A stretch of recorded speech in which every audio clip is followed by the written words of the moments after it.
We're going to get started right now, and I really want to make one thing clear about today's conference. I want to hear from everyone, all right? I want you guys to be asking questions. Don't think of this as like your typical conference where you're just going to sit in a room and look at slides. I got a lot of great slides, but they're all going to be about, for you. They're all for you. This isn't just for me to come up here and talk, tell you about all the stuff I know. I want you guys to be asking questions the whole time, right? You need clarification. You don't understand something, stop me, right? You don't have to wait for the end for questions. We're going to do a bunch of different discussion periods, like little masterminds, where we're going to be able to just kind of go all in and talk about whatever we want. I have some really great topics that we're going to start with, but really I want everyone to be asking questions, right? If I don't hear from you, I'm going to pick on you later on and make sure that you're paying attention, okay? Everyone hates that teacher who does that, but that's going to be me today. Just because I want this to be worthwhile, right? I don't want it to just be you watching a YouTube video, right? It's going to be more interactive, okay? So keep that in mind. Don't hesitate at any point. Raise your hand, interrupt me, whatever you want, and we'll kind of go from there. I talked about the restrooms, right? Be careful about them. They're right outside. I think they're the same on every floor, so it's like basically right outside next to the elevators, in between here and the elevator. We got Wi-Fi on the little handout that you guys have there. It's Breather, and the password is, you don't have one? It's got an extra sheet up here. The password is, I think, what is it? Peace and quiet, right? So we get in there. If you guys want to do any sharing on social, I definitely would appreciate it. Use Master Ecom for the little hashtag. You guys can, feel free live stream stuff if you want. Just don't live stream the whole event, just because, I want to make it worthwhile for the people that came here. And this is our agenda. Okay, so this is what we're going to be doing. We're getting started a little bit later, so we might run a little bit over.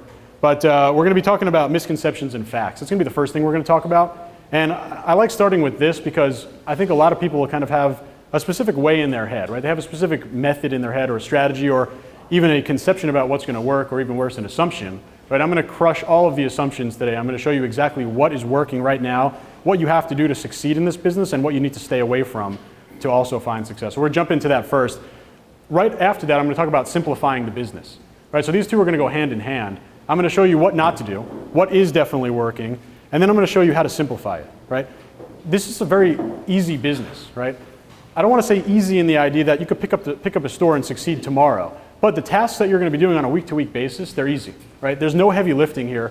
There's going to be heavy days of maybe 2 to 3 hours when you're really going. Other days could be an hour, hour and a half, 2 hours, right? Maybe the timelines will be a little bit longer, maybe shorter, depending on how you work, right? But the bottom line is, you're not going to need to go back to school, right? You're not going to need to go and get a degree in graphic design. You don't need to be a PhD in marketing, right? This is a very easy to understand business. I'm going to really do if I do my job correctly, I'm going to simplify it for you guys so you know exactly what's going to go on, okay?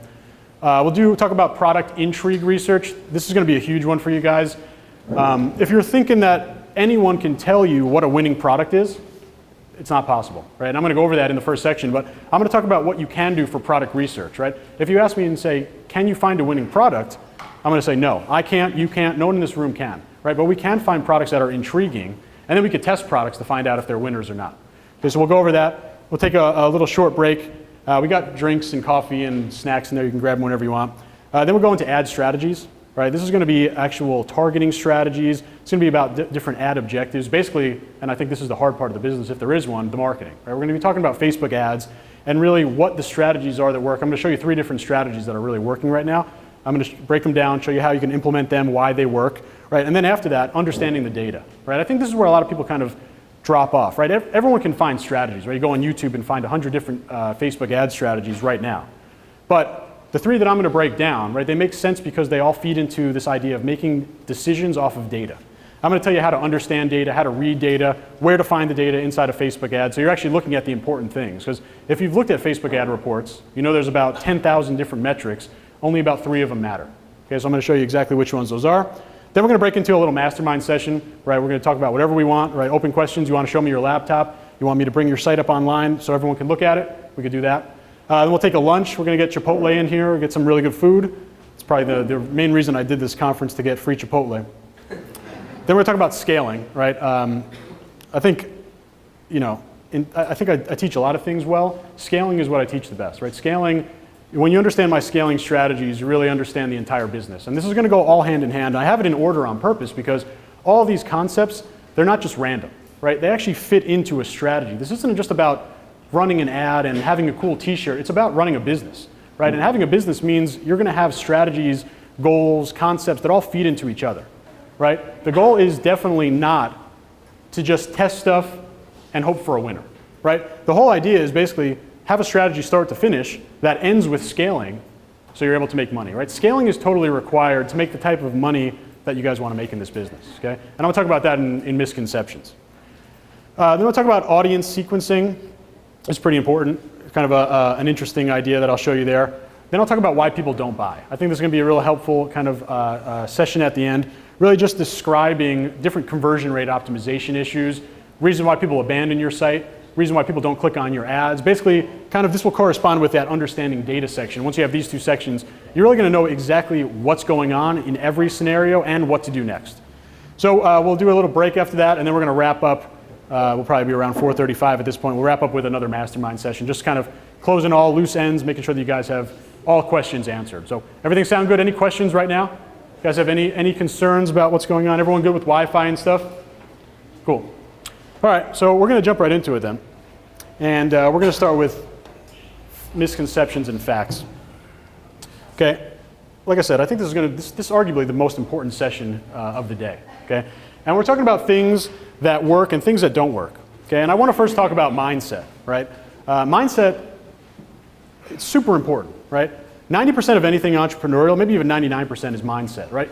You go into, first of all you guys that are here right now, you have a positive mindset because you're actually investing in yourself, right? I'm not going to say the same thing, you know, you want to take action, invest in yourself, blah, blah, blah. That's super cliche, right? But the bottom line is you guys are of the right mindset right now saying, I want to go and succeed in this business. I'm going to need to actually learn and develop my skill sets to do that. I think that's a big thing mindset-wise. People just don't do. But they say, okay, I want to jump in this business, and I see Michelle over there doing 100,000. I see Justin doing 100,000. I want to jump right into it. It looks cool. Or I want to make that same money, right? That's not enough, right? Motivation, huge, right? Definitely motivation is huge. Where do we have some seats? Motivation is definitely huge, right? But you don't know what you don't know, right? Just because you want to start a business, great, right? But you don't even know the different portions of the business. I guarantee there's going to be things I described today that you've never even thought of, right? And that's not to say that you're doing it wrong. It's just to say that you haven't gone through the correct training, right? You need to understand that there's going to be so much that you're going to learn. There's things that I'm learning every single day, right? You guys are probably all in my mastermind group. People are asking questions every day. A lot of times I don't know the answer, right? I have to go and research it or figure it out myself. There's things that you're going to constantly be learning, right? Putting yourself in this position, being open to the idea that other people can teach you, right? And again, you guys are already in that mindset because you're here. That's going to lead you to success. So first of all, keep up with that mindset. I don't care how much money you've made. Tomorrow you want to learn more. And the next day you want to learn more, okay? You don't know what you don't know, okay? Understanding how other people succeed in the business, this is the whole reason for this first session, right? I'm not going to be holding anything back. I'm not going to be just showing big screenshots with question marks about how I got there, right? There are real ways, and there's really only about 3 or 4 ways that everyone is having success. I don't care what niche they're doing. They could be doing print on demand. They could be doing drop shipping. They could be doing a service-based business. It doesn't matter, right? Everyone is finding the same type of success through the same ways. They're also avoiding failures through the same ways, and these are going to be some of the things that I'm going to go over, okay? Another big thing, right? Goal setting, right? I think this is going to help you set goals as well. You're going to say, okay, I don't need to launch 10,000 products. I don't need to have 500 winning products to make money, right? In fact, you only need one. You only need one winning product to make money. But these are going to help you kind of set goals, okay? And misconceptions versus facts, right? Obviously, you're going to build the wrong mindset, and I told you how important mindset is. If you don't know what is fact versus what is a misconception in this business, you're going to set the wrong goals. You're going to be screwed from the start. You're going to have no chance to succeed. You're not going to be able to hit unrealistic goals, right? If you're, again, let's say your goal, I'm going to talk about products because we're going to talk about that first.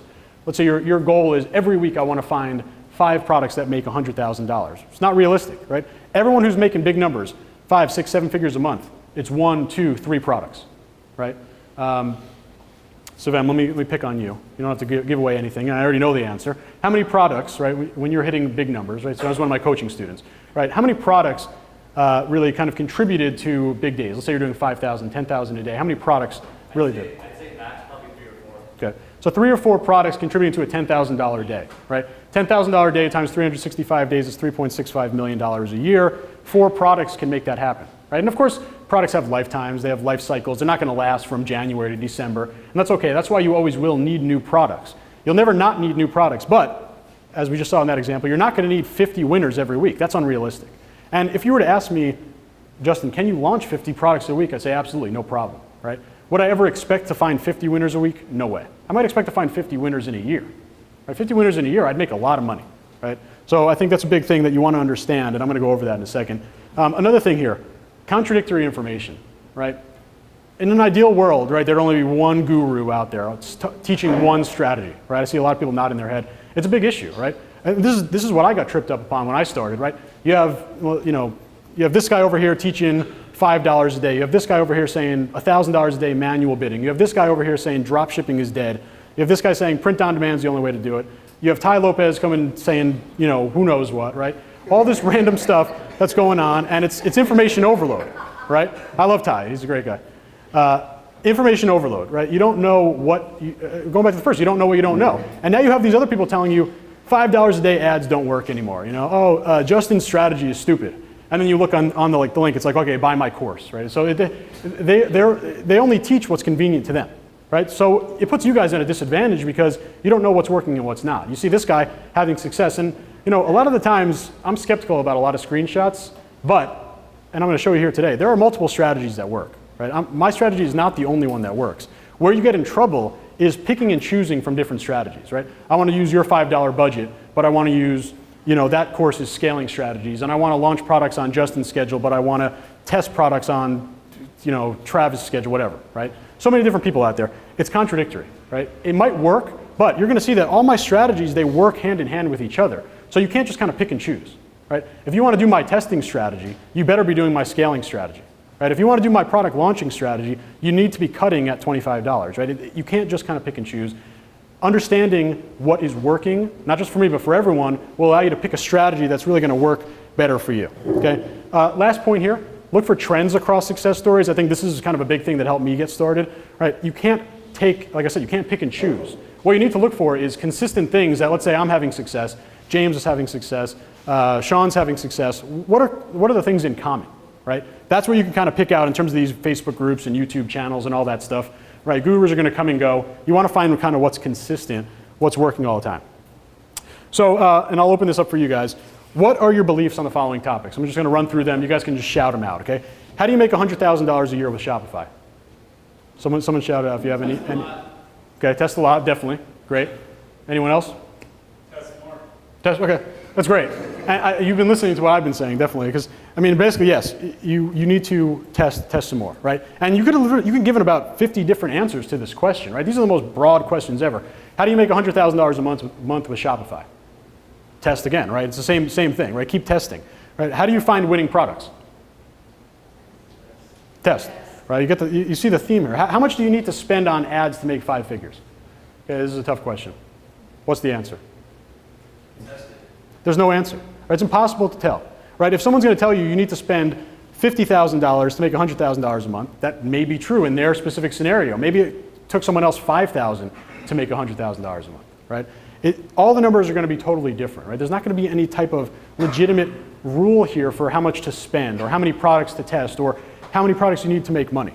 Right? These are questions that can't be answered. Right? What you need to do is find a strategy that will help build towards these goals, right? These aren't questions, but these are more so goals, right? You want to make $100,000 a month? Great. How are you going to do it, right? What strategies are you going to implement to do it? Okay, and we can kind of go through all these. I'm going to kind of cover these in depth, and we're going to start with misconception number 1, okay? It's a misconception that you need 10 to 20 amazing products to succeed. I kind of already touched on this, right, as the example. You don't need that at all, right? 10 to 20 products, if you had 10 to 20 amazing products, right? You give me 10 products right now that you're scaling, they're working, and you let me go ahead and scale them for you, you make $1 million in a month. I'm very confident about that. 10 to 20 products is a ridiculous amount, right? 10 to 20 amazing products, that's ridiculous. You all heard of the 80-20 rule, right? 80% comes from 20%. I'm talking about the 95-5 rule for e-commerce. We're talking about 95% of your revenue is going to come from 5% of your products, okay? So what does that mean for you? You don't need to stress out saying, I need to find 20 amazing products this week. All you need to find is one product. You find one product, it's going to carry you for weeks if not months in your store, right? And let me kind of play devil's advocate. Why wouldn't this work, right? Well, this won't work if you don't know how to scale, right? Why does this work if you do know how to scale? You find a winning product, right?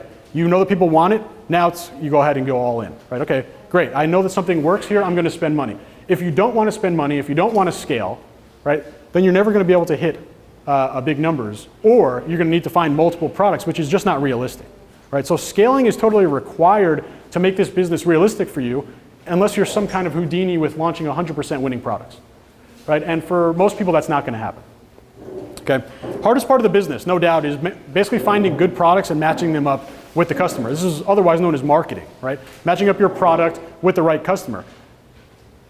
Once you do that, right, I call scaling your reward, right? Once you find this match, it's time to get rewarded in terms of making money, right? So when you find this match, when you're going to do this hardest part, right, then it's time for you to actually kind of reap the reward. So never be scared of scaling. Scaling plays into this 95-5 rule, okay? It's just simply not realistic to expect, even a 50 or a 25% success rate on your product launches, okay? Now, you could find one winning product. Let's say you do 1 out of 20, right? 1 out of 20 launches, you find one winning product, okay? I call this the volume game strategy. The idea is you're going to keep launching. You're going to play the volume game. You're going to play the numbers. You're going to launch product after product. You launch 10 products this week, great. Next week, you're going to launch another 10. Okay, the week after that, launch 15. Okay, I want you to launch product after product after product. Why? Because we saw over here, you don't need to find 20 winning products. You need to find one. How do you find more winning products? Well, you launch more products overall, right? If you're hitting at a 5% or a 10% product hit rate, well, 10% of 100 is 10. 10% of 1,000 is 100, right? The number will stay the same in terms of your success rate. The more you launch, the more winners you find, right? The idea here is that we're trying to launch as many products as we can, product after product after product, until we find the winner. Okay, and I'll play devil's advocate real quick. If I launch 100 products, right, isn't that going to cost me thousands of dollars? Definitely, right? Every product's going to cost you $25 for testing. Okay, and again, there are millions of different strategies out there. I'm talking about my strategy. It's going to cost you $25 to test a product. Okay, let's just do easy numbers. You launch 10 products, that's $250 in ad spend. Let's do 20 products, okay, make it a little bit worse. 20 products, you find one winner. You've now spent $500 on testing, right? 25 products times, $25 per product times 20 products. You're $500 in the hole. Okay, any winning product that you find, anything that you could scale, you're going to make way more than $500. There's no doubt about it. Right, we're talking about audiences on the small side of 75, 100, 125,000 just on single ad sets. We're talking about niches in the millions, right? Cat niche, for example, 35 million. Okay, if you find a product out of your 20 launches and you spend $500 to do it, you find a scalable product, you're going to make 10, 50, 100x your initial investment, right? So never be scared to test products. You want to test products nonstop, right? Now, here's another way to play devil's advocate to this question. You launch a lot of different products, and you sit there on day 5 and you say, oh, I'm not so sure. Now it's day 10, not sure, right? Day 15, okay, I'm going to cut the ads now. Okay, now you've spent 3 times the amount that you need to. So the volume game strategy, you're going to see how this corresponds to everything I teach, is going to go into the strategy of cutting at $25. Okay, and I'll go more into that when we talk about ads. But yes, $5 a day ads, they definitely still work. Okay, anyone who's telling you otherwise is probably trying to just justify what they're teaching in their course. $5 a day absolutely still works, and I know there are multiple people in this room that are having success with $5 a day right now. Or you're one of them. Or you have a question. Okay, go for it. Sure. I heard on the Modern Forum you were mentioning that the higher the budget, for example, $10, there's a tier of audience that's better quality than the $5 tier. Is that correct? I don't believe that's correct. Now, there are definitely different tiers of audiences, no doubt, right? What the pixel is supposed to do, the Facebook pixel, is supposed to find the best of your audience. Okay, so let's say you have a 1 million person audience. You have a Facebook pixel. You spend $5. Let's say you spend 10, I spend 5. Okay? Facebook's job is to use the pixel to figure out, for that budget, either 5 or 10, who are the best people I can get out of that. So, in fact, the best people that you're going to get out of any audience is through your first $5 ad. Because think about it. You have 24 hours to spend your $5, or Facebook has 24 hours, right? You have a pixel that's telling you who the best people are, right? Facebook wants to spend every penny that you offer. Right? Of course, they want to make money. So let's say you're spending $10 throughout 24 hours. I'm spending $5 throughout 24 hours. I'm trying to test the product, right? Which is the hardest part, right? Figuring out if a product works. Facebook's going to have to spend my $5 much more carefully than yours. In fact, 50% less or 50% slower than they spend yours, which means the pixel can pick and choose a little bit better, right? So if I'm only giving $5 to spend throughout the day, Facebook's going to make sure that it finds those best of the best people in the pixel. You'll go after the best of the best as well, but since you have $10 budget, you're going to go after a little bit worse people, right? So I don't believe that's true at all. I think that on $5 a day, oftentimes on $5 a day, you'll find success, right? Because you're making Facebook work as hard as possible, saying, I have 24 hours to spend this $5, right? I need to spend it as effectively as possible. Facebook would not want us to spend $5 and not get results, right? They're not just going to blast. That's why they don't spend $5 in a minute, right? If you have a $5 budget, it gets spread out because they want to find the best of the audience. So I don't, maybe they described it in a different way. I disagree with, that statement though, for sure. Okay, and it goes along the lines of $25, right? 5 or 10, 25 or 50. The bottom line is you're going to get enough data. You'll see this in the session. You'll get more than enough data on $25 to understand what's going on. You might not make $10,000 off your first 25 bucks, probably won't. But you'll have all the data that you need to understand what to do next. So I want you guys to, again, because we're playing the volume game, I want you guys to be as cheap as possible, right? I want you to spend as little as possible to find a winner. When you have a winner, great, we're going to scale it, we're going to milk every dollar out of it, but before we do that, we need to be as cheap as possible. I want you guys to spend as little as possible testing as many products as you can. Okay, so again, this is all about just being realistic, right? And I told you everything kind of goes hand in hand. This strategy works so well because we can test products so cheaply because we're never touching them, right? If I'm selling this t-shirt or a dropship product, a phone case, whatever, all I have to do is spend money on the print on demand side, obviously getting the design. Otherwise, we're just spending money on the test. So we're talking about only spending $25 per test, no inventory cost, right? No risk, and nothing left over in our warehouse. Go ahead. A quick question on that. When you add targeting video, you talk about testing a product over video and also straight image. Yep. So that's only $10 per product. Totally. But those things are split 1 through 4, and I don't know if everyone's seen the video, but in the video there's 8 bullet points talking about how to test. Right? How do you test a product? And it's going to be talking about testing multiple interest groups, right? And interest groups we'll go over later today. But the answer to the question is, you would do that if the data tells you to. You don't automatically do it, right? We don't automatically give every product a second test because the $25 is going to give us enough information, right? So if we get to the point, and we'll see some specific examples, right? We get to a point where we have no sales, we lost money on our $25 ad, but we have other signals that are telling us to do good things, telling us that the product might be demanded. For sure, we would do exactly what you described. Different ad set, we could even try video, we could try a different objective, maybe try video views, right? But from the front, right, from the first test, $25 out of pocket, that's it. I want you to read the data and then move on to the next thing, okay? So again, we're talking about basically how this strategy is safer, right? Because you're gonna spend less money. Okay, we do that 20 product test times $25, only $500 out of pocket. And you're testing, I think you really only need to test 8 to 12 products in a niche, then you can move on. Okay?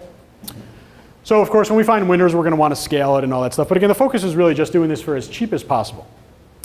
Okay, any questions on number 1? Go ahead. Quick question. Is it really realistically just one ad set, one interest targeting group per product, or are you testing more than one ad set for that? Yeah, good question. I feel like if your interest targeting is totally off, but it's a good product, isn't that kind of a gray area? Yeah, that's a great question. That would be the answer. That's the question that everyone should ask about my strategy, right? And I think that people ignore the fact of how powerful data is, right? You familiar with the interest group strategy that I teach? And I'm going to go over it today if anyone isn't. Basically, grouping interest into similar groups, right? You have these similar groups, right? There's absolutely no chance that the stats will lie in terms of saying, I have a terrible product on this ad, and then using a different interest group, you'll never turn that into a winner. Exactly right. So just to kind of flesh out that example, you're in the cat niche, you have a cat t-shirt, and we test it with a interest group of, or our targeting is cat magazines, right? People that like cat magazines. The ad bombs completely, right? No sales. We look at the data. I'm going to go over the data. We look at the data. We got low click-through rate, how you doing? Low CPM or high CPM, no demand for the product, right? The interest group, if you change it, nothing is going to change, right? You're not going to go from a complete loser to a complete winner if you've built your targeting inside of the same niche. Because your magazine interest group versus, let's say, a cat food brand interest group, it will be different in size, but it will be similar in the fact that obviously it's all under the cat niche. So you're never going to miss a winning product, I promise you that. $25, if you have a winning product, you're going to see it. $25, if you have a losing product, you're going to see that as well, as long as you pay attention to the correct stats. Okay, so it's a great question. It should be the question that everyone asks for my strategy. Were there any other questions on that? No? Cool. All right, number 2.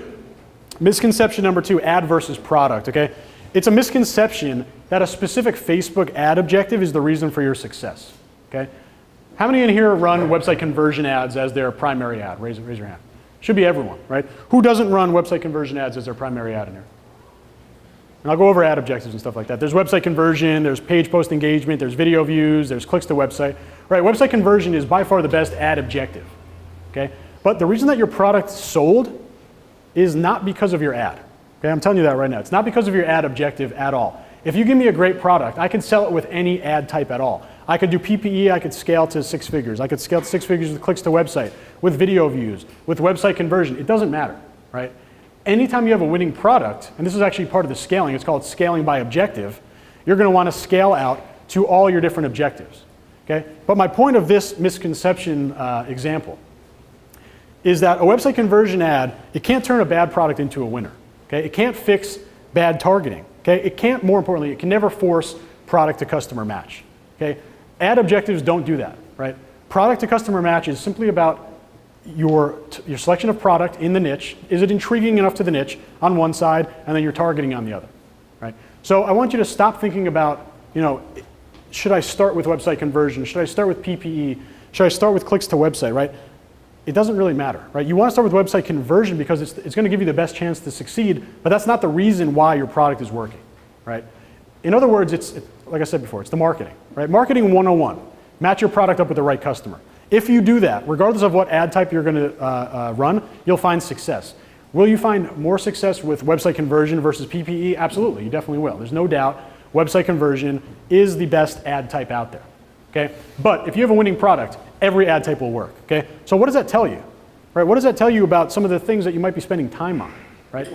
Focus more, or focus really only on your marketing 101 concept, matching your product to the right customer. That's all you need to focus on, okay? Don't get overwhelmed by, you know, oh, manual bidding is the new thing, or, you know, $25 budgets or $5 budgets or whatever. Find the product to customer match first, right? And in fact, find it as cheap as you can. Doesn't matter what ad you run. I want you to run website conversion, but I want you to focus, remember, the only thing you care about is finding product to customer match. That is by far the most important thing, okay? If your ad isn't working, right? If your ad isn't working, it's almost definitely because of your product to targeting match. It's about your targeting. It's about what you picked. It's not because of the ad objective you picked in there, okay? Again, website conversion will definitely give you a better chance to succeed, but it's not the end-all be-all. It's not the main reason why you're not succeeding, okay? Remember, this is marketing, right? We can't ignore marketing, okay? And I see a lot of people just simply ignoring the fact that you need a good product and you need to match that up with the right customer, okay? Any questions on that? That's a real quick one. Okay, cool. Number 3, $5 a day, right? Go ahead.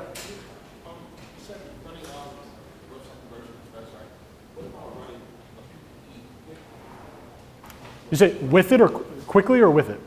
With it. Yeah, so I think, you know, I'm not so sure. First of all ad sets and all campaigns will be separate.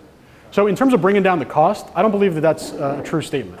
I think it's a big misconception. I think it's something that's got spread in the groups because what we started doing is PPE to basically test the product because we used to get click-through on PPE. We used to get link clicks, right? We don't get that anymore.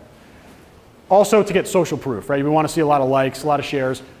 It's been proven that that doesn't affect your cost on a different ad, right? And we could test that at any time. For example, let's say you go and run an ad that you ran 2 years ago, has thousands and thousands of likes and shares. If you run a website conversion ad, your cost, it won't matter if it's a new ad or an existing ad, totally separate, right? So you're not going to reap the benefits from kind of, like people say, warm up the ad with PPE, right? There's no warming up, right? They're totally separate. Now, if you want to talk about just perception, right? Maybe people look at the ad and say, there's thousands of likes, maybe I can trust this a little bit more.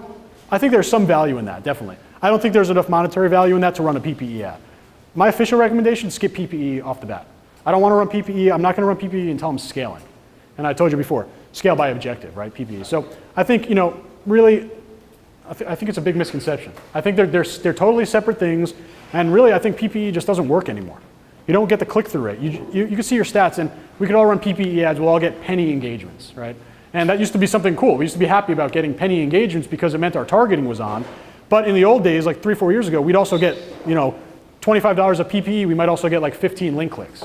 Now you spend $25 PPE, you probably won't even get 1 link click, right? The PPE ads are just completely devalued, and it's no one's fault except, no offense, your own. Not you, but I'm saying anyone who runs PPE. Because Facebook gives you exactly what you ask for. You want a website conversion ad?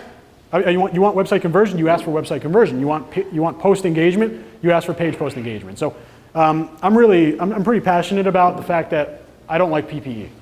I really don't. I don't like it. I used to run it. I used to love it. I started with it.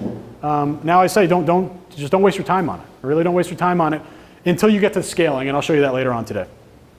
Okay, that was a good question though. Any other, and you're from Brooklyn, right? Thanks for coming. Any other questions on that one? So that used to work before, running PPE ads? Yeah, definitely. So I'd probably say 2013, 2014, there was no website conversion. There was no pixel. So the only ads, there was your traditional cost per click and your PPE. And PPE worked tremendously well. The only metric that you can track for PPE right now, you can go into any of your PPE ads if you have them right now, go to the performance and clicks column in your ads and look at the number of link clicks. That's it. Look at the number of link clicks. And if you don't have like at least, let's say 15 link clicks on $25, you're done, right? Because you're just not getting any, you're not gonna figure out what's going on with PPE until you get link clicks, right? Because everyone's gonna like and share and comment. That's cheap, right? Everyone can do that without taking their credit card out. It's actually about getting to the website that we care about. So PPE it's not worth it anymore. Okay, number 3, misconception number 3. You can hit 5 or 6 figures a day or a month with $5 a day ads, right? That's a misconception, right? And you might be saying, well, didn't you just say that $5 a day ads work? They definitely work. They work tremendously well. But, and you see the point over here, it's kind of easy to confuse what's working or what strategies are working when you see people's massive screenshots and stuff like that. You know, everyone has screenshot envy. It's totally normal. What you're not seeing is their total budget, right? And anyone who tells you they're running $5 a day ads making 6 figures a month, they're lying to you, 100%. The metrics could never, ever, ever work. You could be getting 10-cent cost per click on a website click. You still wouldn't be able to do those numbers at $5 a day, right? $5 a day is simply an entry point for you to get into this business, right? And it's an amazing entry point as well, because what business can you go and start testing your product for only $5 a day, right? It's very rare to find that, especially when you're finding that there is no cost. $5 a day, like you see, incredible strategy. It's the best, it's the #1 strategy on Facebook. Don't let anyone tell you anything else. It is the #1 strategy in terms of running your ads on Facebook, but there's absolutely no way you can get 100,000% ROI on an ad, right? Because that's the ROI you need to make your 5, 6 figures with your $5 ads. Your $5 ads are, again, your entry. They're gonna get you ready to scale. They're gonna allow you to figure out what deserves to be scaled without spending the money to do it. When you're ready to scale, you better be ready to spend money, okay? The last part over here, to me, scaling equals reward, right? You want to make money, you scale when something is working, you should be looking forward to scaling, okay? And I kind of position it this way because I'll tell you that my big breakthrough, you know, I was doing okay. You know, before I started doing huge numbers is before I figured out how to scale, right? And I'll tell you the truth, I was scared of scaling, right? Scaling means more money, right? More money out of pocket means more risk, right? And that actually held me back, right? Thinking about not wanting to put more money at risk because let's say I have a great $5 ad, and I think ROI can really screw you up, right? ROI can screw you up and say, my ad is great, I'm getting a 500% ROI, right? And I used to ask this question, right? What would you rather have, 500% ROI or a 10% ROI, right? Everyone says 500? Yep. I'd take 10%, and I'll tell you why. I'd rather spend $20,000 and take 10% ROI on that than get a 500% ROI on my $5 ad. Right, and obviously it was a loaded question, right? I mean, I didn't give you the information to answer the question fully, right? And I wanted you to say that. So you know, you're gonna make $25 on your example, on the 500% example, I'm gonna make $2,000. Okay, so ROI doesn't, I mean, ROI matters, obviously you need to be profitable, but don't let ROI be the thing that you're gonna post up on your refrigerator and, you know, show your mom about and make her proud about your ROI. No one cares about ROI, right? You often see gurus and mentors talk about ROI when they're trying to boost up their course or their stuff, right? That's the bottom line, right? ROI is a totally relative number, okay? So when you get to scaling, right, when you get to this point where you move off of your $5 ads, right, you would never want to be running at $5 ads because you need a ridiculous ROI, which is just simply not realistic, okay? Going back to my example, let's say, you know, there was a day I ran 25,000 in one day on ads. My margin was like, I mean, my net was like 18%, right? Horrible ROI, right? You don't see anyone posting screenshots about 18% ROI, but if you do the math on that day, I must have made like $4,000 or $5,000 net, and no one cares, right? That $4,000 or $5,000 profit is still profit. It doesn't matter what ROI I got on it. And in fact, me getting that 18% ROI was easier than you getting a 500% ROI, right? It's just easy numbers. What would you rather go after, an 18% ROI or a 500% ROI? One's very realistic and one isn't. Okay, so remember that scaling is your reward. It also makes your life easier in the fact that you don't need to have these massive ROI campaigns.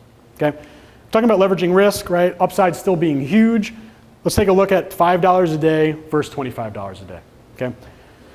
We're talking about on 5 days, right? Through 5 days, you either spend 25 total or you spend 75 total, okay? And you spending 75, you would get 3 times the amount of data that I would get, okay? I would spend $50 less than you. And effectively, I could test 3 products for the same cost that you would test 1. So the question is, that $50 extra spend, is that data valuable? I'll tell you right now, it's not, right?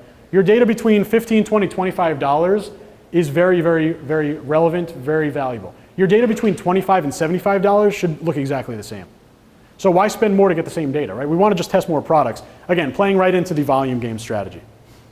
Okay, any questions on that? This is a straightforward one. Okay, number 4, product success. Okay, misconception that every product you launch is going to be a success. Right? Anybody have any sense of like what product success rates you guys have? Any idea? 15? That's good. No, really small is normal, right? You know, 5% you can make a lot of money on. 15% is great, right? 15% is great, and I would say you could make a lot more money if you apply scaling to those as well. Right? 15%, I don't do 15%, I'll tell you that. I would love to shoot 10% on a niche, you know, 1 out of every 10. Okay, and again, that plays into the volume game where you won't make money, right? You will not make money at a 5 or 10 or 15% success rate if you're sticking at your $5 a day ads, right? If you don't know how to launch. But I kind of went over this example earlier, right? 20 launches times 25 bucks only puts you $500 in the hole.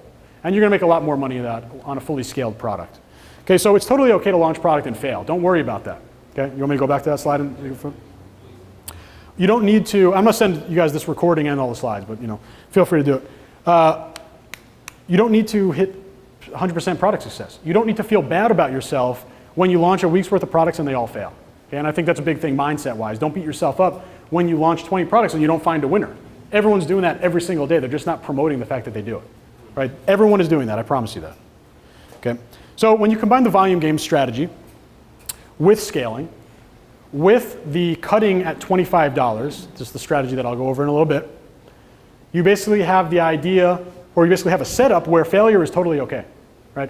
And when you think about it, you'd rather clearly fail than even potentially have a gray area success. What do I mean by that? I'd rather go on my first $25 to spend, I'd rather know for sure that the product just sucks. Easy way to lose money is when you stop testing products at $25, right? You go $25 and you're not sure, okay? If you're not sure, that's okay. You could be not sure one time, okay? You can give a product a second test, okay? But what's really dangerous is saying, I don't know if this product is a winner or not, I'm gonna give it more tries. Because now you're 50, 75, 100, $150 in the hole on a product that you're not sure about yet. Your $25 spent, you wanna throw that product away. If you're not profitable, it's gone, okay? There are some key stats that might make you test the product a second time, but overall, you're out of there, okay? And you wanna be out of there as quickly as possible because products that deserve your money are only products that are making you money, okay? So you don't want to just test products for the sake of testing them. You want to test products to find the winners, and you want to drop out at $25 as quickly as you can. Okay, and I say develop the skill. This is a big skill, right? It's a big skill in terms of 1, concept, understanding the concept, and 2, you know, being sound enough of mind to say, I'm going to toss away this product. I think a lot of people get attached to products. I talk to a lot of people about this. They don't want to ditch a product. They think the t-shirt design is really cool, or they did research, right? They did research on Shopify and it says top selling product, or they did T-Spy research and it says 50,000 t-shirts sold, right? Or they do, you know, any type of those tools out there that tell you how many sold, or you look on AliExpress and it says 48 million pieces sold, whatever, right? And then you run your ad, you run $25 and it doesn't work. And you say, well, you know, my mom says this design is great, or, you know, I got 20 comments that say I need this, right? I'm sure all of you in this room get comments, right? It says, I need this, I want this. And then you want to reply and be like, okay, then buy it. Like, here's the link, you know? But it just doesn't happen. It doesn't happen, and that's normal, okay? You need to go off and ditch the product, and that's a skill to develop, right? You want to be robotic in this business, right? I talk about scaling robotically, scaling emotionlessly. You want to cut your products without emotion, okay? The only product that I love is a product that has made me money, right? That's the only product that I get attached to. I don't care about any other product. So your $25 mark, you get there, you're not profitable, you're turning off that ad, you're not feeling bad about it, and you're moving on to the next one, okay? Super important. Any questions on that? No? Okay, this is a good one. Misconception number 5, ad metrics. Okay, and I'm going to go over the metrics that are important. So this is why you see it's a misconception. How many of you guys have heard of the relevance score on Facebook? Yeah, most of you guys? Just real briefly, it's a metric that you'd see in your ad report. Basically tells you about the health of your ad. Okay, they're very general about, like, Facebook doesn't exactly tell you what goes into it, probably on purpose. Okay, it's a misconception that relevance score measures the success of your ad. Okay, I'll give you another loaded scenario here. Okay, you got two ads. One has a relevance score of 10. The other has a relevance score of 1. What ad would you rather have? Right? Right? No. It's another trick question. You don't know. I would take a relevance score 1 if I was profitable on the ad. Relevance score is absolutely meaningless if you don't have a profitable ad. Why would you care if you have a 10 relevance score if no one's buying your product? Right? Your job as a Facebook marketer is not to get good ad metrics. Your job is to make money. Right? Relevance score is not important. Go ahead. What are they measuring to give you that score? They don't tell us, but what we believe the numbers to be is a combination of, first of all, they definitely tell us that it has to do with positive and negative feedback on your ad. Okay? Now, negative feedback is quantifiable in terms of negative comments, right? Even some of the reactions, like the sad and the angry reaction, right? Positive comments, obviously likes and comments that are not negative. Also click-through rate, which deals with positive comments. So this is where they don't tell you exactly what goes into the positive side. Okay? What we believe is positive, negative comments, CPM, which is your cost per 1,000 impressions, your CTR, right, and your engagement. Right? Engagement, we have no idea how they record that. Right? Obviously, the lower the CPM, the healthier your ad is. The higher your CTR, the healthier your ad is in terms of demand. So that's what we believe those numbers to be. And it's a great question because really, what does relevance score or any data do? It just helps you understand what to do next. It doesn't tell you what you've already done. There's only one thing to tell you how you've done with an ad, and that's your profit. Right? You have a 10 relevance score and a 0 profit, your ad sucks. That's the bottom line. You have a 1 relevance score and $50 profit, your ad's great. Right? Because your job, you don't care about metrics, you care about money. Right? So relevance score, totally misleading. Okay? Like I show you down here, there's only one important stat to measure, and that's profit. Okay? Only one important stat to measure, and let me say to measure upfront, because there are other stats that we'll talk about. But when you're measuring upfront stats, profit that's it. Okay? And this also goes the same for CPM, CTR, CTC, CPC. Right? They're all confusing, they can be misleading, whatever. They don't dictate a successful ad. Okay, we'll talk about a little case study. Okay, this was a post in my group a couple days ago, or a couple weeks ago now. So he has a relevance score of 4, and he spent $7, and he made $87 in sales. Who cares about the relevance score, right? Would you take this setup? Would you trade your 10 relevance score in for an ad like this? Of course, James is nodding his head yes. Who wouldn't, right? $87 in sales off $7 in spend. What does the relevance score matter here, right? It doesn't matter at all. It does not matter at all.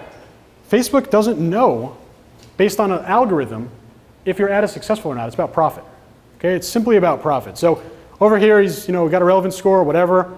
I think everyone in the group kind of went on there and told him, who cares, right? You're making money, that's all you need to care about. Now, obviously there are some things that you can pull out of that, right? I'm not gonna say, and this is kind of that question before about the interest groups, like, if I test one, will the other one work, or will I basically know if I'm testing the one correctly or not? You definitely want to look at information from this, right? What does relevance score use? It uses negative comments as one thing, so I would definitely be going into that ad and taking a look at why I'm getting negative comments, if I am, right? And if you're getting negative comments, right? I think a big thing for negative comments is delete them, right? I always give the example or the anecdote of a billboard. You're driving on the highway, you see a billboard on the side of a company you don't like. Are you allowed to pull over and spray paint your comments on the billboard? Obviously not, right? So you shouldn't allow people to give their negative comments on your ad as well. Delete and ban them immediately, right? I'm not saying don't give customer service, but I'm definitely saying customer service, there's a place and a time for it, not in your ad. Okay, so get them off there immediately. It's gonna hurt your cost. Okay, and I'll get your question in a second. Facebook says it themselves. This is what Facebook does say about relevance score. They literally say it should not be used as the primary indicator of an ad, because they know. They know that they're not smart enough to know what a successful ad is, right? Everyone has different goals. Our goal is obviously to make money, right? But the relevance score alone is not enough. And there are 2 levels of decision making that I'm gonna go over. First level decision making is simply about profit. Relevance score does not play into that at all, right? It can play into your second level, what to do next, right? But it's not going to at all talk about your profitability or if the ad should be continued or not. Okay? Ad metrics overall, I'm going to say this a lot when we talk about reporting, they're simply indications of potential success, right? They are not success on its own. Okay, I think we got one more misconception. Okay, it's a misconception that you could, whoops, I think I might have turned that off. It's a misconception that you can succeed in a niche without developing a deep understanding in it. Okay, now niches are super important. Okay, and I call this living inside the niche. Right, if you've been inside my boot camp, you've heard me say this. I gotta put this down. I keep touching it. I gotta touch something else instead. Okay, living inside the niche, right? This is to say that when you want, oh man. Thank you. When you want to, thank you. When you pick a niche, there's only three things to look at. Number one, passion, right? You're picking a niche where people are passionate about it. Number two, you're picking based on size, right? You're not going to pick a niche that only has 12,000 people in it. There's no upside. So you want to have at least 500,000, ideally over 1 million. Okay, number three, this is not required, but this is going to make this a lot easier. Number three is having a personal interest in the niche, right? You all know I have my first big store, cat store. I'm a huge cat guy. I have 2 cats at home. I'm going to rush home to hang out with them later tonight. I picked that niche because I know everything about the cat niche. I'm in the cat niche myself. I know what resonates. I know what's intriguing, and one of the next sessions is going to be about product intrigue. To understand what's intriguing, you need to have a deep understanding of the niche. Okay, so if you don't have if you're not into it yourself, if you don't have an interest in it yourself, you need to live inside the niche. What does that mean? Well, you can do it easily on social, right? You basically pretend that you're like a hardcore cat lover or a hardcore tennis lover or a hardcore scrapbooker, whatever the niche is. And you're going on every single social media site, all the blogs, all the websites, stores, you're reading articles, you're following Instagram accounts, you're following Twitter accounts, etc., until you really kind of live inside the niche. You eat, sleep, breathe the niche. Because you need to be able to do that to be able to go ahead and actually walk the walk, talk the talk, otherwise known as marketing, right? Finding the products that people are going to actually get excited enough to take their credit card out of their wallet. So you cannot just say, hey, John over there made $100,000 selling dog items. I'm going to do dogs, right? That's not enough. You don't have the niche expertise to understand what is going to really resonate with these people, right? You see John did $100,000 in the dog niche. You have dogs at home. You've been buying dog products for years. You love dogs. Perfect. That's an ideal scenario, right? But if you're jumping into the niche just because John or Mary made $100,000 in it, you're setting yourself up for failure. Or you're going to have to do a lot of this, right? A lot of living inside your niche, okay? Living inside the niche, not a one-day exercise, right? This is why I have an advantage over you if you were to launch a cat store, unless you're a crazy cat guy. I have an advantage over you because I know everything about the niche already, right? And you don't need to immediately become an expert. It's impossible to become an expert overnight. But if you immerse yourself hours, 3, 4, 5 hours a day on social, right? And everyone's on their phone 10 hours a day anyway. Just start following those accounts, liking all those pages. You'll start to immerse yourself in that world of that niche, right? And that's how you live inside the niche. That's how you understand what's going to work. And when you do that, right, what is this going to really happen? Or what is going to benefit you by doing this? Well, that 1 in 20 product launch number is going to start coming down. 1 in 15, 1 in 12, 1 in 10, because you have a better understanding of what intrigues people. How do you do that when you have a full-time job? Good question. Dedicate, I have no other answer other than dedicate more time for it, Or basically finding something that you already have a passion in, right? So you already have that kind of existing connection. Now, let's say you were only able to dedicate 30 minutes a day on it, right? I think 30 minutes would be reasonable, maybe on a commute or something or on a lunch. Follow as many channels as you can, right? And I would dedicate 1 day for each thing, right? Day 1, I would say immerse myself in social, right? I want to find all the big accounts, right? It could be 30 minutes, 40 minutes, right? Obviously follow them so you're seeing them on a daily basis. Day 2, I'm going to immerse myself in all products for this niche. I want to see what's working. I want to see what is sold. I'm going to do Facebook searches in terms of ads. I'm going to do searches through all the tools, AliExpress, Wish, all the product research, figure out what products are out there. Day 3, maybe I'm going to check out blogs, right? Day 4, there's no substitute for time on this, unfortunately. I think by not living inside the niche, you're putting yourself at risk of saying, I think this is what people like, but I'm not sure. And of course, you'll totally understand if you're right or not by your ad data, but you can kind of skip or you make that ad data spend a little bit better if you kind of already had the time in there. I think I missed the question in the back, I'm sorry. Yeah, do you see any difference between hiding versus deleting comments? I heard from a while back deleting that just has a really negative impact on your page versus just hiding, which you can do with moderation. Yeah. But I normally have like my VAs kind of hide if not already hidden, and then kind of ban it to really negative. Otherwise, but I've never heard of deleting it being a big deal, just hiding. Yeah, hiding or deleting at least from my Facebook rep, they says no difference. Okay. So I mean, I'll tell you that you can't always trust Facebook reps, and Facebook reps will tell you two different things. Yeah, I get that. Yeah, but I've been told that deleting and hiding is the same thing in terms of the algorithm, so I delete them. But first I ban them for sure. I always ban first. Oh, Yeah. Banning is, It's sort of the content hiding. If you have like 100 comments, and then they hit view more, consumers like, why are there no comments? right. And also hiding, their friends can still see it. Not that it's going to matter much, but basically that could fuel the fire, right? Of, their friends say it, you got 10 people now saying something bad about your product. So I definitely delete, and I've been told it's no difference. So when you're researching a niche, is there like something specific you look for on the products, so like language or like the language of the user? yeah, totally. We'll kind of cover that a little bit in product intrigue, but just real quick, what I want to figure out is I want to have a skill to say, if I were to post an image or a video or a product, I can predict the engagement that's going to get it. Not the number, right? I don't care about the number, but I can know 95% of the people will respond positively to this, right?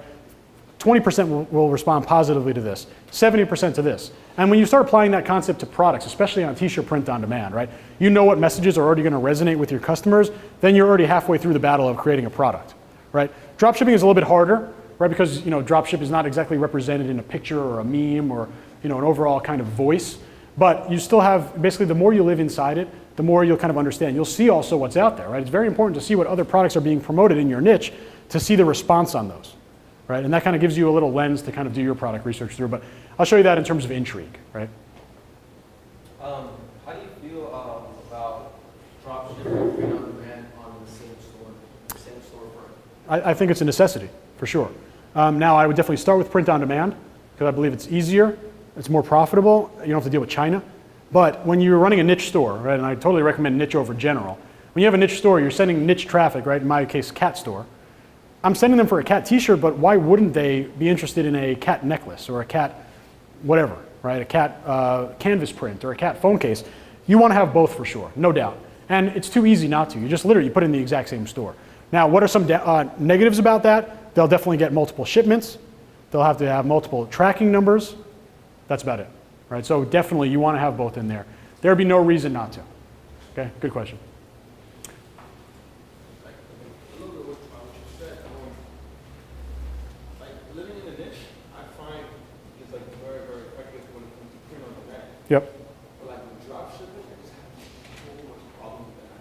Like in terms of t-shirts, I can communicate with customers. Sure. Yep. There's no problem with it. Even living in a niche, I don't know. No, I hear you. Definitely. Totally. There's no correlation to social sharing and specific products. You're totally right. And it's challenging, definitely. Right? I mean, I think, we could talk all day about, pros and cons of print on demand versus drop shipping. Obviously, that's one specific one. Product research, in my opinion, is much easier on the t-shirt side, right? But on the dropship side, I feel like what you lose on that, you gain up on speed. Right? So maybe you'd have a much better launch on a t-shirt. Maybe your t-shirts will launch at 1 in 10 success. Your dropship products might launch in 1 in 20 because you have less data, right? You have less indication of what's going to succeed, but you also have less cost at launching dropship products. So you can move just as quickly. I don't have a good answer to that. I really don't. What I could say is the more you live inside the niche overall, right, the better you should have an understanding of how they'll respond to the product, right? And I think that's a skill. It's an unquantifiable skill. Right? It's one that you just have to develop. But I agree with you. T-shirt print on demand, you'd be able to predict with 100% accuracy if they're going to agree with this message. Definitely. Absolutely right. Absolutely right. But I also feel the same way, especially for my kind of core niches, I feel the same way with my products. Right? I'm obviously not launching a product that I don't think will succeed, but there's no doubt I have a pretty good indication of what products are going to work and which aren't. I mean, I want to hit my 12 product launches in the cat niche every week no matter what. But some of them are definitely going to have a better advantage than others. T-shirts for sure. And, think about other signals that you can get from dropship products, like other sales counts, right? Other products that are similar to that in other niches that have sold well. Those are kind of signals that you could use. But yeah, you're doing a good job, man. That's all you can do. There's no kind of, I do the same. I really do the same. Another reason why you launch with print on demand, I'll talk about why I do that. I'll talk about why. It's a different number for every niche. not just 12, but I'll tell you why. Okay, we're wrapping up this session. So just some mindset keys I want to really quickly go over. Leave all assumptions at the door.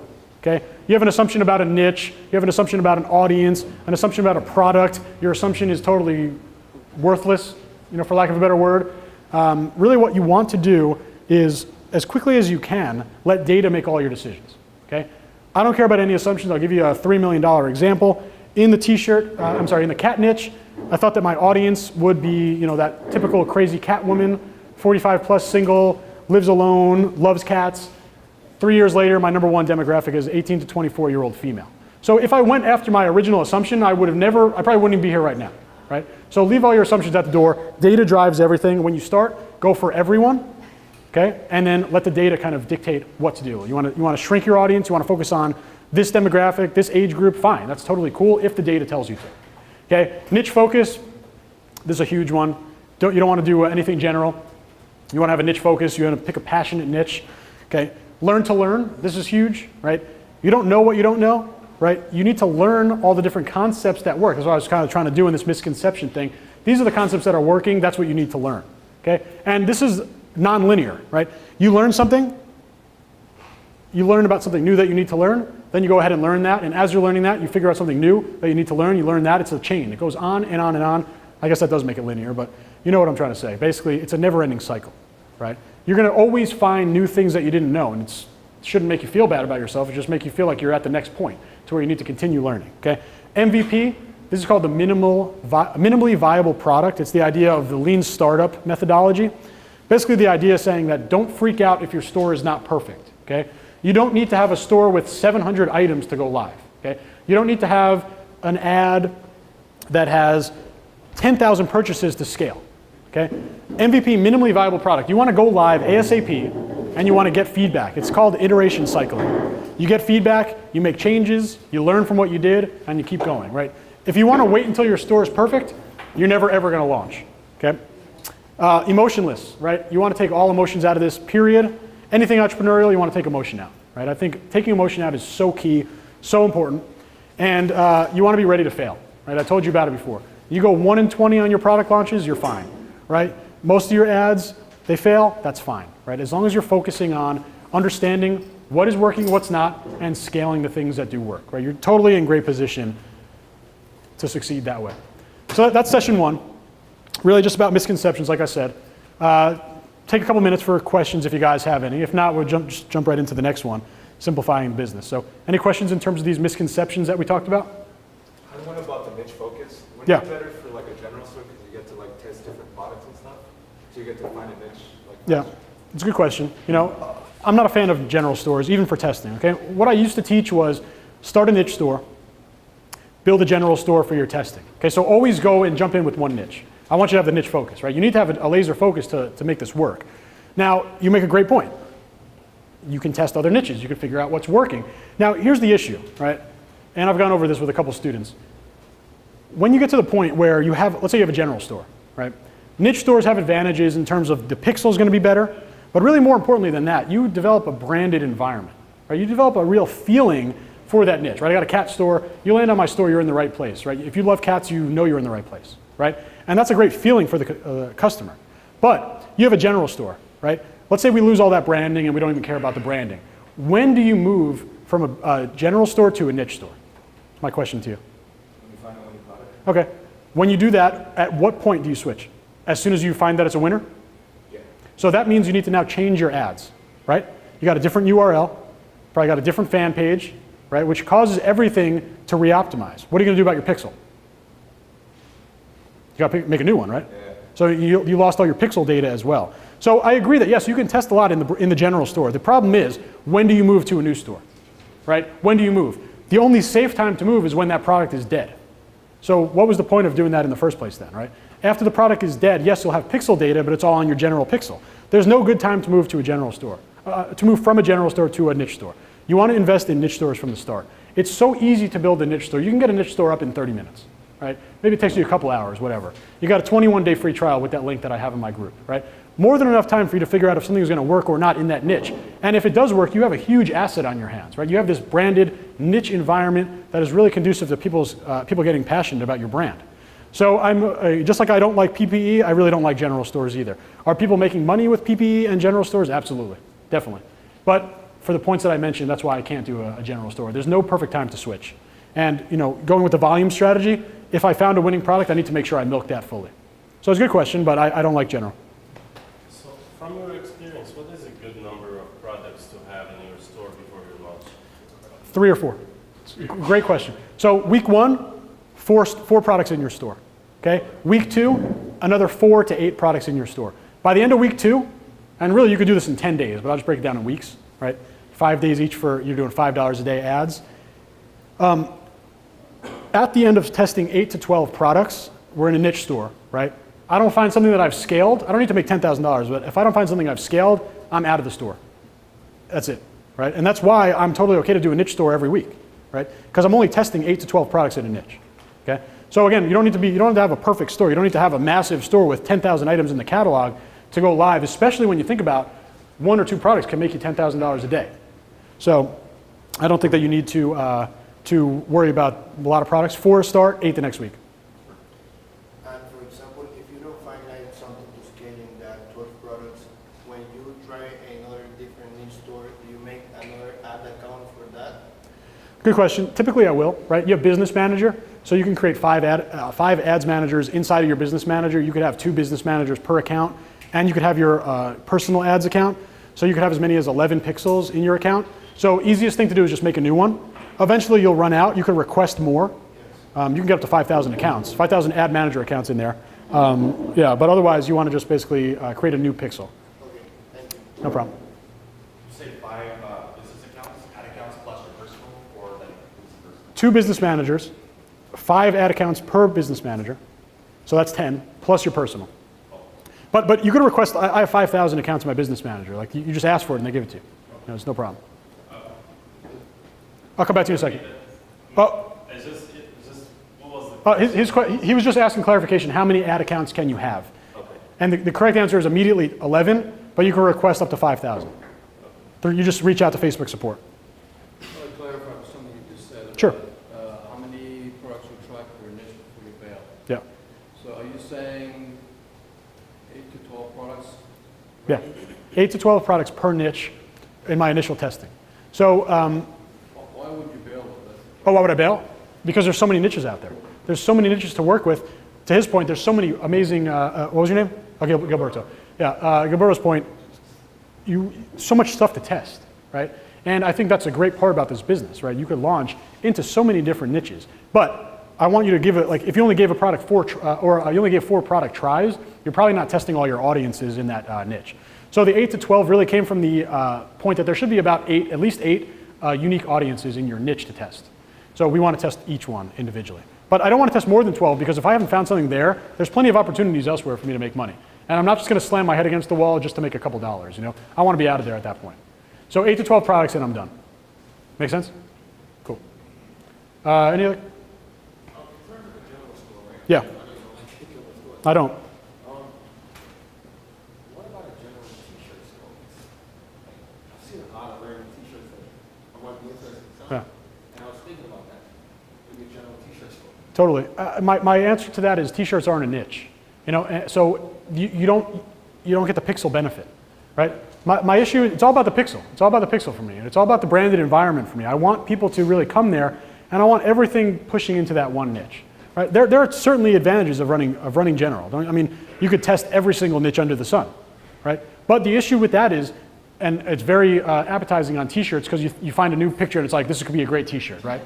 I would tell you that build a niche store just for that t-shirt. It's worth it, right? If that t-shirt turns into something that can sell 1,000 pieces, you have an unbelievably powerful asset in that pixel and on that domain right now.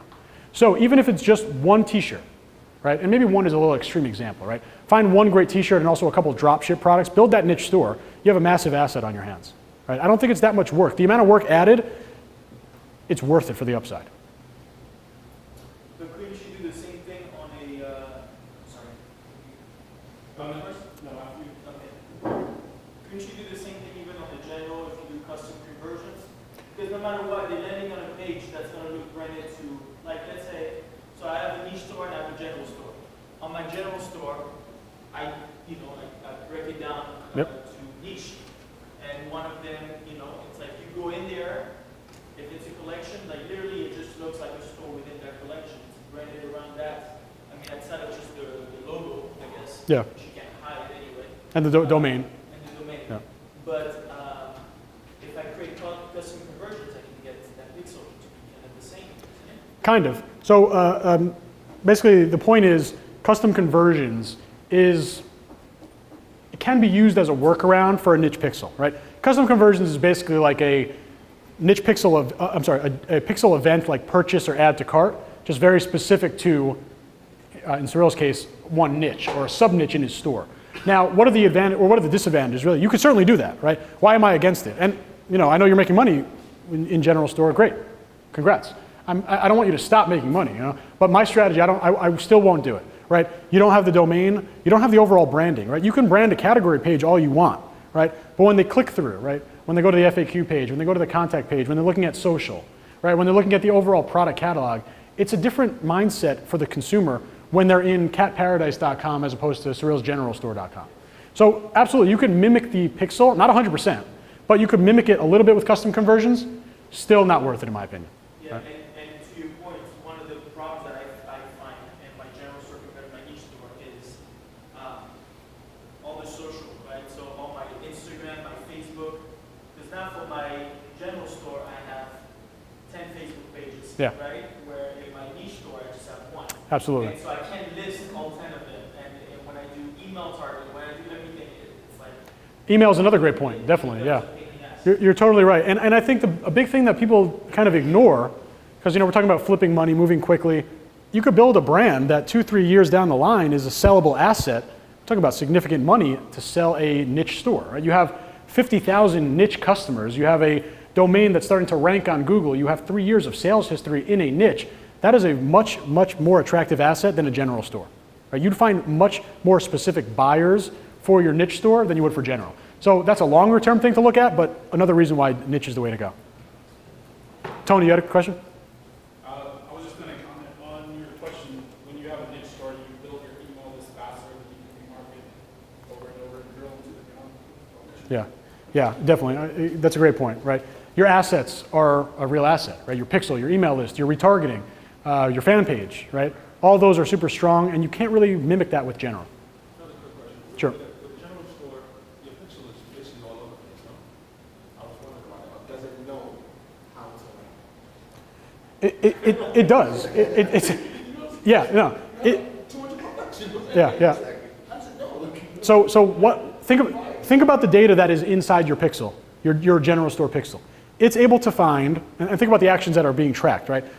It's able to find people that are most likely to convert based on the overall pixel data. Now, yours is weaker than mine because you're getting data from all these different types of people, right? Your customer persona, if there was one in the pixel, would be pretty much all over the place, right? In a niche pixel, your customer persona obviously still has the same data. These people added to cart, these people purchase, these people click, but it's going to create a much more defined persona in terms of seeing the same types of people that also have the same interests, right? So what you have is conversion data. What I have is conversion data and interest data because all of my interests are the same, right? If there are 100,000 people on my cat pixel, you could bet that there's a huge percentage of overlap in terms of the pages that they like. In your pixel, that's definitely not the case, right? And yours still works, but mine works better. Okay? Or just follow up on the previous question. Sure. About dropping the niche. So let's take your cat niche. Sure. So if you started off and you didn't find 8-12 products within the cat niche, Yep. based on this approach, you drop it. Absolutely. However, you made a lot of money out of that cat niche. And I'm guessing you might have taken more than 8-12 products to get there. In this specific example, it's unfair because I was doing print on demand just like in general. Before I jumped in here, I was able to enter a cat store. First of all, I was one of the first Shopify stores to move over from print on demand, so I had a first mover advantage on that, I think. But I got to load in like 3 or 4 huge winning products. That's not fair. Every other store that I have absolutely follows that method for sure.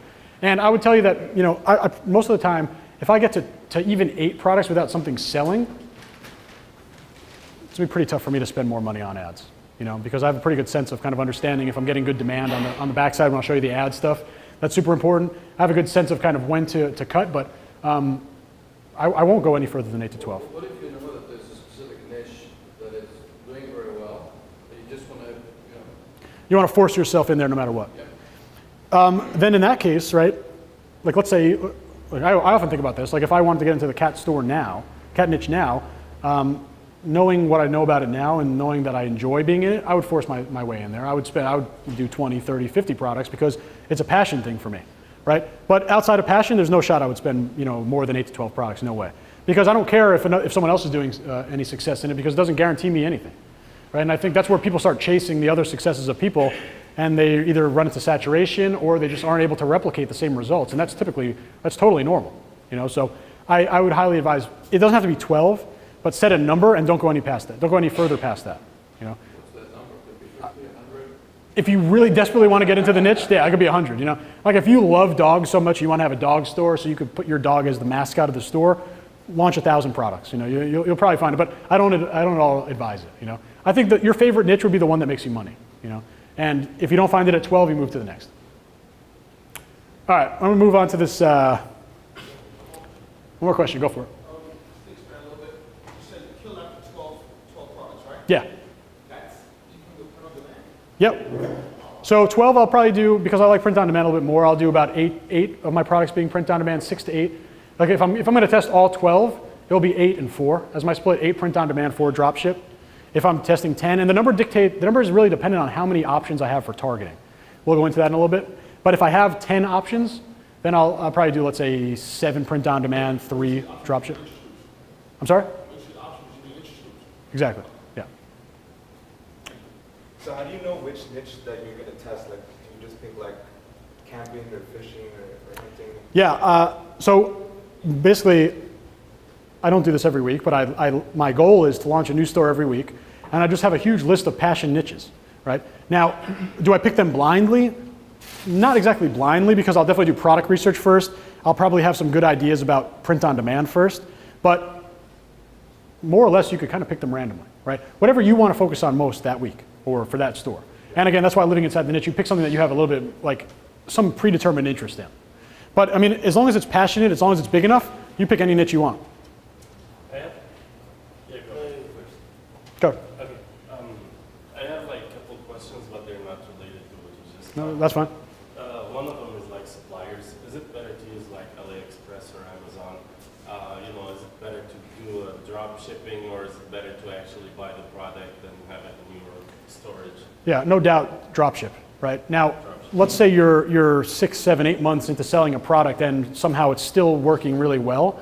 You could certainly look into the numbers of bringing it in-house, bringing it to a fulfillment center. But the way that my strategy works, the volume game strategy, if you were to bring products in-house, you'd never be able to run this, right? I could test the dropship product, it cost me $0 on the product, right? So AliExpress or Amazon or Etsy, really anywhere, you could dropship, but AliExpress is the most popular. Okay. And like the return policy, would that be a problem? And then that's a question. And another one that is related to that is pricing. Does my product have to be like less than the Amazon and eBay prices, or can I be higher? Okay, what was the first part of the question? Oh, return policy. Okay, cool. Yeah, return policy, drop shipping wise, I'm curious to hear if anyone here does it differently, right? I don't want to touch any products, right? I can guarantee you that China is not accepting returns, right? Regardless of what your AliExpress seller says, they're not accepting it. It will always get lost, right? It will never get there. So you don't want products sitting in your garage or your warehouse. You want goodwill on your brand. I do this for print on demand as well. Tell them to donate the product, okay? Now, let's talk a little bit further, right? You don't immediately grant a refund right off the bat, right? Like, there are refund policies that you need to dictate. They need to be followed, right? You don't have to make it like 10,000% easy for them to automatically get a refund just because they want one, right? But if they meet the refund policy that you've dictated and you don't want to take the product in-house, tell them to donate the product, right? Makes them feel good about the brand, right? You get some goodwill on your brand, and more importantly, you're just not dealing with the returns. Does anyone here handle returns in-house? I think I know that you do for us. Those products are separate though, right? For your bigger products, right? No, so I've had a few returns and I just like, Okay, there you go. But what I do is when I tell I offer 50% for them to keep it, 50% refund, which usually I still make a little bit of profit Yeah. or I break even. That's a great strategy. Or I do have, because I have one supplier that deals with 95% of my product in China. I get it sent back to her, and then she, uses them again and sends it back to her customer. Yeah. It doesn't come to my house. But at one point, I was getting, like when I had one of my winning products, I wasn't getting a ton of returns, but still, when you start selling a lot of them, you start getting like boxes and boxes at the house. You just don't want to deal with that. Yeah. And literally, I always thought, I'll ship it back. And then I realized it's costing me more to ship it back than it's costing me to buy it. Yeah, absolutely. And your time and your storage. It's not worth it. I told my VA, don't deal with that. It's not worth it. That's great advice. You should see significantly under 1% returns, like probably under 0.5%. Your second or your third question, the great part about Facebook is it's all about impulse buying. So, of course, there will be a percentage of people that will do price comparisons, no doubt, right? But, and this doesn't really matter for print on demand because it's a unique product, but typically people are buying on impulse and they're not going out and doing the comparison shopping because they didn't come to Facebook to buy in the first place, right? When you go to Google, you have, what's the right word? You have intent, right? You have buyer's intent when you're making a search. But when you're on Facebook and you get a targeted ad, you're not asking for that. So you're in a different mindset. You're not going out and researching. Typically, you're seeing impulse buying, so you don't need to worry about being super competitive, especially not with Amazon. I mean, it's hard to match them. Even eBay. A lot of times, eBay and AliExpress sellers are the same people. So you don't have to worry about that. I have two questions. For example, if I make like a design for a shirt, Yeah. and I want to test that, and when I did my research, I came up like with 10 different types of targeting, like stores, magazines. Do I test them all at the same time, or only like one? I only want to test one. So I believe that every product only gets one test. Okay. Now, you're seeing the data stuff. It can get a second try. But up front, you're going to want to basically pick one audience to test it with one product, and that's it. I don't want you to test 4 times with one product. The reason is, you don't know if that product is successful or not. Oh, okay. Right. So for example, I have like magazines and stores. Yep. I would only test like stores. Right. And if it's going well, then magazines. Exactly. And you'll see in the data thing, if the data says something, then you would try your second audience afterwards. But only if the data tells you to. Okay, and for example, like when doing research on Facebook, where I live, not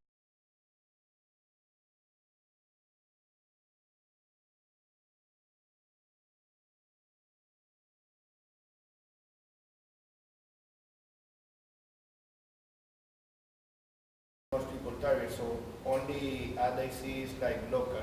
Ah, interesting. Yeah, so I don't get to see. What if you created like basically a second account and you set your location to US? And maybe even register with like a proxy. So you have like a, I once tried doing like VPN, yeah. but they banned me. Oh, really? Yeah. It only That's lasted like 3 days, something like, not a week. To be honest, I'm not so sure. I have a friend that would probably be able to answer that. If you message me offline or I could ask him. To be honest, I don't know. I would think that if you register with a different location, that would work. But if they ban you, then that kind of sucks. So I'll figure out something. Yeah. Is that like spying on ads? Yeah, basically, just to get targeted. Yeah, that would be fine. You just need 30 days minimum to start seeing ads on a new account. It takes a while, but Facebook needs to let you real. Even if you're not going to get banned off of a Facebook account, but if it's an ad account, random IP, then yeah. But for spying purposes, I mean, I do that for like, I have like 10 accounts across the country, and I just do it. I like have one, like all the accounts in this niche, this niche, this niche. It takes a minimum of 30 days to get started seeing ads. Nice. You just like them, and it's all you see. So that'll help. That's awesome. If you can, most of you can't, but Cool. yeah. That's a good share. Yeah. Thanks. Nice. Yeah, I didn't know that. That's cool. Yeah, because I did it like 1 year ago and I got banned, so I would try it again. Yeah. You had a question, Holly? Yeah, so you're saying you start a new store every week? I try to. I mean, I don't always, but Do you still, I'll tell you, it's incredibly easy to do that. You got like, don't be overwhelmed by that. It sounds shocking. It's very easy. It's very easy. You could clone your store, put new branding on it, go to your same t-shirt designer, get new designs, go to your same AliExpress searches, just do different niches, and load them up there and then run ads. Right? No different than launching a new product every single week for your new store, except doing a little bit extra setup. So I would advise, I mean, I wouldn't advise everyone to do that. I think you want to have one real great store that you really understand fully. But you know, if you want to scale your numbers, one way to do that is to scale more stores. And really, obviously we'll add more workload, but it's, you know, it's the same concept, just more. Right, so you still manage the other stores too? Yep. It's like, okay, And so it's not like those are, you know, they're still going. Right. And I'll tell you that some stores literally will have weeks where they're awful. And I'll have other stores that pick me up because I have, you know, I have a winning product on the tennis store, and, you know, my cat store, you know, that one does, you know, well, you get the point. Like, there'll be different good stores each week, and it kind of gives you more consistency to your business because, you know, again, it's about marketing 101, finding those products. So you just get more chances to do it. Cool. Does the success of your stores also follow the 80/20 rule? Sales? Oh yeah, definitely. So so let's say I launched, like, you would think I would have like 52 Shopify accounts. Like I don't even have, I have like 6, you know. So like obviously not all of them succeed, not all of them survive, not all of them I keep. Like I've tried to sell some, etc. But you know, there's no way that it's not the 80/20 rule at all. Like they would all equally, like if I have 5 stores, it'd be like 20/20/20/20 about. But definitely in terms of overall stores that I've launched, probably the 99/1 rule would go there, right? Most will get dropped, right? And a couple will get kept. And numbers, they work. The numbers will be very profitable that way. So, but that's a good question. Don't get overwhelmed by it. I mean, don't do it unless you're very comfortable with this business. But it just adds more hours of the same thing, right? It doesn't change any. It doesn't make you need to do anything different. So. From a billing perspective, are you also billed $80 per month subscription? There's Yeah. no discount on multiple purchases of the store. No, they don't care. There's no silver discount. I sign up with my own affiliate link, so I get I get a little discount. But they don't discount. They don't care about me at all. Like I'm one of their top affiliates, and like the affiliate guys like me, but like the support guys, they don't care. You know, like they don't care at all. They only care about Kylie Jenner. That's it. Like, got. Why wouldn't you try the same product over, say, 3, 4, 5 audiences before you drop it? Because it's a great question, right? Because I found that on $25 of data, I'll know everything that I need to know about a product, right? If you run the interest, yes, assuming that we're in one niche, right? We're in one niche. We have different audiences made up of different people who love that niche, right? And you'll see it with the data, right? Like you're thinking that maybe you just picked the wrong audience, and you might have picked the wrong audience. Maybe the other audience will perform a little bit better, but there's no way you're having a winning product on one audience and a losing product on the other, right? You might not make sales on one audience, but the stats, click-through rate, CPM, CPC, those would tell you, they would signify that this product has demand, right? So that's going to be the data that we're going to look at. It's going to say, maybe we didn't make sales, but the data is telling us that there's demand, right? Now, you might have a product that makes, let's say you have a product that makes 1 sale with an audience and has terrible stats, right? Maybe if you try other audiences, you might not make any sales, right? That might not be a winning product. But let's say you have a product that makes 0 sales and good stats. Likely you're going to see, you might not see sales, but you're still going to see good stats across the other audiences. What I'm trying to say is the audiences, while they're different made up, they're very similar. So their reactions to the product will be the same. Cat magazine lovers and cat food brand lovers are very similar, right? They're different because we want to have different ways to target, but they're of the same mindset saying, I'm not interested in this product. So $25 on only one test allows you to keep your costs down while still figuring everything out. What do you feel buyers are just a different audience? I mean, you can have, let's say, associations and groups, okay? But it's not a buyer's group.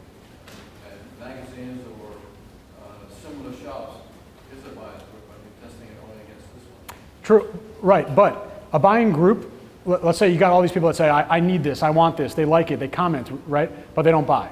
That's fine. We would see that though in the stats, right? The stats would say click-through rate 2.0% or CPM $7, right? And those meet our thresholds of saying we would test it again. But there's no way that you're gonna have a product that gets 0.2% click-through rate, $25 CPM, $3 cost per click. You're not gonna use a different audience in the same niche and then all of a sudden it's gonna say $3 cost per acquisition. It just won't happen, I promise you that. I've seen it tens of thousands of times. Would you change or modify anything within those 5 days if like while you're testing, if the data is just perfect? Like that just happened to me. I'll give you an example. I launched a print on demand shirt yesterday, and worst CPM I've ever seen.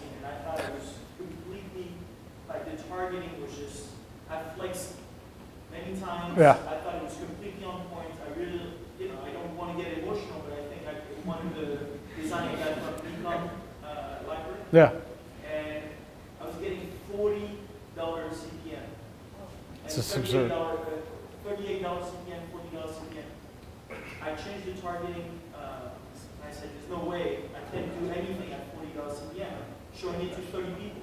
Yeah. You know what I mean? Yeah. And I changed it last night, and this morning I got a sale on it. Nice. What's CPM now? It's still shit. Uh, It's crazy because I'm thinking, I mean, that's definitely something I'll Yeah. show you today because I Yeah. think you are informed. Yeah.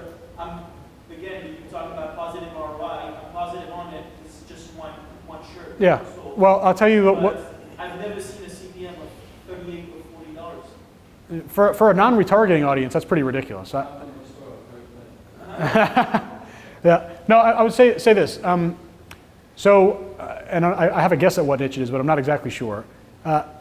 It's a good sign because you've made a sale off a very low reach, which means you have a high conversion rate, right? You're gonna probably also have high click-through rate, which means your other audiences, your other interest groups should perform hopefully better. What I'd want to definitely do is scale horizontally pretty quickly to see if I'm able to get low CPM on other audiences. Now, I would also continue this campaign as well because you're profitable right now, Yeah, right? the reason for that question was, would there be any time where you would literally stop in the middle of that $5 for 5 days and just change something? Yeah. If you look at after one day you have $40 CPM, you obviously I'm not trying to spend. I don't think the CPM is going to drastically go down to $10 if I'm starting at $40 CPM the first day. Likely not, especially not right now in Q4. But my advice is don't touch an ad until $25. Right now, I think everyone has different levels. If you've seen it a lot, you could certainly make your decision on $15. Right? I don't think much changes between $15 and $25 if you've got a terrible CPM and you got really low CTR.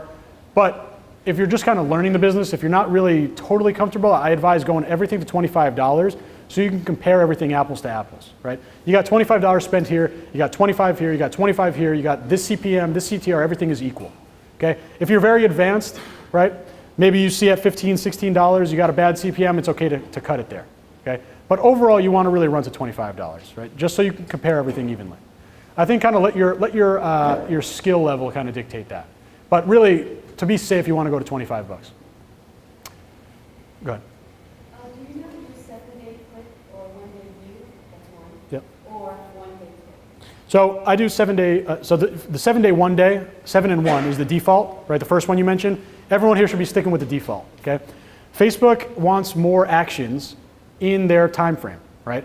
You give a 1-day attribution or a 7-day attribution. 7-day attribution means any sale that comes in from an original ad click within 7 days gets marked to that ad, which means, sure, the sale, dollars and cents, same to you, it doesn't matter. But to Facebook, you're getting more conversions in that window, making them have an easier job to optimize your ad. So you definitely want 7 days on that attribution. Actually, there's 4 options. There's 1 day, there's 7 Yeah. day, and then there's 7-day view or 1-day click. That's a third option. And then there's a fourth one, which is 1-day click. Whatever the default one is, I think it's 7-day attribution, but there's also another thing under that that says 1-day click or something like that. Right now, that everyone's using that's working is 7-day or it's actually one option. It's called 7-day view or 1-day click. That is one option. It's by itself and it works. But then all of a sudden now it's like people are testing 1-day click and that works too. So people are flipping back and forth. Yeah. As far as the other option, the 1 day and then the 7-day, that's not working. No, I don't think. I'll also say this. I don't think that really changes the performance of an ad, right? I think it definitely affects how quickly you could optimize and scale and how quickly Facebook feels comfortable with that, in terms of that, learning phase, whatever. But going back to that misconception, you have a winning product, you can make it work with 7-day, 1-day, 28-day attribution if they ever add that, it doesn't matter, right? I don't think that's really the big thing. I would recommend doing the 7-day click attribution because that gives you the longest time frame for any of those clicks to turn into a sale, tracked into Facebook for the conversion optimization. So like I said, I don't think it's a massive difference, but that's running at the default is what I've always done and what I highly recommend. If you're doing like really high ticket items, right? I think this was originally built for high and low ticket items, but and definitely if you're doing high ticket items, you absolutely want the longest attribution. But because of the way that Facebook optimizes conversion, we want the longest window as well. So longest is better. Also with target, I noticed your target review, everything that you were testing was 18 plus age. So you're still doing 18 age. Yeah, reason is that leave all assumptions at the door. Maybe your best customer is 19, you know, and you'll know very quickly. You'll see in the stats, in the ad report. Good question.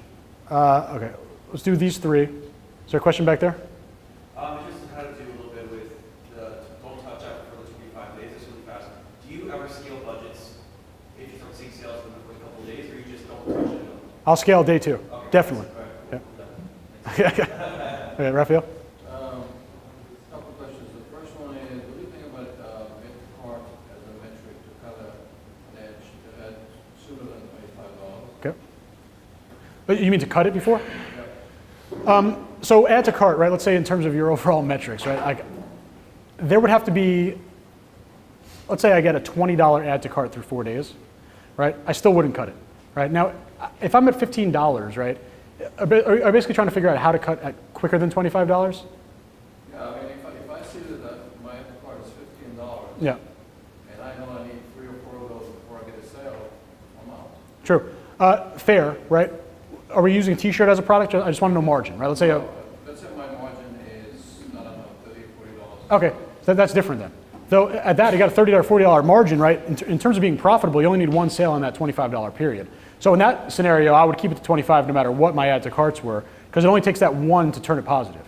Right? Let's say you're dealing with a traditional t-shirt, like an $18 margin, so you need 2 to be profitable. You know, let's say you got you're through 4 days, you got no add to carts. If you're really comfortable with the data and understanding the data, it's okay to cut, right? Again, what I was saying before, ideally, right, I would suggest to everyone running to $25, right? But you know, if you can cut at $25 for 5 products, you can test another product for free. So I would say kind of let your comfortableness with the data dictate what you do. You know, but there would be no metric really that would tell me not to, unless the metrics that I'm going to show you in the data are just really poor. CTR, CPM, CPC. Add to cart, you know, those are obviously, you know, you have low add to carts, you have low clicks, you're going to have low add to carts as well. But really, I advise going to $25 mark. But if my ad budget for a sale is $30, and I'm $15 before I get an add to cart, I know this is a loser, right? How do you know? Because I know that I'm not going to get a 2-to-1 conversion. I know I'm going to need, I don't know, 5, 6, 7, 10 add to carts before I get a sale. Typically, yes. Overall, if you're running $10,000 of traffic, your metrics would definitely be, you know, let's say on a high end, 10% conversion rate, right? Which would be about, you know, maybe a 20 to 25% add to cart rate, right?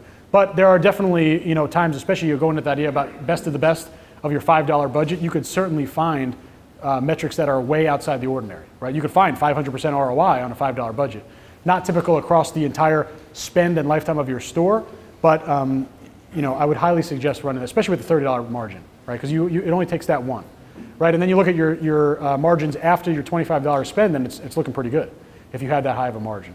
So I'm saying $25, you know, that's the safe amount. So, okay, so let's say you're running 25, well, let's say you're just running an ad, you start to get some sales, however, your spend eats your profit, meaning it's not a positive ROI. Yep. Do you scale, you cut it, what do you do? So I give three more days, right? And basically, I'll also consider time of week for this. If I can basically, let's say I'm on Wednesday, Thursday, right? I would definitely give it basically, let's say Wednesday, Thursday, Friday, Saturday, Sunday, 5 days through the weekend. Weekend should be the best time. Let's say you're on let's say it's like Saturday, right? I'm basically going to give it to the end of the weekend. Let's say I'm on a Monday. I need to have some real nice stats to continue it, considering my next 3 days are going to be typically the 3 worst days of the week. So it does depend on the time. You would never give it more than, let's say 3, 4, max 5 days, depending on when it falls in the calendar. But you know, if you're break even, it's worthwhile to go to the weekend with it. I'm gonna hold the questions actually. I'm gonna do this next thing just because we're about to, I don't want to get too far behind. And then we'll take another break for questions at that point.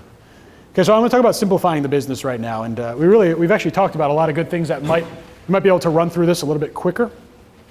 But the overall strategy, again, we're talking about really only 3 or 4 levers that you can play with that are going to affect the success of your store or not, right? This isn't going to be something where you have a checklist of 300 things that you need to do every week to succeed, okay? Passionate niche focus is number one, right? I totally believe niche over general every single day of the week, right? You want to have a niche store, no doubt, right? You want to have no inventory business model. So we're talking about bringing stuff in-house. I couldn't see, why you'd ever want to consider bringing a product in-house unless you were doing months and months and months of consistent selling on it, and the numbers also make a lot of sense, okay? We want to be focusing on paid traffic, okay? Forget about SEO, forget about social in terms of driving lots of clicks, right? That could happen later on, not going to be how you build a business, okay? Keeping it super simple. We only have 3 things on this list right now that you need to focus on. You need to focus on your products, your niche, and of course your marketing, right? And that's just, talk about any business, that's a business, that's a business right there, right?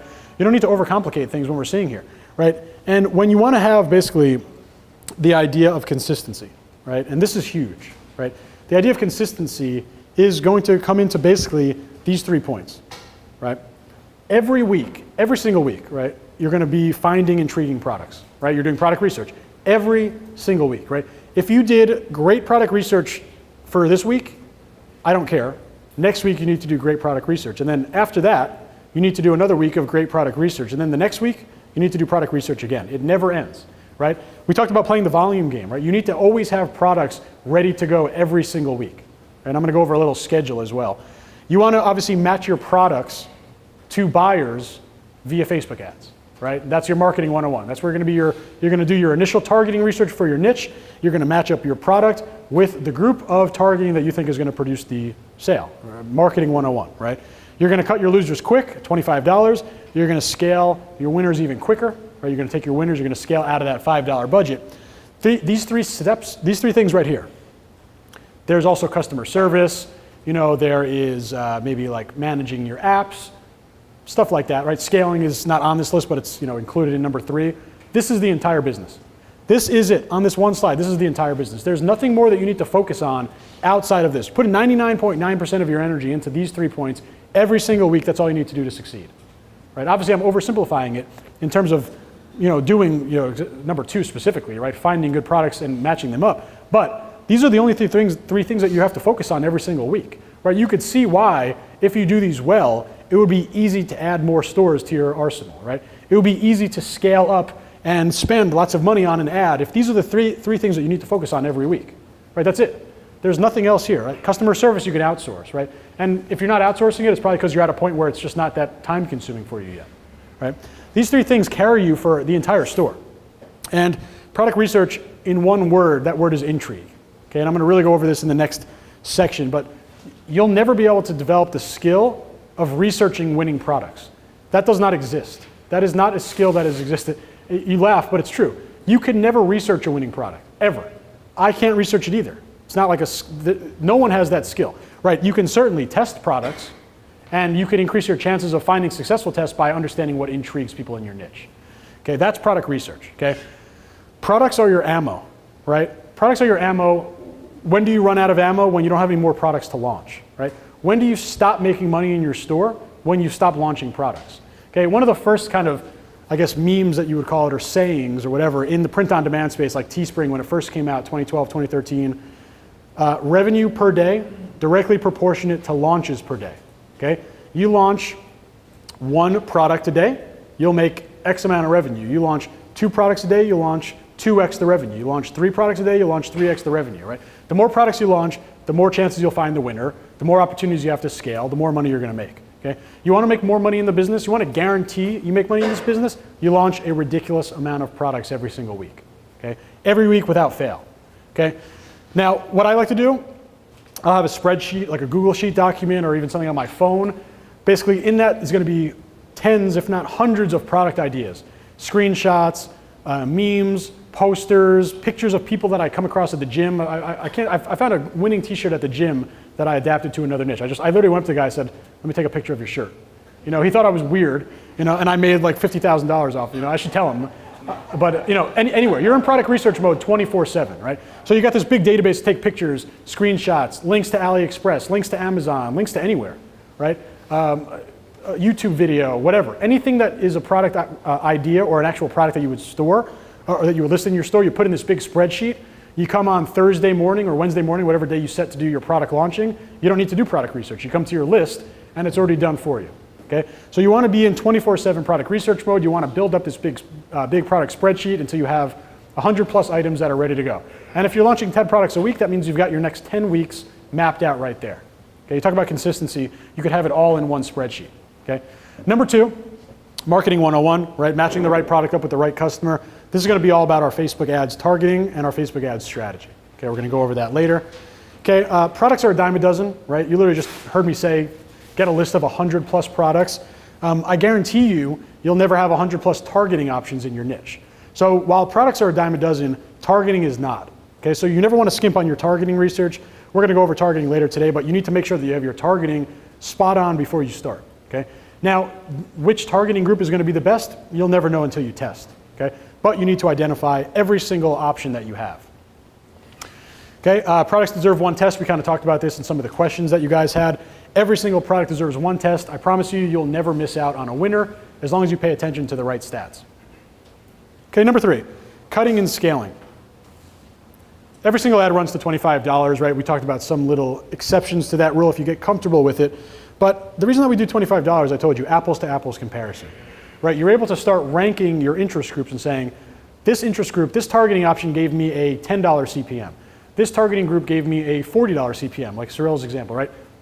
Which one's better, right? You have them ranked, you have them equal, you have everything visible in your data to say, these all had an equal chance to succeed, this is what I got out of these ads.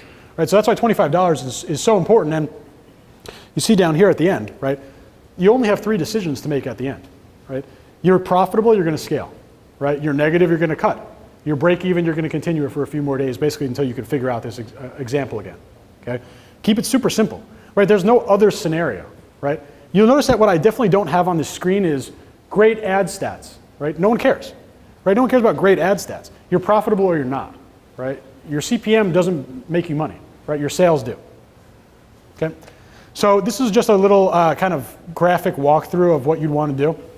Right? This is just on one product. We're talking about a product test here. Okay, first things first. Okay, we got our product, we got our $5 a day ad. Okay, we're talking about website conversion as our ad, right? We'll go over all that later on. Running one ad, $25. Okay, you have your $25 spent. You have a simple decision, right? It's like very easy. Yes or no? Are you profitable? Yes or no? Yes, you're going to scale it. And to answer the question over there, you could scale it on day 2 if you want. In fact, you could even scale day 1 if you want. Right? If you see some ridiculous sales, feel free to scale day 1. Okay. This is going down this path, right? We'd all love to be in this path for all our products. It's not going to happen, but these are the winning products. We're going down this path. Okay. Now, right over here, right? This is why we're okay with only testing $25 per product. We will read the ad data, right? If I said test $25 a day and then blindly ignore everything else, then you could say my strategy sucks. But we're going to be looking at our data. Okay. Read the ad data. You have good ad stats. You give it one more test. Okay, what does one more test look like? This exact thing, except a different targeting option. Okay, so if you're using my interest group strategy, a different interest group. Okay, now what if you're right over here, right? Bad stats, awful stats. Why would that product get tested again? It doesn't. You stop and you save your $25 and that's it. If you have bad stats, no shot you're going to have good stats on your other ads. I know for a fact. Right, so don't ever be hesitant to stop at that $25 mark if the data tells you to, okay? Very, very simple, this is not rocket science. Super, super straightforward, right? You're basically just looking at the data and you're making decisions off it. Again, talking about mindset, letting data make all of your decisions, okay? And basically what you have here is a rinse and repeat schedule that you're gonna run for 52 weeks out of the year. You're gonna run it every single week that your store exists, right? And what you did last week means nothing to what you're gonna do this week. And what you do this week means 0 to what you're gonna do next week. And next week, I already know what you're going to do because you're doing the same thing you did this week. You're going to launch more products. You're going to research more products. You're going to launch them. You're going to match them up with good targeting. You're going to cut and scale at your $25 mark. Right? Very simple. I want you guys to be looking at this and saying, this is too easy. Right? Because as a system, this is easy. Right? The system is easy. Obviously, implementing it and matching up the products, that's hard.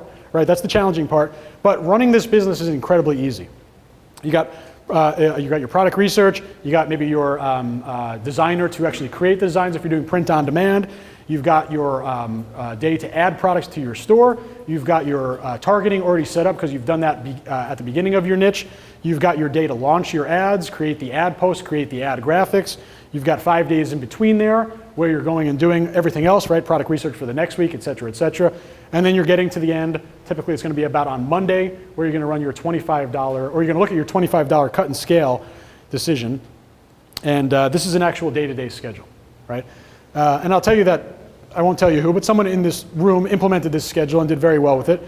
This is the, and I do the schedule as well, but this is the schedule that I run, right? And you see on the yellow days, these are your only heavy days. These are the only days that you should be spending more than 2 or 3 hours on this business. In fact, you should probably be spending about 2 or 3 hours on these days. These other green days are pretty light. You're talking about an hour's worth of work. And I'm going to go over the yellow days first, okay? Basically, my week starts on Thursday. Okay, Thursday is where I launch all my ads. Okay, why do I launch on Thursday? Thursday, Friday, Saturday, Sunday, Monday, right? At the end of Monday, I'll have spent my $25 dollar, which means I get all 4 of the best days of the week. Thursday is good, Friday, Saturday are best, Sunday's pretty good as well. Okay? So I'm launching with a purpose, right? I'm not launching on Monday because Monday to Friday, if you average it out, you should get less sales on Monday to Friday than you do on Thursday to Sunday. So I'm taking advantage of days of the week right here. Okay? You want to start them as early as possible. If you don't like getting up early, you could certainly schedule the ads to start at like 4 a.m. on Thursday morning. Okay? These 2 days, if you want to start on Wednesday, I'm okay with you starting on Wednesday as well. I used to start on Wednesday. I've switched to Thursday just because it just fits my schedule a little bit better. Either way, you're going to get the weekend on Wednesday or Thursday. Okay? So now we're moving backwards from Thursday. Okay? Wednesday, you're going to want to add your products to your store. Okay? You might have designs that are print on demand, which means obviously you would need to have received your print on demand designs well before Wednesday. Right? You got your dropship products, you're going to add them into the store through Oberlo or through Dropified. You've got print on demand through Custom Cat or whoever you're going to use. You're putting them in the store. You're also going to create your 8, or 8 is a relative number. This number will change for each niche, and I'll tell you why. But you're going to create your ad graphics for those new products. Okay? In my cat niche, I'm launching 12 products every week because I have 12 different ways to target. Okay? In this example, our specific goal is 8 products a week because we had 8 different groups to target. Okay? You're going to create the graphics. You're going to add the products to your store. Okay? So taking a step back on Tuesday, now we're back into our light day. Well, we had our coaching call that day. Then you'd review the new products for your store, right? If we want to launch products on Thursday and add products to our store on Wednesday, obviously we need to have our finalized products on Tuesday, including our finalized designs from our print-on-demand designers. Okay? Monday, Saturday, Sunday, Friday, easy. Easy days. Product research, ad management, customer service. I throw email marketing on Friday as well. Right? Email marketing is something that everyone should be doing. Don't get overwhelmed by it. We'll talk about it a little bit later on, and we'll have a discussion about it. But basically, if you're overwhelmed by email marketing, don't be, just start. Just email. These people want to hear from you. Right? They're your customers. They've opted in. They want to hear from you. Don't be afraid to send. Fridays are a great day. Thursdays are a great day. Sunday mornings are a great day. Monday mornings are a great day. I pick Friday to send mine. Okay? This is your entire, everything in the business is right here. Everything in the business is right here. Tell me if you see something challenging in here. What is challenging in this list? Shouldn't be anything, right? I mean, Who will receive that? Who will receive that? yeah. You get the video too. Everything in here is straightforward, right? Now, everything that you need to do, you can do. Right? Even if you're a beginner, you're intermediate, you're advanced, all these things, it doesn't matter. Right? Of course, you can do these things better the more advanced you are, the more strategy, the more skill you have at ads, the more experience you have, etc. But I'm doing these exact things every week. Right? If you're brand new to Shopify, you're going to do all these things every week. It doesn't matter what level you're on. This is how the business is run. You got people doing $500,000 a day. You have people doing $5 a year. They're doing this. They should be doing this strategy. Right? They should be, they might not be, but this is the strategy that will get you to success in this business. And this is not anything that I created in terms of a proprietary information. This is how everyone is making money in this business. This is just how you make money in e-commerce with Shopify in the print-on-demand / drop shipping space. Okay. So if you guys want to take pictures of this, but you're going to get this recording anyway. So this sequence starts on Wednesday, right? Because Tuesday is like the end of like your product launch and stuff. I consider like this like the cut day. I'm basically working back from Thursday. I mean, it doesn't matter how you think about it. It really doesn't matter. But like in terms of my ads start on Thursday. Okay. So I need to basically be prepared to launch my ads for Thursday, which means creating the ad graphics. I mean, I guess technically you could do this all on Thursday morning, but it's like you're not gonna be able to get t-shirt designs and all that stuff. So this is really just about consistency. Do you want to do all this on, you can condense, you want to take Saturday and Sunday off? Do it. You just do extra product research here and outsource your ad management. I mean, ad management is really just taking a look at your scaled products and making sure that they're still working and then applying the scaling strategies. So those are very light days. I noticed that it takes Facebook longer to approve your ad. It could be a whole day, 24 hours. It's affecting a lot of people, so Lately, you're right, especially over the past like week and a half, 2 weeks, something's been up where it is longer. Oh, actually, I know what's up. It's because they're basically putting more, with all the Russia Facebook ad stuff, like that kind of scandal, you guys might have heard about that, like with Facebook selling ads to like Russian bots. Basically, they like tripled their ad approval staff. So probably right now what's happening is they're being a little bit overprotective in terms of that. I had a couple ads get disapproved and then manually appealed and then they got approved. So I'm thinking that this is kind of just them being, cover their ass type thing. Typically, you should see ads get approved in 45 minutes. We will definitely get back to that. If you're seeing that consistently, right, on all your ads, then I would definitely say schedule your ads, right? If you schedule your ads for a future time, it will get approved. Like it will go through the process in between. Tuesday scheduled for Thursday. Correct. As soon as you create the ad and publish it, even if it's scheduled, it will have to go through their thing. It goes through automatically. So I think it's just that they've probably upped their settings a lot in terms of stopping things because of that issue. That's my best guess. It could just be a coincidence, but otherwise, before this happened, I would say that if your ads don't start in 24 hours, delete and redo them because it's just something is weird with Facebook. That's my overall strategy, but I agree, it's been weird over the past 2 weeks. So when I get like that pending review, I just go into the ad part and I just recreate the ad there and it just goes, right? Yeah, it's typically they're just being weird. It's just Facebook being weird, whether it's an algorithm or something. There's a lot of bugs in Facebook. You'll always find them, right? The more you're inside Ads Manager, you're going to find bugs. It's just part of the game, right? They update Ads Manager every 3 months, it seems like. So things are going to change. Anytime you see something weird, blame it on Facebook as a bug and just try to redo it. Okay, that's it. That's really it for the schedule, right? I mean, incredibly straightforward. So I'm going to open it back up to questions. And it doesn't have to be about this, but if you guys had saved some questions from before, feel free to ask them now. Next thing we're talking about is product intrigue research, and then we'll do a little break after that. Okay, what's the trend right now that's working for everybody is instead of using text targeting, they're using one broad interest per ad set. What are you doing? Yeah, it's going to be one of the things that I'm going to talk about, and one of the strategies that I talk about. So that's basically the most broad that you can go, right? Broad of the broad, right? Big million plus interest. Not my go-to strategy, right? It's in my arsenal because it forces lower CPM, right? Basically, the more targeted your ad, in terms of like the more defined, right? The smaller the audience, right? The less inventory there is because there's less people, which makes the ad more expensive, right? That's natural, right? Basically, you want to find the sweet spot. I believe I found it at about 500,000 people. You want to find a sweet spot between having audiences that are too big, that it would be expensive to test through, and audiences that are too small that it would be expensive to get reach. So I found that I intersect. I love intersecting. About 500,000 is my ideal strategy. It's going to be the first of the three that I'm going to go over. The third of the three is broad, right? Broad definitely works for two reasons. One, if you can't get a lower CPM, it will force a lower CPM, right? You will see low CPMs. It will also, the way that I use it is basically the carpet bomb strategy, right? The idea that you don't know who's worthwhile yet. And so in some niches, you have to do this, right? I think the example was like the unicorn niche. There's like 3 million people in it, but there's only 2 interests. So there's no interest grouping possible. So you have to go broad, right? And what you do is you build engagement audiences off of those broad audiences. So we let everyone go after it, right? We anticipate that huge percentages of those audiences are not going to be very targeted.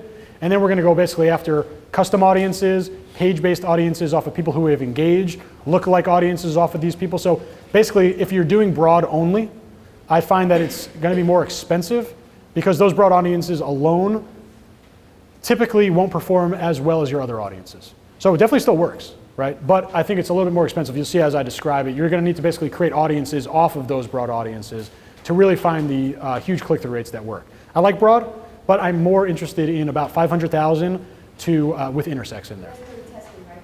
500. Correct, for testing. What's the minimum though? Because in your video, it was kind of contradictory. The lowest is 72K, but then at one point in the video you mentioned 150K, for example. Okay, that's good. The look that you want. Yeah, I think it depends. I'm not sure the specific example. By rule, it's 75,000, right? 75,000 is my minimum number. Let's say I have an option to have 3 intersects at 150,000, and then if I add my 4th intersect, it brings me to like 40,000. Then I'd rather be at that 150. So I'm not exactly sure. Maybe that was the purpose of the example. Maybe I just misspoke. I don't recall. But 75,000 is definitely the lowest you'd want to be. 500,000 is really like the nice level that I want to be at in terms of my testing audiences, and that includes intersecting. But you'll see that in some cases you just can't intersect even if you wanted. So you might have to use audiences outside of that size, under that size. We never want to ignore an interest group. So in some cases we'll just have to go with it as is. So, but ideally 500,000 intersected is what I would find success at. Okay. So 75 is the minimum. Yeah. So for a niche that doesn't have that many interest groups, would you just, like let's say the only interest group is just a broad keyword, would you just keep on like promoting products to that same broad keyword over and over until you build enough data to build like a lookalike audience? Yeah, unfortunately, yes. So what I would want to do, and the progression that I would do it as, you'd have to run probably a couple launches with that broad.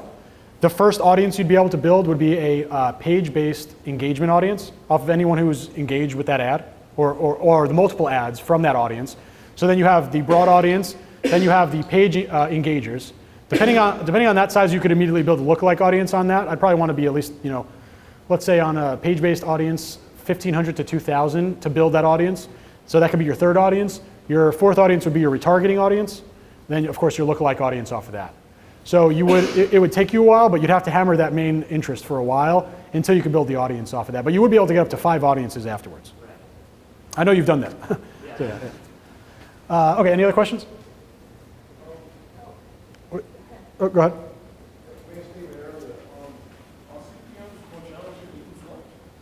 I believe so, yeah. They're not excessive to where it won't work. You could certainly still launch on a new Pixel. I did 5 launches. I got one under $10 CPM. I want to basically find under $10 to $12 of CPM. I had one over $24, so that was pretty terrible. But I think pretty much what most people are finding right now between basically $10 and $16 CPM right now. No way. And in terms of launching stores every day, right? Every week. Do you handle all of that yourself, or do you have a small VA or something? No, building the store is something that I don't have 52 stores running. Oh, yeah. Yeah. Well, I mean, if you've ever seen like my Shopify setup webinar, like I could build a store in on a webinar, I could build a store in 45 minutes. Yeah, building the store is easy. Yeah. We're learning from you. It's really easy. This is important. Just keep Yeah. But managing the store, managing the ads, is like, pull your head out. I think it's super easy, right? I think it's super easy because, yes, definitely your ad management might be 30 minutes with one store and 3 hours with 6, right, or 7 stores, but it's the same amount of work. You got to do more of it, definitely, but it's still not filling up your full day, no way, So I like, in terms of building the store, outsource that for sure. I mean, that's easy, or just spend 30 minutes yourself. Managing the store, I think that's tough to outsource, right? I think that's pretty tough to outsource in terms of managing your ads. I think that's the skill that, you need to be good at yourself. And yes, if you have to review and scale 30 ads instead of 10, it will take more time. If I'm also scaling 30 ads instead of 10, I'm making 3 times the amount of money, so it's totally worth it. Yeah. If you buy a winning product, right, and it can be that you want to stitch, do you scale to a whole different store? That's a good point. A good question. Or just keep pumping into the same store? Or do you say this can be good in this store as well? You have 2 existing stores, or Yeah, I have 2 existing stores. in this scenario though? What I would want to do is take advantage of what's working in the spot that it's working because of the pixel, right? So what I would probably do is, let's say it's a cat yoga shirt on a cat store. I would keep it on the cat store or I would keep it on the original store because that's where my ads were being successful at, and the pixel was succeeding in that setup. So while I may add it to the second store, I probably wouldn't run ads there. I would certainly run targeting though to my first store though. You wouldn't scale that winning product to the yoga store? I would run yoga audiences to it, but in the original spot, right? I think it's going to be you know, pretty much this is only going to happen in like print on demand scenarios where they're like hybrid tees, right? Where it's like intersected tees, right? So while it could make sense in both stores, it's already working in the cat store or wherever it's already working. So you want to pump everything there, because. Something like this, like, I had a coffee cup I was running in one of my nurse stores. Yep. And I was thinking just put a coffee shop. I would definitely add it there for sure. But what? It But was winning. yeah, And I was thinking, you know, I could just scale to a whole coffee store. you already have the coffee store running? No. Okay. Then yeah, Nurse store, that was just. I like that idea definitely. But I would still want to fully scale out that mug or the coffee cup, whatever, on your nurse store. I'd want to fully scale that. And if that means including nurse audiences, obviously, I mean, it does, right? I don't think that coffee on its own would never buy a nurse mug. So I think that if the product can be relevant in both stores, put it in there, but put all your ad budget into the one that it's already working. Basically invest in what's working up front. You have a question? Yeah, so my first store is gonna be an astrology shirt store. So you were mentioning put new products every single week. Yep. And because there's 12 different signs within astrology, I'm Sure. thinking, because I didn't want to put out, one shirt and then someone who's a Leo sees a Libra shirt and then they're frustrated that they can't find their own. Yeah. So how should I make sure that I have, if I do a new design, that I cover all of the signs for that? So, cost-wise, it won't be that much extra to get like a little variation done, right? Now, if you're talking about a full variation of having to like replace like the Cancer crab and, like doing more design work where your designer might charge you more, I would say test with one only. And I'm doing the design. Okay, you're doing this, then great. Then you don't have to worry about design. So it'll be easy variations, right? It would just take more of your own time. I would probably launch, I'll tell you the truth, I would launch with just one, okay? And the reason being is that my ads, right, if I'm gonna target someone who's a Gemini, Aries, they're not gonna see it, right? Maybe they'll see it organically with tagging and sharing, but not enough for me to worry about it, right? If you get requests in there, say, oh, I would buy this if there was a Libra, guess what? Put the Libra store in there ASAP, reply to the comments, say we made this just for you, right?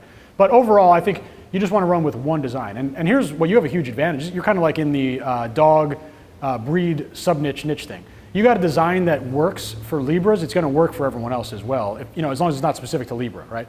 Which means you have built-in scalability. So you don't even need to create those other designs until you already know that it works in one place. So I would say save your time, launch with one, and then if it's great, then you have 12 times scaling than anyone else would have. So you have a great scenario there. Kind of like saying if you have a good shirt for German Shepherds, you probably have a good shirt for Pit Bulls as well. I have a question. So you said you launched 8 products a week because you had 8 different targetings. But for a niche that only has like, for example, you say unicorn, one word keyword. I've been in that niche, so I know there's only like one keyword. Yeah. And how many products would you test if only you have one keyword? Like one? Yeah. Too little. No, it's a great question. I mean, in that scenario, right, understanding that we can build more audiences later on, I'd probably go about 4 products per week. They'd have to go to the same audience. Four is a lot. I think 4 is a lot. Maybe 2 is ideal, but then we're just talking about more time to build those other audiences. So I would go in the first 3 weeks 4, 4, 4, right? If hopefully you found something sellable, hopefully you found some engagement on those ads so you could build those engagement audiences. It's not a good scenario. It's not a good situation. They're not ideal niches. Yeah, going like up from there, like from lookalikes, up. Page-based audience, retargeting, custom audience, lookalike audience. Exactly, yeah. So basically you have to manufacture your own audiences in those cases. I built a unicorn store. I didn't have any success. just to tell you. Go ahead. Yeah, probably, yeah. I have one option, just the word unicorn. Go ahead. A couple of questions. First one is CPC versus CPM. Since CPA is based on CPC and not CPM, why wouldn't I focus on my CPC? You should focus on both, but CPM is the originating factor of every single metric on your Facebook ad report. Because CPM is cost per 1,000 impressions. Basically, if you get 0 clicks, 0 likes, 0 everything, you're still paying for the ad. So CPM is the most important number in terms of getting your ad delivered. It also will basically be a function of your cost per click, because the amount of people that you see, there'll be some amount that will click through, right? Let's say 1% clicks through on. And don't get me wrong, CPC is one of the stats that you should pay attention to. But I believe that CPM is actually more important, because CPC is just built off of CPM originally anyway. Your CPC is how many people click, right, total, right? Your CTR is how many... But the two are not directly, they're not linearly related. No, they're not at all. But before you get a cost per click, you're getting a CPM, right? Before you even have any potential to get a click, you're paying a CPM, right? So CPM is going to be the number to me, and they dictate two different things. CPM will totally dictate the health of your targeting, how easy it is for Facebook to show that audience. CPC will strictly talk about your demand for the product. So they're both very useful, but they tell you two different things. CPM to me is more important though. CPM is really going to be like, let's say you're getting 25-cent cost per click, right?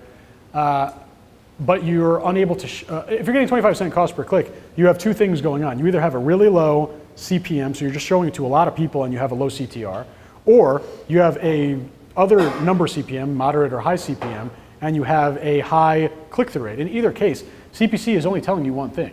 It's telling you that there's demand for the product, right? CPM is telling you how easy it is for you to target based on that audience. So to your point, you could have a low CPC, right? You might even have a low CPC and get more clicks out of it if you had a lower CPM. So that's why I think CPM really tells you a better picture. I think CTR tells a better picture than CPC. Click-through rate tells the picture of demand. CPC also tells demand, and CPM tells targeting health. But ultimately, my main concern is CPA. Yeah, totally. But that's the front end. That's your level 1 decision, your profitability, right? Your level 2 decision, if the ad is basically being shown profitably, not profitably, but shown with either to the right audience or B with demand, those would be your back end stats. Your CPM, your CTR, your CPC. So if we were ranking them, CPA is the most important, no doubt. Profit is the most important. But it's much easier for me to get a winning CPA, with a low cost per click, and regardless of CPM. Definitely, but do the numbers though. How could you get that low CPC if you only show, let's say you only show to 1,000 people, right? It would be impossible to get a low CPC. But I'm assuming your audience size is reasonable, say 500,000 or whatever. Yeah. I have some ads that have really high CPM, Mhm. super low CPC, which means I can potentially convert that to a sale much better than the other way around. True. Very true. And that's why they're only indications of success, right? None of them are going to guarantee your success, CPM or CPC, right? But I would agree with you in that regard. If you have low CPC, you're going to get a lot of clicks, right? Obviously, clicks need conversion. So I guess if you had to pick, would I rather have low CPC or low CPM? I guess if I was scaling the ad, I'd rather have low CPC, you know? But in terms of actually making sure that I can make an ad sell, I'd rather have low CPM because I need enough people to see it to buy it to get to the scaling part anyway. So I think either way, I think the takeaway there is that yes, CPA, CPC, CPM, they all play into each other, right? But I want you to separate profitability from stats, right? And if you get great stats, great. If you get great profit, that's what we care about. Okay? The other question is more of a strategy. Why wouldn't you, instead of launching, product after product after product, take this corporate volume strategy, go very wide, Mhm. right? Have a 10 million audience size, and just basically accumulate data through the pixel, Mhm. and then use that to create a custom audience and a lookalike that is going to be up in that niche, and then go out and do the products. So how do we build the audience to ensure that they are buyers? So you pick 10 products and you do it with them over and over again, Mhm. right? Accumulate the data. Yep. And once you kind of have enough of that pixel data, you start going after them with specific products. Do a product catalog kind of ad. Yeah. If you can get conversion out of that, that would be ideal. It's also going to be way more expensive, right? No, that would be like if you wanted to force your way into the niche, spend $100, $200, $300 ad sets on just broad and build your own audiences. Those audiences should be better than your interest groups could ever be, because these are people that have already engaged with you. But how much did you spend to get there? And then it doesn't answer anything about the product. You hit the Exactly. So it's never going to replace the need for the product. So doing the interest group strategy, I believe, is going to give you a more direct kind of course to that winning product, as opposed to manufacturing the audiences like we talked about here. You certainly could. But my worry would be, even if you spent hundreds of dollars, what if you only built an audience of clickers and engagers and likers and sharers, but not buyers? Right? That would be in my opinion, then you've just wasted all that money. Because those audiences are the same as the interest groups then. Because they don't have any buying data. But the goal would be to get an audience so that it works. Definitely, definitely. And how expensive is that going to cost is the determination. I want to test as cheaply, like we could build assets in a variety of different ways, but I want to test it as cheap as possible, right? If there was a niche that you'd love to get in there, I think that'd be a great strategy. Build up your own custom audience of 50,000 people, so you have your own interest group, and these people would be best of the best, definitely, right? Or at least we'd think they would because they'd engage. But how expensive would it be? It would be very expensive to build that 50,000 person audience. If you're talking about clickers, at least $25,000 to build that audience, right? And that would assume 50 cents a click, and that's pretty low, you know? Do you also run ads to build your Facebook page? I don't. I don't recommend it at all, right? Organic reach on Facebook is lower than low. It's like less than 1%, right? I think that you'll have an asset at 50 to 100,000 people on your fan page. I'll tell you that the easiest way to build that is through really good product ads. You'll see as a side effect, you're gonna get likes, they're gonna be very engaged people. Even if you have 10, 20,000 people, you still might not even see a click out of an organic post because organic is just so low, right? You might see 1 to 5% just in terms of impressions seeing your organic posts. So to invest into the likes, not worth it. I also don't believe there's any social proof in a page that you would pay for. Like you could run a brand new page right now. If you had a good product customer match, you could sell on that page with 0 likes. And you know, a handful of people I know for a fact in here have sold on brand new fan pages with no problem. So I would say save the money for the product ads for sure. Is there a certain structure you would use to test lookalike audiences? Because for me, sometimes the 8% after card lookalike audience works better than the 1% through content lookalike audience, but I don't want to, you know, test all 10 percentages up front. Yeah. So I would progress in terms of that. Basically, I would implement that as in my horizontal scale in different phases, right? And we'll go over this later. But horizontal scaling phase 1, like my first one would be my basic lookalike audience at the 1% level. Now, I'm kind of surprised that an 8% would outperform a 1%. Yeah, it's really random. Yeah, that's pretty crazy. In a deep scale, right? You want to exhaust all of your targeting options. But if there's an order, right? I mean, you also have pre-existing information. Knowing that now, your 8% should definitely go in phase 1, right? It should be in your initial scale. I'm sure you had no idea that that would have been successful at the forefront, right? I would have never thought that either. So every single, did you ever do 2, 3, 4, 5, 6, 7%? Yeah. Okay. So I'd progress every single week that I add onto my horizontal scale. Like horizontal scale phase 1 would be all my interest groups and my lookalike audiences, my retargeting.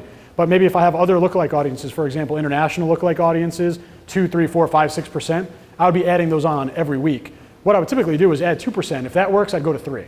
So I would have to have 8 lookalike audience ad sets already working for me just to move off into that 8% audience. So progress week to week with 1, 2, 3, 4, 5 going all the way up to 8. But since you know it's already worthwhile, that goes in your winning audience pile and you immediately scale with that. Yeah, it's weird. Sometimes the 9% works better than, you know, 6% or it's really random. Works for me like that too. On 8% over 1%? 6%.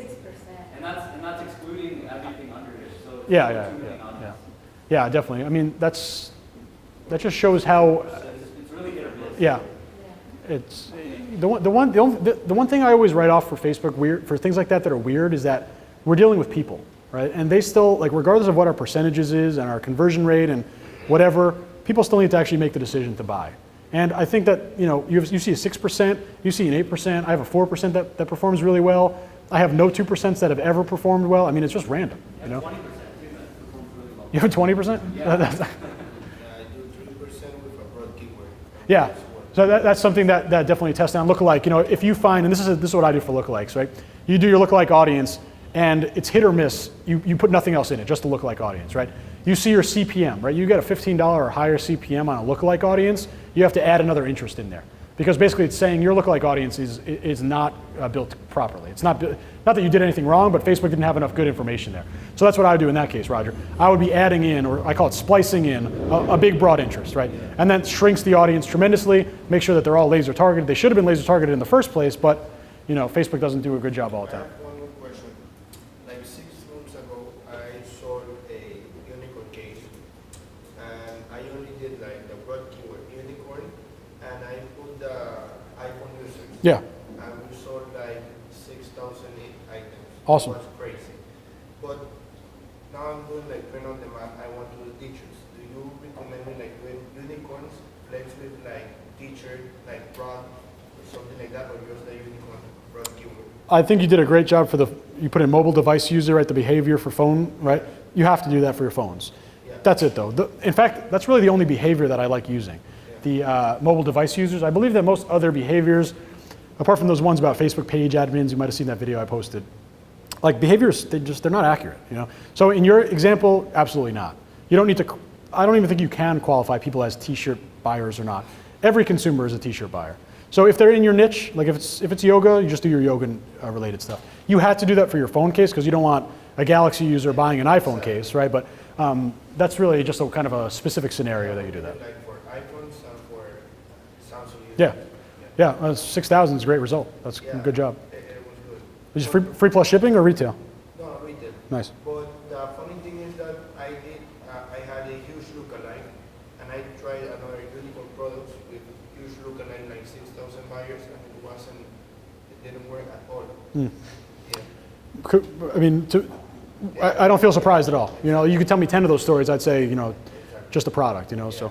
But I mean, to make 6,000 sales off of a one interest niche, that's pretty great, right? That just shows that lots of different targeting strategies will definitely work. Yeah. Cool. Okay. Two questions. First is, why don't you offer a Facebook scale video? A standalone? Yeah. Mostly because I think I'm the best at scaling, like in the whole world.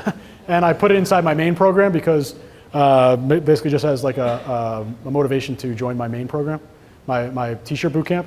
So I've been requested, some people have requested to put in like an ads only course, which I might do, but like, I feel like it's kind of redundant to what I already teach in the bootcamp. So like I put all my ad strategy in there anyway. So So it's already in the t-shirt. it's in the t-shirt bootcamp, yeah. The question I wanted to know is, when you're duplicating and scaling, do you still use the 18 plus age range and the default 7 days? Yes and yes, definitely. The only time I would change an age range is if I've seen like literally weeks and weeks and weeks of data saying that these people do not buy. Then I would exclude them. But I'm very much in, like, let's say you have a niche that's like, I don't know what the niche would be, but like 45 and over are the only people that buy, right? You'll see that in your Facebook ad report, your impressions will be scaled tremendously to that demographic because Facebook wants to find the best people. So if 20-year-olds are not buying, you're going to see that over time in your ad report, they'll get smaller and smaller and smaller in terms of reach, right? And Facebook, using the pixel, will say 55 to 65 are the people that are buying, so we're going to show the ad to 55 to 65 people at the beginning. Because again, pixel is showing best of the best in that audience. So you don't need to change anything when you're scaling, except budget, obviously. Any other questions? Okay, go ahead. Are these the same ad strategies that were in the H-Com accelerator course, by any chance? The what course? The H-Com accelerator? Yeah, oh yeah, definitely. One question. Go ahead. How do you deal with ad fatigue? So ad fatigue, number one thing that I would recommend, and we're talking about just like, you're talking about basically, Scaling and then it somebody- starts dropping off, yeah. So a couple of things. If you were at, let's say you're at, I mean, something that could happen is you run through most of your audience that is going to be shown in that objective, right? If you have a 100,000 person audience, you're never going to show it to all 100,000 people through one objective. So you could get to a point where, and you'll see that your frequency will start going up. You see a 2.75 or higher frequency, you've pretty much gotten to the end of new people in that audience, okay? So that's not necessarily fatigue, that's just running through the audience, okay? Now let's say you're not at that number, right? And your ad is dying, your ad stops working, right? The number one most valuable thing that you can do, right? Let's say you've scaled this for a while, you want to restart your ad and even arguably make your ad perform better. You're going to use user-generated content. You're going to create a new ad, and you're going to have a picture of someone wearing your shirt, enjoying your product. You can incentivize your customers to send you that in, give them a discount or whatever, right? That is by far, if someone asked me, what is the best ad image? It's your customer wearing your shirt or holding your phone case or, you know, whatever it is. It's the idea that someone else has come here before and done it. it creates an unbelievable amount of trust on the entire ad that flows through into your site as well, okay? Not everyone's gonna have the ability to do that, right? Let's say you've had an ad that's only working for 5 days and it starts slowing down, right? You're not gonna be able to replicate that user-generated content because you don't have customers yet, or you don't have enough customers, but what you would do is try a different objective, okay? So I call this scaling by objective. You're gonna take your website conversion ad, you're gonna change it into PPE. You're gonna change it into CTW, you're gonna change it into video views, you know, create a video. And with the goal being that you have an audience that Facebook can't reach entirely. You might not have even gone through the audience, but Facebook has reached the people inside this audience through this objective that they believe to be valuable to you, right? And you see that in the sense that your ad is not being valuable anymore. So same product, same targeting, different objective, right? Same target, same objective, new image, if you have a good image to use, okay? And you know, let's be honest, you could fake UGC as well, right? You can go to placeit.com, right?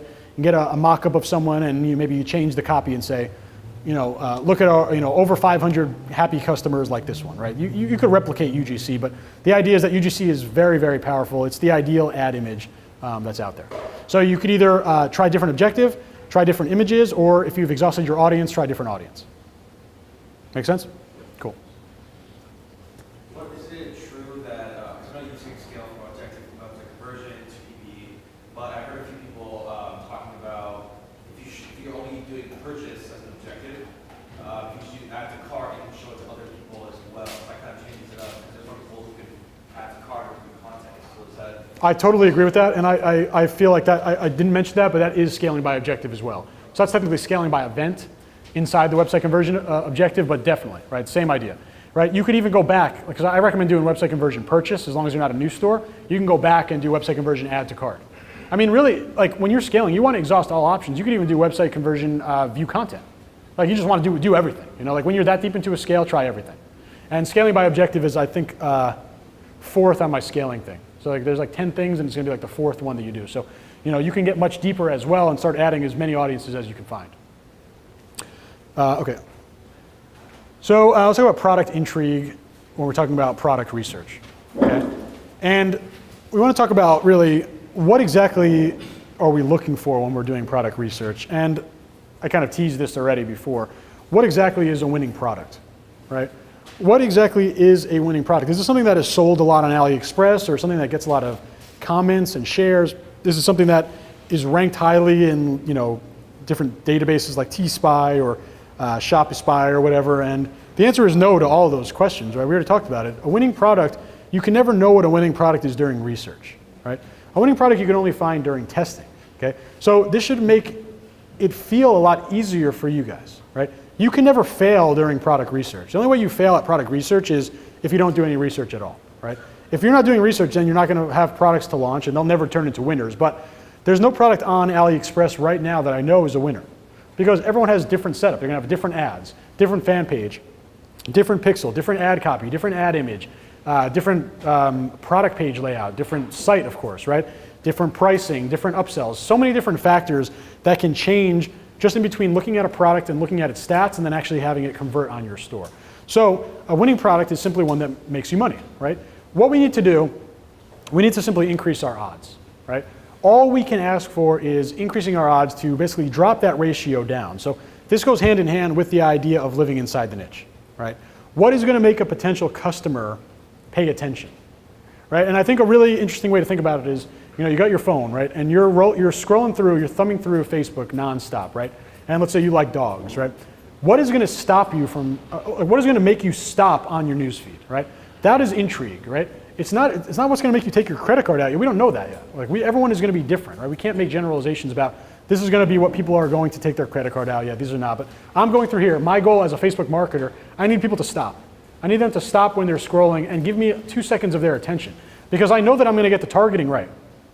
I know that my targeting is going to be on point. I'm going to be targeting people who are passionate about the niche, right?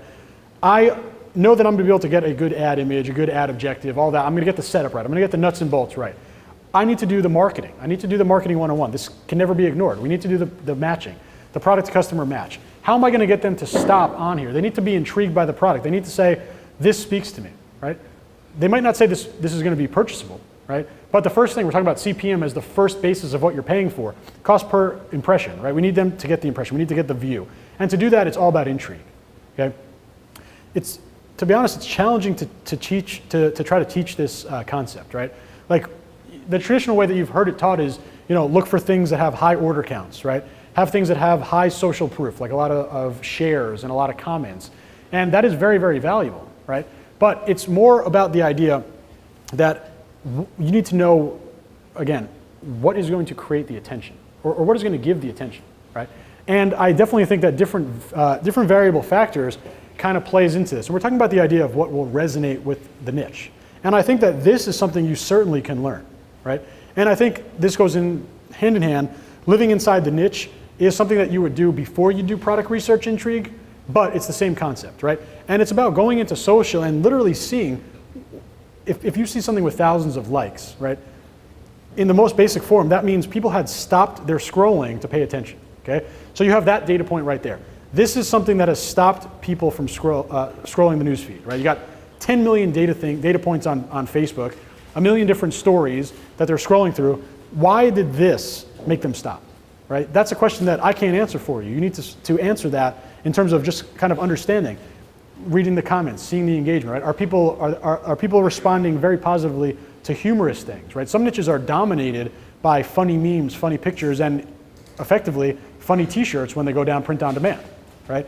Other niches are dominated by great imagery, right? Other niches are dominated by text, discussion, right?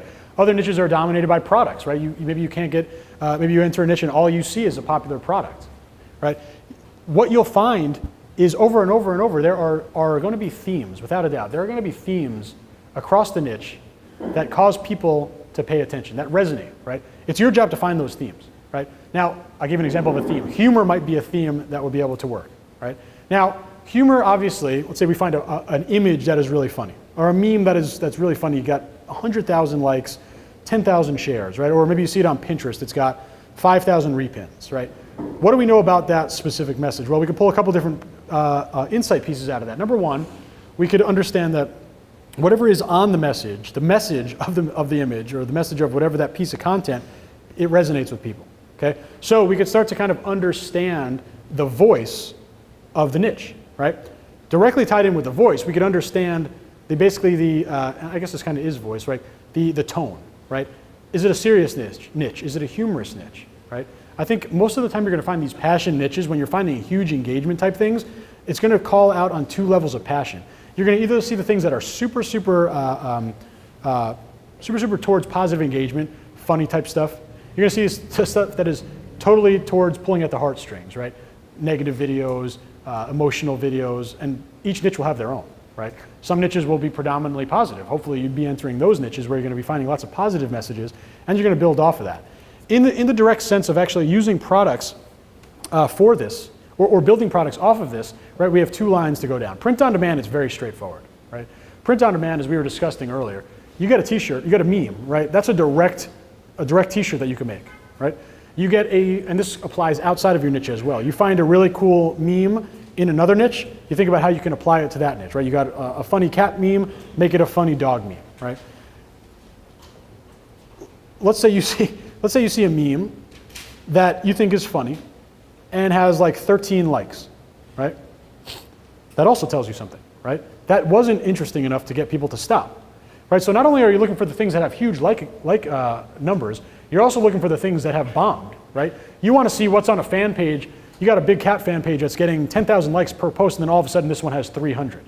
Well, that tells you just as much as that 10,000 like picture did. People they're not interested in this, right? Maybe if there's messaging or text on it, they're not interested in that message. It doesn't resonate with them, okay? So you find that out. You build t-shirts or print-on-demand items directly off of this content, right? So you're looking for things that have huge engagement counts, then you're figuring out how you can apply that into a t-shirt design. Sometimes it's very straightforward. You got an illustration, you got a meme, you got a poster, you could turn that right into something, into a t-shirt, right?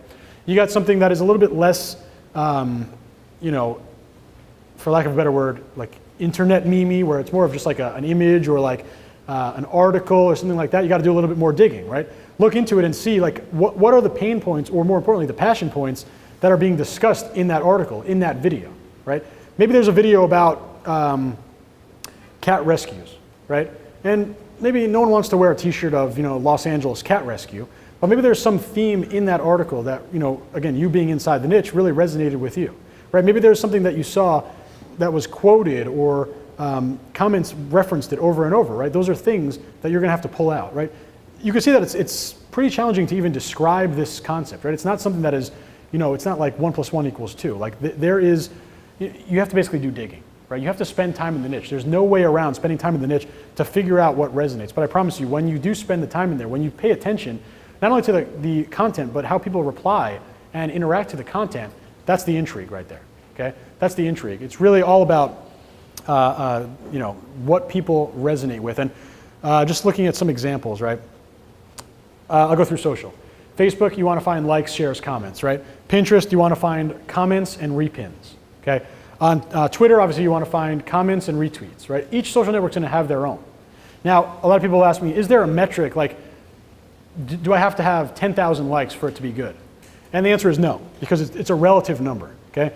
You see a niche like cats and a fan page where everything is getting 100,000 likes, then 100,000 is the number that you want to be looking for on that page, right? Everything is relative, right? You go on Pinterest, you do a search for cats, or let's say you do cat memes on Pinterest. You see things in the thousands of repins. Well, something with 20 repins, that doesn't hold as much weight. So the number's going to be relative. Very easy for you to figure out the number. You just really pay attention to everything else that's out there in the niche, okay? I would say that there's never a number that is too small. Like let's say there's a niche where, 75 repins is a big number, then that's big. That's fine. That's what the niche is. Every niche will have its own number, okay? Really, in its entirety, it's about consuming as much as you can with a purpose, right? We're not just scrolling Facebook blindly just to say I spent 2 hours living inside the niche. You're living inside the niche so you understand the wants and desires and also the undesires of the niche, right?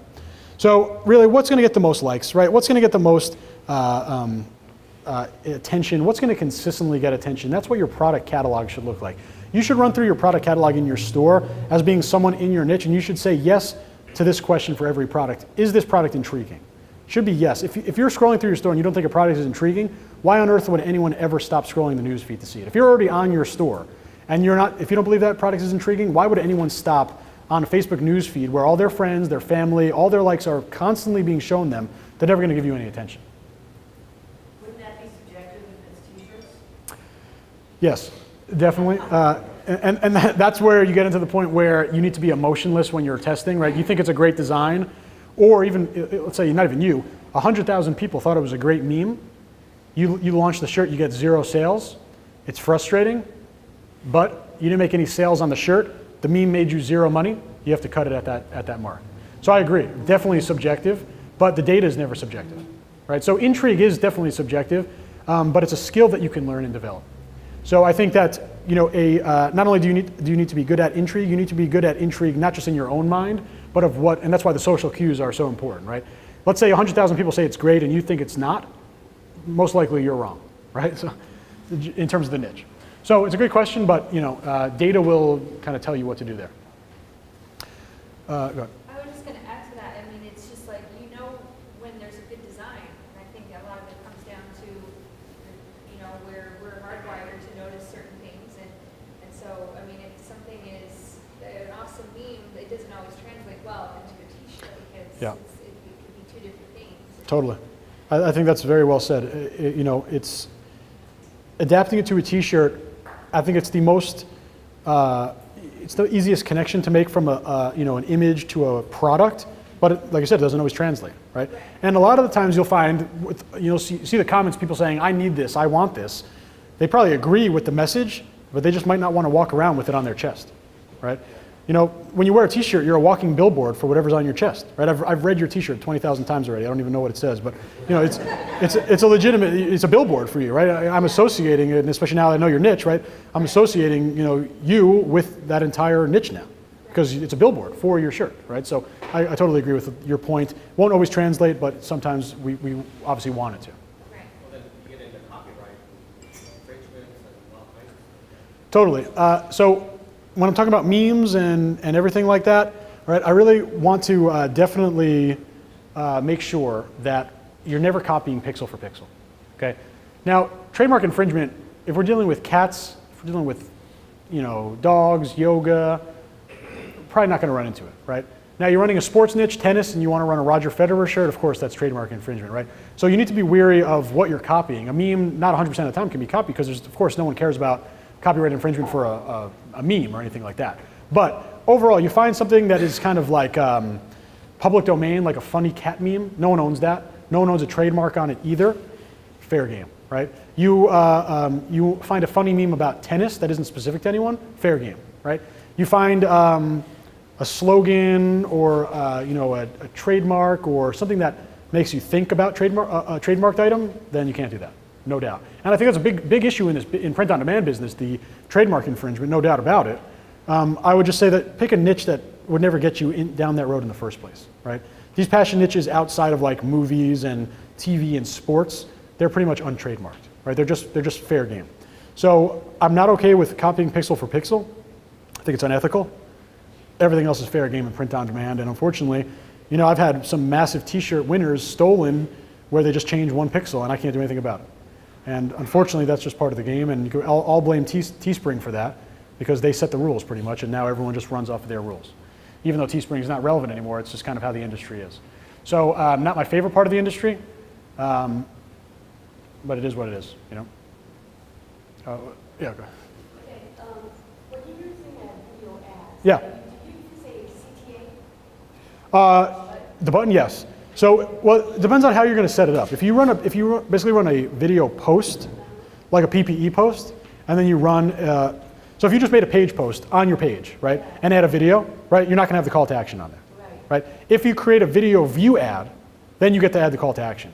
So if you're going to create through the ads manager, absolutely, you want to take advantage of that call to action. An interesting thing I'm testing right now, literally right this second, is an ad through video views with the call to action versus a PPE ad with a video post, right?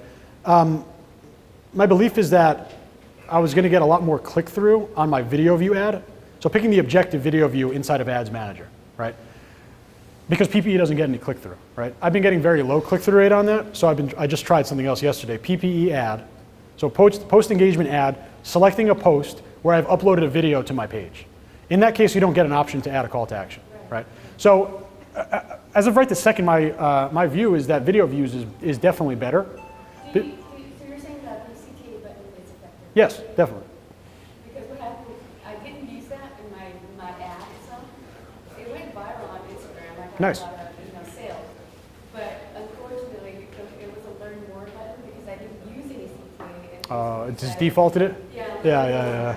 What type of ad was it? A But boot? the engagement was doing well. It's because people were questioning, where can I buy? How do I Nice, buy one? nice. Because it just says learn more and people were confused. Yeah. So they didn't click on learn more. They asked a question instead, and that increased the CTR. Yeah. Engagement, yeah. Interesting. And then I was able to, for my phone, it's obviously Instagram's phone. Yeah. And so I would answer them with, click on the link to get your, 50% off or whatever, discount. They'll have a few left, and boom, sales like that all the time because I was engaging with them. Nice. I think, there used to be a tool called Reengage. It's like 3 years, and what it used to do is automatically respond to all comments.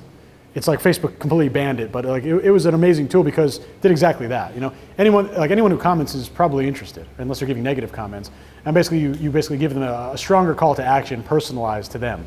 So I would recommend everyone do that. It takes time. You could also get a VA to do it. There's no tools to do it anymore, but it always works, right? It's always worth your time on that.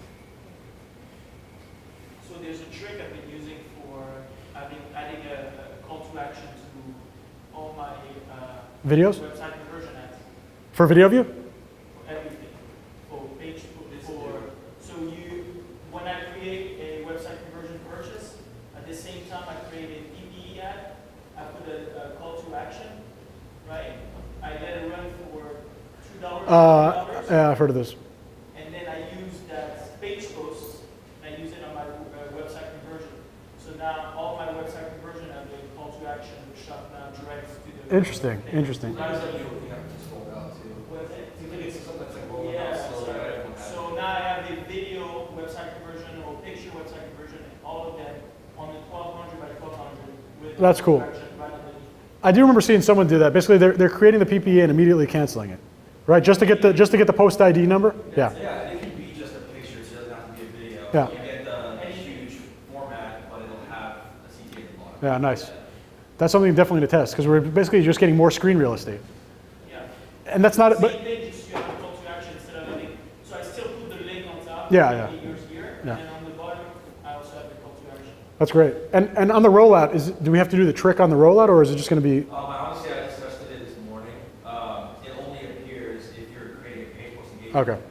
So it's just a little, it's like a hack then. Yeah, it's just this new thing that's like just rolling out. It seems like this might be able to have. Like they don't even have the new version of Power Editor. Yeah, yeah. I don't have Facebook yet. I saw that on PPE, but I never thought to do that trick. That's interesting. I didn't think it would stick. It's telling me, it's like hinting me to do it now for all of them. Oh, nice. Yeah, it's something they're trying to push. So there, I spent $3 extra, because I let it run for a day at $3, which Yeah. is the minimum you can spend.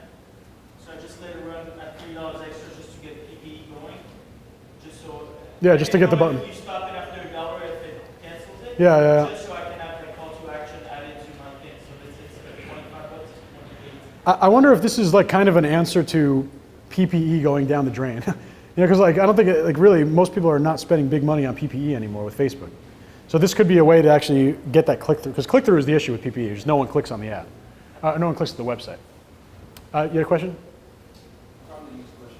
All right. What's your best recommendation to find trends? To find trends. Yeah, because all the 2017 there's been like not too many, but there's been some, and there's been some that you really got me like that. So what would you say is your best recommendation? Not just in terms of niche, just things that are trending, like unicorns, mermaids. Yeah. No, it's very random. You're right. And I'll tell you the truth. I don't try to jump on trends. There's been a couple that I have, and I've done some big numbers on T-shirts.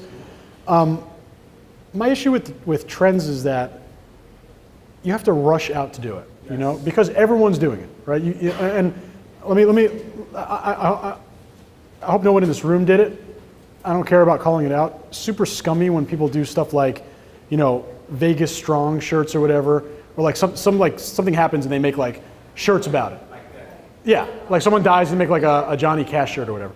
Like that, I'm using that example because showing the speed of trends. Like you're gonna see immediately 100 t-shirts for that product, right? So I don't wanna compete off of 100 different t-shirts all going off of the same ads if there's no upside in the long run for that niche, okay? The last trend that I went after in terms of a thing was Bernie Sanders last year, because his followers are just insanely like passionate, and I jumped on a shirt. I actually found a great meme. It was like a meme that went viral, turned it into a shirt, right?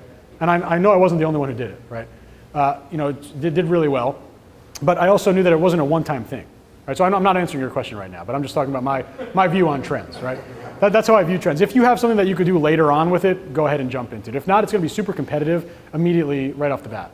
But how are you gonna stay on trends? Not a great answer, but social media, right? Like there's kind of like an overall, I don't even know how to describe it. Like definitely for younger people, like I'm 30, right? Like probably like, 20 years old, like there's definitely just like an internet lifestyle now, right? And I don't mean like the Tai Lopez lifestyle. I mean like everything is online. Like they're consuming news on, like, I mean we do as well, but like everything, right? And when you see a trend come out, it's everywhere. So exactly. And I would argue that you can't even miss a trend, right? I think a big trend, as long as you're on social, you'd have to try hard to ignore it, right?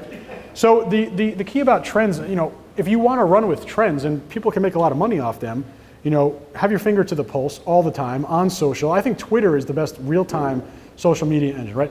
Facebook goes down, everyone goes to Twitter and searches, is Facebook down, right? Like Twitter, that's exactly what happens, right? Twitter is the most real-time out of the real-time social media. So if you want to stay on that, I don't know, check what's trending on Twitter all the time. I think you can get a good sense of things that are picking up momentum off of Twitter trends. Is it a strategy I recommend? Not necessarily, not necessarily. But a lot of people do it. Really long-winded answer for me to just say follow social media. Google Trends could be good. I think Google Trends is way slower than Twitter though. By the time search traffic gets picked up and indexed into Google Trends, you're 24 hours after Twitter would have already had it trending, right? So I also think Reddit. Reddit is a big one, right? You go to Reddit, you find something trending, you find a lot of passionate people talking about it, sharing their content, you find a lot of great print-on-demand ideas ASAP on Reddit, right? You look at what's hot for the last 24 hours or the last 7 days, right, on Reddit. Because you have Twitter, you're gonna have your hardcore people, and you're gonna have your hardcore people on Reddit as well. And that's where things are gonna start, right? And I think Reddit is better because you can look what people say, why they like, what they don't like, what they talk about that. Great, exactly. Great feedback, great discussions on Reddit. But in either cases, and even on Facebook, trends will bubble up ASAP, right? So if you're going to do print on demand, jump on it. This would be the one time where I'd say it's okay to use a platform instead of Shopify. Like if you've got nothing going for you in the niche and there's no upside afterwards, like what's a trend right now? I mean, like BuzzFeed's great. I love BuzzFeed. I think you could build an entire print on demand business through BuzzFeed. BuzzFeed articles like 50 tweets that will prove that you're a cat lover, like that could build your entire store. BuzzFeed is, I love BuzzFeed. It's really great for that. It's just not as real time as Twitter, you know? Yeah. Definitely. And that's why Pinterest got into BuzzFeed got into the e-commerce game, because they know that they could drive so much product traffic. They did affiliate traffic with Amazon first, but now they've actually integrated with Shopify because they want to take a higher cut. Yeah. It's not open to anyone, but you could apply to integrate the BuzzFeed channel, and you get like they would potentially sponsor or feature your product in an article, and then you go viral immediately. Yeah. You got to give them like at least 20%.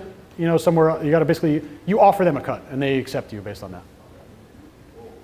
So in the case of like that raw that you was talking about, how fast would you have to like jump on that? I don't think you don't necessarily need to be the first, right? You don't need to be the first with dropship products like that. I think. Obviously, everyone's going to do their ads differently. Some people are not going to have any idea what they're doing with ads, right? I don't think I was the first to do that Bernie Sanders T-shirt. I definitely did it best though, So you don't have to be first on the list, but like on that bra, do you guys ever see that product? It's like underwear and it's got like an elephant's head on it. You ever see that? It was like on BuzzFeed. It's super stupid, right? Super stupid. And yeah, and it's sold like crazy. It was on AliExpress. It was like 79 cents on AliExpress. And, I looked at the order count on AliExpress one day. It was like a couple thousand. The next day it was like over 10,000. Because people move that quickly, right? So I think that you got to move, like if you find a dropship product, there's no excuse for you not to have it live within 2 hours of you finding that product, right? So just get it up ASAP, right? And if you have to build a store just for that product, go for it. If you think the product is worth it, right? Now, this is why, again, if it's only a one-off thing, that's why I'm not a huge fan of it, because what am I going to do afterwards, right? Hopefully I'll make money on it, but that asset, the pixel, the emails are not really worth much to me at that point, So if you could build that bra product into a bra store, great, People actually might get like many different brands like 5 brands. Oh, really? Like celebrities. Interesting. Dump in really top celebrities, 15 grand, and just like followers. Wow. Paying 15 grand to look this bra, doing the numbers on that thing. So you have to They must be profiting though, right? If they're Yeah. No, you'd be surprised that at the big media spenders, they know their numbers to the T. Like they know everything that's going to happen from.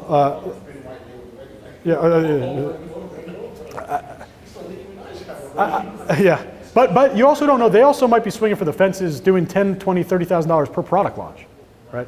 You never know how people are optimizing their thing, especially people that take product in-house. They would laugh at the $5 strategy. Because there's no shot they'd only do $5 a day if they've already invested thousands into the product. Right, exactly. So, do we have questions on the far side that I missed? The only thing was adding on to, say, like, you've got a winning product or whatever, a trend, you could talk my store for it, but wouldn't it somewhat be easier for you to want to just one-off it? I know you introduced like, the ClickFunnels course. Would it be easier to just ClickFunnels it, get a higher CTR, and you're not going to brand it, why does it matter? You know what I mean? ClickFunnels for testing, like basically if you want to find an answer for how do I test niches, ClickFunnels is the answer to that, right? ClickFunnels, you go crazy, you launch 15,000 products a day. It doesn't matter. You just launch as many as you can, and that would be a good, like ClickFunnels is great if you aren't sure really where to go. you don't want to go into Shopify. Or in this scenario, you have a one-off product that's really great, or you already have a winner on Shopify and you want to also scale it onto ClickFunnels. So I don't want to cover ClickFunnels too much on here, but ClickFunnels is definitely awesome. I mean, it's not going to replace Shopify, but it's super powerful. It's the idea of funnels for e-commerce, and it's very, something that you should definitely pay attention to. But it will never replace your Shopify store, and it won't. I don't think you'll come close to the success you could have if you have a really nice branded Shopify niche store. You think it will replace Shopify store that is currently built out? Yeah, it's not. It doesn't give the feeling of a store. There's no cart either. Like there's hacks that you can get a cart, but like I think that people undervalue the importance of the branded environment. Like People would come back to your store and all of that. Yeah. As you go to the actual store. But I mean, if you're trying to move like those bras, for example, and you don't care, then that just, I don't know, in my head it makes more sense than Shopify. I totally agree. Yeah, Also yeah. very limited on the market, because there's no variation, very limited in reporting. Yeah, ClickFunnels is not built for e-commerce. Like the way that I'm using it is a total hack for e-commerce. Yeah, it's just landing. It's funnels. That's it. It's like funnels for internet marketing. They convert so highly that we've had to pay attention to them for e-commerce. Yeah, exactly. But they will. I was actually just talking to the dude. They're spending a lot of time and money on e-commerce now. They think they're going to compete with Shopify. I don't know if they are, but they're going to have like real stuff soon. But I mean, you still use it right now just to test products. How long should a video be? Yeah, Facebook recommends 15 seconds, especially for a screen. So we're talking about e-commerce products, right? Typically 15 seconds, 20 seconds, 30 seconds max, right? If you're talking about other videos in general, and it could be any other service-related products, service-related businesses, products that needed explaining, right? A minute to a minute 30, right? I would never go over a minute 30, right? In terms of these long-form videos that are actually going to do more like, if you have a phone case, you don't need to explain it, right? Like you're showing different angles, maybe different mock-ups or whatever, but 15 seconds would be more than enough, right? I really leverage, unless you have a great video, the main reason to use video is just to leverage cheaper costs. So even if you're using a slideshow photo video, still going to give you that lower cost, right? Is a highly produced video better? Definitely, right? But it's not conducive to our idea of never touching our inventory, never bringing things in-house, right? So I would say that 15 to 20 seconds on a product video, more than enough. And really when you think about it, it's going to be redundant after 20 seconds anyway. So you're good at that mark. I think, do they say 15 seconds is recommended now? Yeah. Facebook. But the thing is, I noticed that all the viral product that's selling like hotcakes, those videos are like a minute, 2 minutes, wow. Like that page Now This, right? They always show like cool products. You've seen it even if you don't know it. They're basically like little explainer videos about a product, and they always have like text on like a background on it. Like those are more like explainer videos, right? Those are great. Those would be ideal, but those are just unrealistic to make. Like you need to produce like real nice content for that. Video ads, Yeah. from kitchen stuff to whatever. Totally. And it sounds really well. Nice. And I noticed like, wait, it's not 15 seconds. But You could. people that actually watch those videos, it's so intriguing. Yeah. But I end up watching the whole entire minute. Totally. That's a good way to know that you have a good video. That the metric, the 75% watched, like when you see that to be at a high percentage, then you know you're onto something, because that's like the metric that we look for.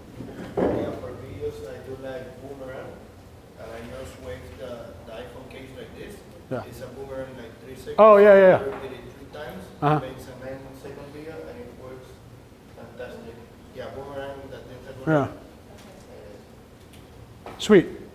All right, I think I clicked around a lot here. Intrigue. Oh yeah, so just a little exercise that you could all do to kind of develop your intrigue research skill, right? What time is it? So we're talking about searching through social media, right? And you can literally build a database, build a little Google sheet or something like that. You're gonna find 100 pieces of content. It could be links, articles, video, whatever, right? You want to have and you're going to have a simple spreadsheet, 2 columns. One is going to be the link to that original thing or a screenshot to it. Second column is going to be a 1-sentence description of your best belief of why that product or why that image or why that content is intriguing, okay? There's absolutely no right or wrong answer here, right? But what we should find is after 50, 75, 100 products, you should have persistent themes about this intrigue, right? Humor was one example before, right? Great artistic quality could be something, right? Editorial content, great image quality, great video quality, great product, right? Huge social interactions, right? Who knows what the answer is going to be, but you look at 100 pieces of content in a niche, you will find patterns without a doubt. And then those patterns are going to be what builds your skill level, right? You're saying, okay, I found 35 things that had to do with really good artwork. Okay, well, I'm going to come out and maybe I'll come out with a Canvas product, print on demand, with really nice artwork. And why am I going to do that? Because I found that to be consistently intriguing to these people in the niche over 100 different tests. Okay? So this is kind of like the idea of playing the volume game with product launches, except all you're doing is looking at different pieces of content, trying to pick out patterns of what intrigues people and what doesn't. Okay? Really kind of useful exercise, something that can be done in 20, 30 minutes if you just go through social. Okay, talking about just sources, you guys have already heard about these sources, right? Like, there's really no hidden method to product research, right? Everyone's doing it the same way. It's about really being able to pick out what's going to be intriguing and what's not. And if we're talking about drop shipping, AliExpress is number one. But I'll tell you that a lot of people ignore Etsy, right? Etsy is a great place for drop shipping. Now, Etsy prices, they're going to be a little bit more expensive, obviously, right? We're not talking about China, AliExpress. What you're going to find on Etsy are products that literally have never been seen before on Facebook ads, or at least not seen anywhere near as close as AliExpress products. So you're talking about very unique products. Another thing that you should look at, almost any niche this is going to work for, personalized products. Etsy has tons and tons of personalized products, like putting your name on it, for example, or even a cell phone case with your name on it, right? They personalize so many different products. Personalization, easy to implement in Shopify. There's a couple different apps that you can do where you basically ask the customer for whatever is going to be customized. These products sell very well and are also super unique. So number one, no doubt, AliExpress. Number two, I'll put Etsy, right? And really number 3, 4, 5, 6, they're all the same. Amazon, eBay, Wish.com, right? All these traditional sites that you'd find for your drop shipping. But AliExpress, don't give it a negative connotation just because it's China, right? People are making lots of money from AliExpress, and they're going to continue to make lots of money from AliExpress because it's just too simple not to. Okay. Yep. For Etsy, is there like automation available, kind of like with Willow? No. So Dropify allows you to automatically import the product, which should save you a couple minutes, but there's no, no automation on the checkout. So what you could definitely do with Etsy, because these are small individual sellers, you reach out to them, let them know, basically just see how it would be easiest to develop an order flow with them. You could simply export your orders from Shopify, or they may ask you to place the order through Etsy. Likely they're not, because that's going to cost them money. So just reach out to them beforehand. For your first couple orders, feel free to just order directly through Etsy. No big deal. But you'd want to develop a relationship with them if you're moving volume, because it'll just be easier for you. Print on demand, we already talked about this. Very easy to almost directly translate good social media content into t-shirts, whether it's memes, illustrations, posters, shared images, shared video, etc. Okay, and we really want to just, like for print on demand, like your goal is to have 50% of the product question answered, being, and that 50% being, are these people going to agree with this message? You should never have to ask that question with print on demand, because you should already know what resonates and what doesn't with your customers. Okay? So you're launching a t-shirt. It's not a question about if the message is going to resonate. Definitely it's going to be a question if the design will resonate, but the message you should know for sure. Okay? So if you're not so sure, it's probably not a message that's going to be universally accepted or universally resonating in that niche. Print on demand, just again, seeing this example right on the right-hand side. This is like a meme, right? This is a cat meme, right? Talking about trademark infringement. No one owns this meme. Whoever took the original photo, great, but they don't own the text. This is something that would be great for a t-shirt, right? And why is this so great? Well, you see this little screenshot from Pinterest up there. When I found this on Pinterest, it had over 3,000 repins. So I know that this message resonates with people in the cat niche, right? Now, does the design resonate? No, there is no design right now. Right? It's going to be up to me and my designer to create a good design, right? But there's no doubt 3,000 people repinning this message, they resonate, or this message resonates with them. There's no doubt about it. I don't need to question when I build a t-shirt. I don't need to say, is the messaging off? It's not. 3,000 people told me that it's on, right? It's definitely on. Now, also, I'll tell you that being in the cat niche myself, I also know that this is like it's a funny cat joke, right? So I know this will resonate, right? But even if you didn't know that, you would be able to look at social proof to tell you 3,000 repins worth of social proof saying this definitely works, okay? So you know it because of the social proof. You just basically hand this over to your designer, and you say, hey, Mr. or Mrs. Designer, here's our text. We just need to create a good design for this product, okay? That's a simple, that's why I love t-shirt print on demand. Like, you're basically spoon-fed things that people like, and then you're just creating a t-shirt about them. Like, we have this thing that a lot of people like, now here's a product of this thing that a lot of people like, and it's a direct translation most of the time. So you're really gonna be able to go after memes, illustrations, artwork, posters, bumper stickers, all those types of searches. Dropship, like we said, it's a little bit tougher, right? And it's gonna be really about your overall understanding of what resonates with the niche to decrease the amount of launches you need to find a winner. And we're talking about, again, just the misconception number 4 that we talked about before. Not every product is gonna work. Totally okay to fail on products. Playing the volume game is gonna really make it so you make a lot more money than you would otherwise. So don't ever be afraid of testing product. Anyone could learn how to do the Shopify stuff, right? I mean, it's just about going in the right section, pulling out the right data. So you want someone that can do a technical skill. So I don't search for Shopify. I'll search for something like Photoshop, Illustrator, maybe something like CSS if I had the need. Typically, I don't really have much need for that anymore. But go after technical and then teach them on the rest. What kind of budget? Monthly budget, $300, you know, like that would be very generous, you know, so they're very, you know. You got to somewhat feel bad paying the amounts that sometimes they ask. Also, VAs are very used to, or at least Filipino VAs are very used to bonuses. Like I think that's why they, you know, they put in good work and they, you know, it's just typical for them to be incentivized. I was always taught, you know, basically giving almost 100% bonus on a completion. You don't have to, but you know, when people ask for like $3.70 for like 10 hours of the day, give them an extra $5, you know, it's no big deal. So. Would you pay for like per hour? Do you do fixed price? I do fixed price per month, but you can find per hour, right? People are basically going to give you either half week or full week, 20-hour week or 40-hour week. Some will even give you half a day of Saturday. Like typically when you go full time, you get 40 hours plus half day Saturday. You can go anywhere between $100 and $300 a month on that. You can get $500 if you want. You know, you'd never spend more than $1,000. I mean, that'd be like a whole team of VAs. You know. How much would you pay per hour? I don't know. What does that back out to? You know, like $3. Yeah. Onlinejobs.ph is where you want to be. You know, like you can get Upwork VA for much cheaper. They don't know what they're doing. Cool. Go ahead. I haven't used online page, and I'm not sure if it's from that Facebook fan page, where people were complaining, I'm not sure if it's online page itself, but people are complaining that Filipino worker disappears.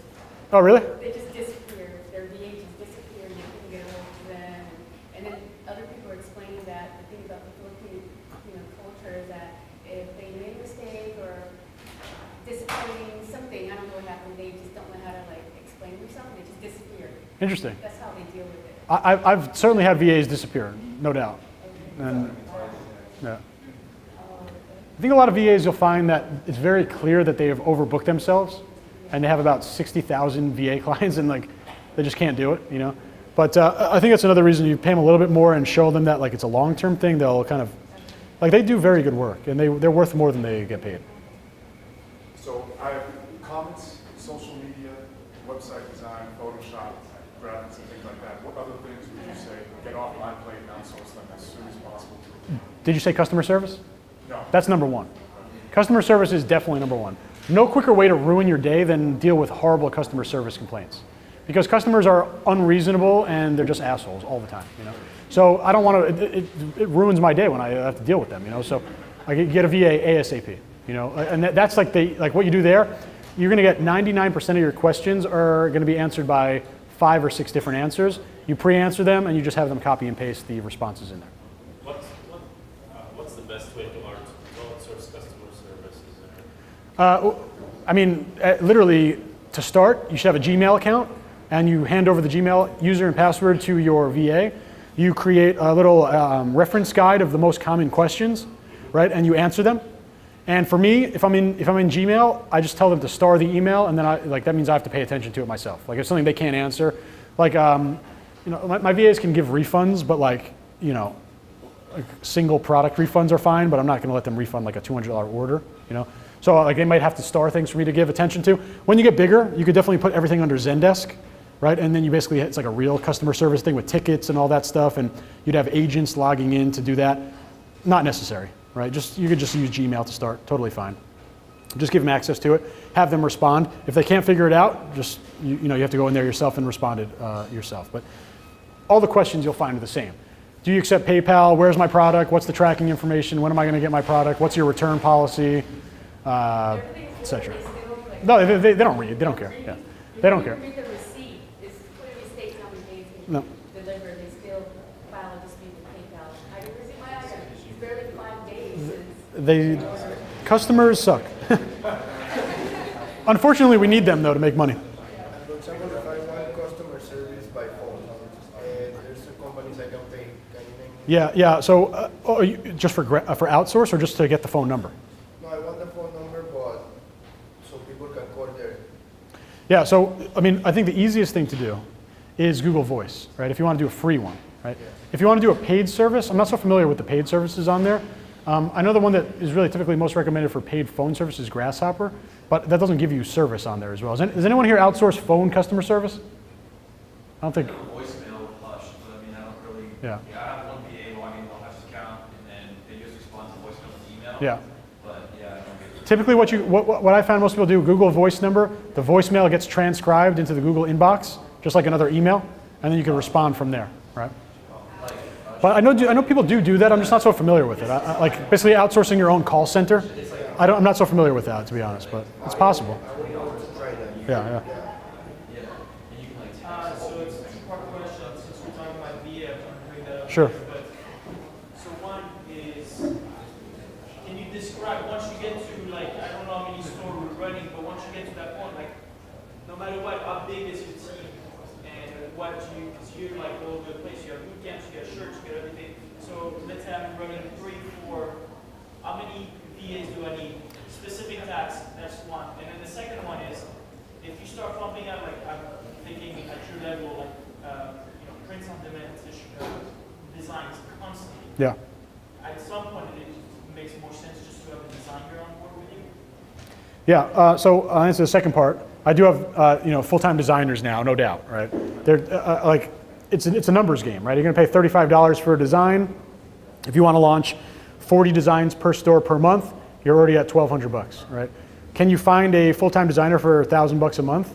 No, but you could definitely find a part-time designer for $1,000, which I have. $1,000 a month, someone actually local in Los Angeles to do my designs. I also employ other ones for like the designer cash and stuff like that.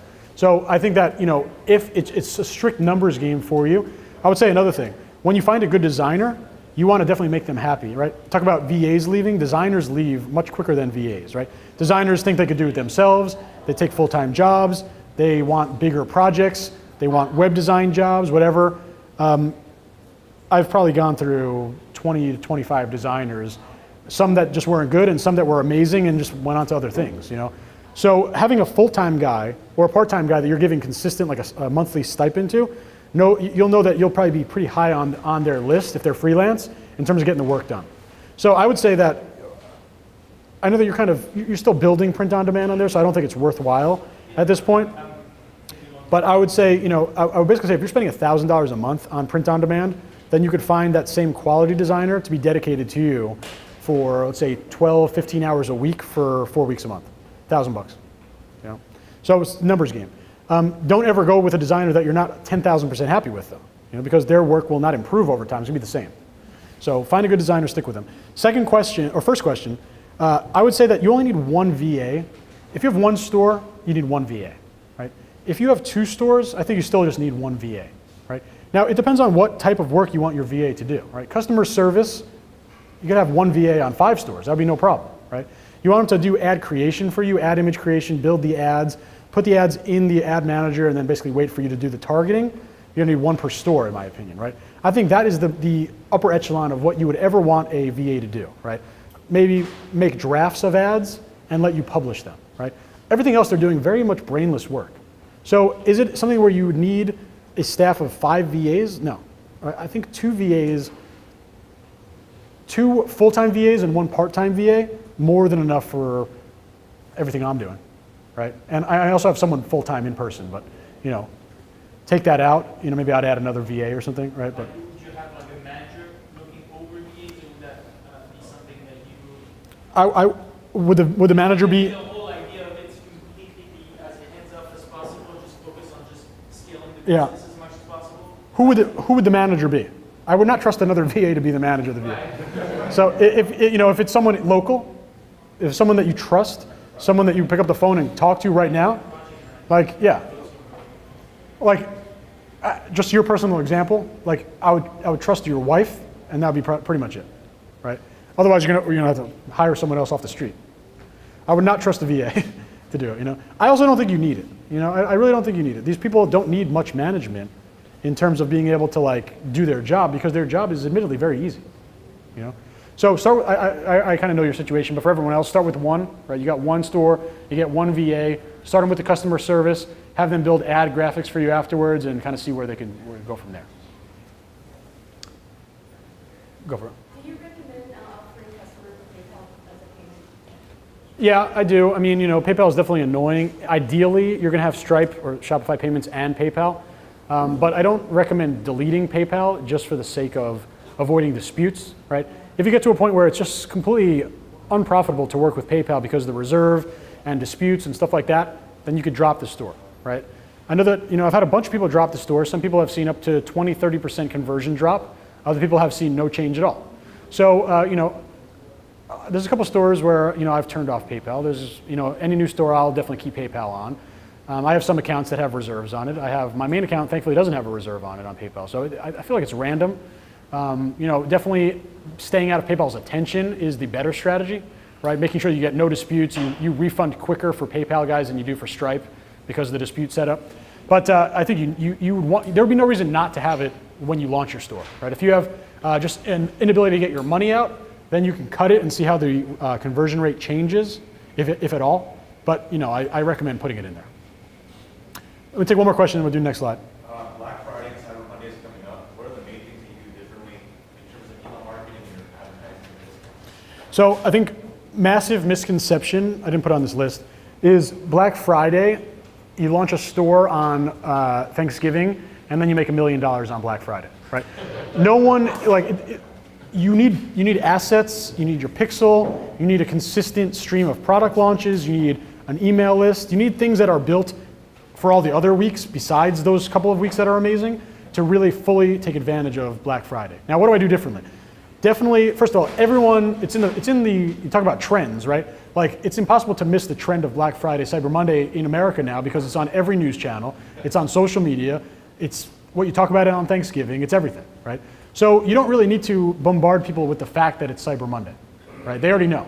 Now, in your ads, you absolutely have to play along with that whole frenzy that Black Friday is when people buy, right? Maybe you even give some false scarcity, right? Maybe you even do some discounting, whether it's true or not, to go and play the role that you have as a marketer or as a store on Black Friday, right? You also certainly do very heavy emailing on those 5 days, right? Thanksgiving, Friday, Saturday, Sunday, Monday, right? You're going crazy with emailing every day for sure. There's, it's not going to be too much at that point. You're competing with everyone else for the inbox, so they're going to be getting lots of emails. So I think, again, misconception that Black Friday is going to immediately turn all your ads profitable, but there's no doubt that people are in a buying mode, they're in a buying frenzy, conversion rates will be higher, average order values will be higher, so what do you want to do? More of the same. Launching good product and playing that role of, I'm making this a good time for you to buy because it's Black Friday, okay? All right, let's go over and talk about Facebook ad strategy and then we'll break for lunch. So the number one skill for online entrepreneurs right now, Facebook ads, right? I think the number one skill 10 years ago was Google ads, right? The ability to drive traffic is incredibly important for anything, right? You have an idea, you want to do a startup. You have a great idea. No one's going to see it unless they come to the site. You have a great product. No one's going to buy it unless they come to the site. You have a great anything, right? No one's going to do it unless they see it. How are you going to get people to see your product? Facebook ads, right? Facebook ads can drive this entire store. You could skip email marketing, you could skip YouTube, Pinterest, Instagram, email, SEO, you could skip it all and you still make a ton of money with Facebook ads. Okay, Facebook ads by far the number one way to drive traffic online right now. I personally built 4 different business models on Facebook ads alone, right? Not just e-commerce. So it works for anything. And the best part about this is that there are tons of ad strategies that work, right? That's a great thing. It's not just about buying into this class and unlocking this strategy where it's the only one that works, right? And that should be a good thing for you because things constantly change in Facebook, right? You want to be flexible to the idea that maybe I'm not going to be able to get a low CPM today. I need to force my way into a low CPM, or maybe I'm not really getting the click-through that I need. I'm going to basically do a different strategy to get that, right? There are basically different things, different levers that you'll be able to pull in terms of your Facebook ad strategy to really achieve your goal, right? And the thing that you should, again, understand is that they all work, right? And I'm going to go over basically 3 different targeting strategies that we can work with. But we'll talk about Facebook ad objectives first because it's very clear, very simple to understand. Website conversion ads, and it's just called conversion inside the ad screen right now. That is by far the #1 ad type. Okay, I don't think it's even debatable. Nothing comes close to website conversion ads, right? Website conversion ads by far the most important part of Facebook ads. Why? Because it uses the Facebook pixel. Okay, the Facebook pixel was created about 2.5 to 3 years ago. Biggest kind of revolution to Facebook ads since the start of them, and website conversion and the pixel go hand in hand, right? I talked about it before. The pixel is used in conjunction with your targeting to say, I got 1 million people in this targeting audience. The pixel knows who is the best of the best out of that audience, okay? So having a pixel, or using the pixel, is a great thing, and website conversion uses the pixel, okay? That's the short of it. That's why you'd want to use website conversion, okay? Another reason why you want to use website conversion is because Facebook gives you what you ask for, okay? You're asking for a conversion on your website, right? That's a sale on your website, okay? If you're asking for PPE, you're asking for a post engagement on your page, PPE, page post engagement. So we're talking about actions on Facebook. You can't make money on Facebook, okay? Video views, this would be probably either my #2 or my #3 ad objective, okay? This is using an objective for video views. It speaks nothing towards sales on your website, right? So if you're going to be using a video, which I recommend, you'd find better success going after video views through a website conversion ad, where you're basically creating a website conversion ad using a post on your page that's a video. Okay, so if you're going to do video, which I like using video for sure, do it as a website conversion objective video post. Okay, again, website conversion, we're asking for something very specific. Facebook, if they do a good job, they're going to give us exactly what we ask for. We may as well ask for exactly what we want. Okay? Now, there's this thing called events, right? When you pick a website conversion ad, you have to pick a different event, right? You got add to cart, you got page view, view content, and you have purchase, right? These are different events that can be optimized. These are different types of conversions that you can optimize for. You could skip view content entirely, right? View content is literally just saying someone has viewed the page, right? Very low effort event, okay? What we want to go for is starting with add to cart, okay? If you have a brand new store, brand new pixel, you're going to start website conversion. You're going to run add to cart as the event for that objective. Now, the number to get to this next point is arbitrary, right? Facebook used to say 25. Now Facebook said 25 in a week. Then Facebook said 50 in a week, right? The theme remains the same. The more, the better, right? When do we switch our event from add to cart to purchase? The general answer is when your pixel is matured, okay? The more detailed answer gets a little bit more challenging. When exactly is your pixel matured, right? We're talking about pixel, and this is under the lens of a niche store, okay? I'm talking about 100 to 200 purchases is when I believe that your niche is really matured, is where your niche pixel has matured, okay? So I'm not talking about conversions in a week. I'm not talking about conversions in one ad set. I'm talking about the site as a whole. How many conversions do you have on that pixel as a whole? 100 to 200 pixels, 100 to 200 purchases, if I have that many on my pixel, then I'm switching my objective from add to cart to purchase. Okay, you guys follow me on that? So inside website conversion, that's your ad objective, okay? In website conversion, you have different events. Add to cart is one, purchase is the other. You're going to start with add to cart until you get about 100 to 200 purchases site-wide. Then you'll switch to your purchase event moving forward. Is there anything wrong with just starting with purchase if you have like a brand new pixel? I used to do that only. I have found that I'm able to get cheaper CPM with add to cart to start. The idea when I'm starting is that I'm pretty much kind of shooting blindly. So I want to do everything I can to get my costs down. Don't get me wrong, purchase is better. And when we work together closely, I was doing exactly what you said. I started with purchase. It's only been kind of a couple months recent to where I found that I've needed to do add to cart to start new pixels. If your store right now, your existing store that's been going, you should never do add to cart unless you're deep into a scale just trying to milk out some extra impressions. For you, you're doing website conversion purchase for sure. Okay, anyone that's brand new, you want to do website conversion add to cart. Okay, we want to move to purchase quickly, and I forgot that I had the slide, but how much data is enough? 100 to 200 purchases. Okay, and this doesn't have to be on an ad set, just your niche pixel in general. Okay, 100 to 200 sales. Okay, and nobody cares at all about page views. Don't worry about them. Okay, budgeting options, or budgeting and options, I should say. Right, you already know what the budget's going to be: $5 a day for 5 days. And I don't care if you've already made $10 billion on Shopify. I still want you to start with your $5 a day ads. And ad sets should start on Wednesday or Thursday morning. I showed you my little schedule earlier, right? Starting on Wednesday or Thursday morning, we're going to run all of our ads to $25, unless you are very, very comfortable with reading the data. But otherwise, you're going to run to $25. You're going to have that apples to apples comparison set up, where you're able to literally see all of your options, and you see, like, okay, this targeting option gave me the lowest CPM. This targeting option had the most clicks. This targeting option had the worst CPM. This targeting option gave me the highest CTR. You're going to see all of these, and you're going to be able to kind of equate them equally. Okay? When you're doing these options, by the way, right, we talked about attribution windows and stuff. We didn't mention manual bidding or automatic bidding. The reason why I don't mention those, at least not yet, is that you want to leave everything default, right? You want to let Facebook do its job. You are not smarter than Facebook's algorithm, and I don't care what Facebook group or YouTube video told you to do something or not. None of those guys, myself included, are smarter than Facebook's algorithm, right?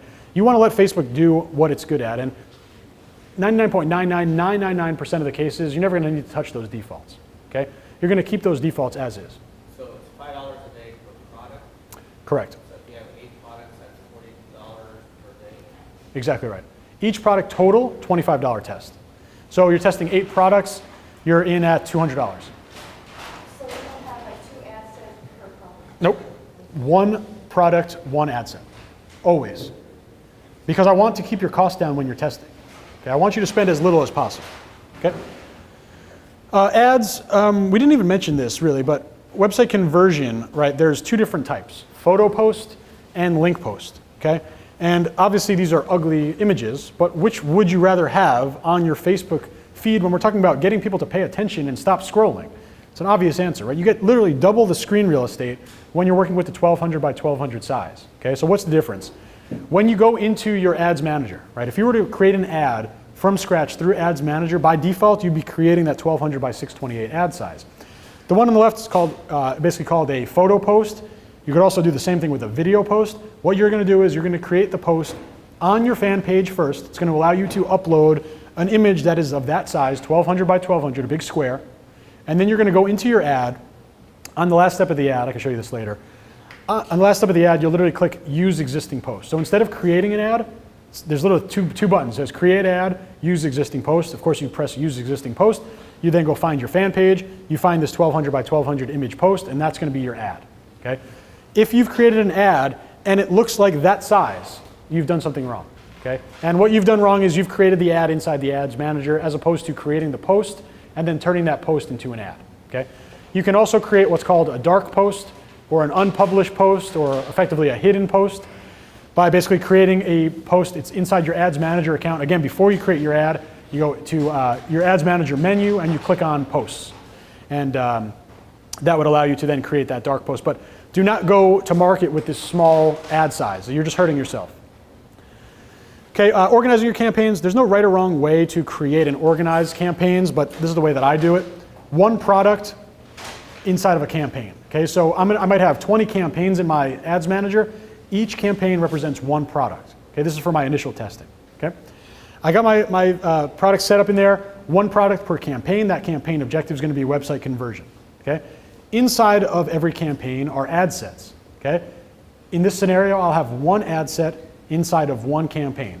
That 1 ad set will correspond to 1 set of targeting. Okay, we'll go over in this session the different ways to build your targeting, but your targeting group will sit inside your ad set. Okay, so going back to that last question, right? Every product is only going to get tested with 1 group. So you're going to have 1 campaign. Inside that campaign, you're going to have 1 ad set with 1 set of targeting. Okay, inside ad sets are ads, right? These are your actual image and copy, like your fan page post, that make up your ad. Okay, you're going to have 1 post, 1 ad inside your ad set. So when you're starting and doing testing, let's say you're launching 4 products week 1. Your campaign setup is going to be 4 campaigns. Inside of each individual campaign will only be 1 ad set. Inside of each individual ad set will only be 1 ad. Okay, does that make sense? Okay. Question on that? Cool. Yeah, so scaling, future testing, tweaks, everything will all happen inside of the same campaign. So a fully scaled out website conversion campaign would be your original ad set, and then let's say maybe 15 more ad sets that you've added on through different scaling methods. Horizontal scaling, scaling by objective, scaling internationally, manual bidding, all these things would create more ad sets inside your campaign. So later on, from those 4 products, you might have 4 campaigns. Let's say 3 of the products died, they sucked, you ended those campaigns. You now only have 1 campaign running. That product worked, you're scaling it. Inside that campaign, you could have anywhere from 1 to 100 ad sets in there, all targeting that same original ad. So there's 3 radio button. I forgot what the first one. The other one was existing campaign, or a new campaign. Which one are you using? When you're duplicating them. Use existing campaign. So when you're scaling, right, you're going to keep everything inside the same campaign. So the campaign represents a product, and the ad sets represent different tests of that product. So you'd have them all inside your campaign. Now, you want to have 30 different campaigns, 1 for each ad set, you could do that as well. Totally, there's no right or wrong answer. This is just how I organize it. So you want to have them all separate, no problem. I just like having them all under one thing. It makes for scaling a lot easier. Because I see them all literally stacked on top of each other. I can compare them, see what's working best. But the big point is all the ad sets will all run to the exact same ad, because we want to keep the social proof, right? You get an ad that has 10,000 likes, we're not going to pay for that, but we're definitely going to take advantage of that and use that for all of our other ads as well. Obviously talk about the same product. All right, let's go into the ad targeting strategies. 3 different ad targeting strategies, okay? How many of you guys are familiar with my interest grouping strategy? Okay. So most people. Okay. Are you using or familiar with my interest group strategy? Okay. So interest group strategy, this is the premier strategy for sure, right? It's definitely the one that works the best. Definitely the one that corresponds with everything I've been telling you, and also the one that gives you by far the highest upside, okay? The other one's broad intersect, broad stacked, right? We're going to talk about that. Broad stacked is actually what Anne, right? You'd mentioned? So we'll go over that. But this is the first one, right? And if you've gone through my intensive, some of this might be a little bit redundant here. So interest grouping defined. What is an interest group? Okay. We're going to use the cat niche as an example. Okay. Think of it as like a little hierarchy. You got 3 levels. Level 1 is cats. Okay. That's your broad niche. Underneath that are interest groups. Okay. Interest groups, they're simply subsections, or basically subcategories of your broad niche, okay? Think of it this way, there are different ways to reach potential buyers in your niche, okay? And we're looking at that through the lens of Facebook. So how do you reach different people on Facebook? You have different interests, okay? So hierarchy, cats. Second level, different interest groups. And in fact, you see 14 examples of interest groups on your screen right now, okay? So in the cat niche, there could be fan pages, right? And those would be the 3rd level of the hierarchy. The actual individual interests that are relevant to cat fan pages, okay? So what we would have is an overall niche being cats. Inside the cat niche, we would then have, in my example, or my niche, I have 12 different interest groups, okay? 12 different ways to target cat people. Inside of each of those 12 interest groups would be the individual targetable interests on Facebook that makes sense for that interest group. So you got cats. Let's use magazines for an example. You got cats, you got the cat magazine interest group. Inside that interest group is going to be every single cat magazine interest that you could find on Facebook. Okay? This is the interest group strategy defined. It's different representations, right? Different groupings of potential buyers inside your niche. And we want to find as many of these as possible, the more the better. Right? Because I told you before, the amount of products you launch every week directly proportionate with the amount of targeting options you have. You want to make more money, you're going to launch more product. You want to launch more product, you need more targeting options. Okay? So the goal is to reach a wide variety of potential buyers. We want to find as many as we can, right? And you just cannot skimp on this research. You only need to do this once. I've been in the cat niche for over 3.5 years. There's been 2 interests that have been added over those 3 years, okay? There's been a couple that have been removed. So bottom line is, you do this once well, you're never going to have to do it again, right? And you're going to use this over and over and over for your stores. And you want to, a big thing here is avoid overlapping subjects, okay? You see all these, let me bring this back up. You see these different targeting groups over here, right? I mean, this sounds obvious, right? But let's say you're building the brands for cat food, right? Interest group. The only thing that you're going to put in there, okay, is interests that are directly related to cat food brands, okay? What I don't want you to put in there is fan pages about cats, because those people probably also like cat food. No, that's not what we're doing. We want 100 million% accuracy in these audiences, okay? So if you're building the, let's see, the TV and movies interest group for cats, right? You better not put in a magazine about cats, right? You're only putting in a TV and movie show, right?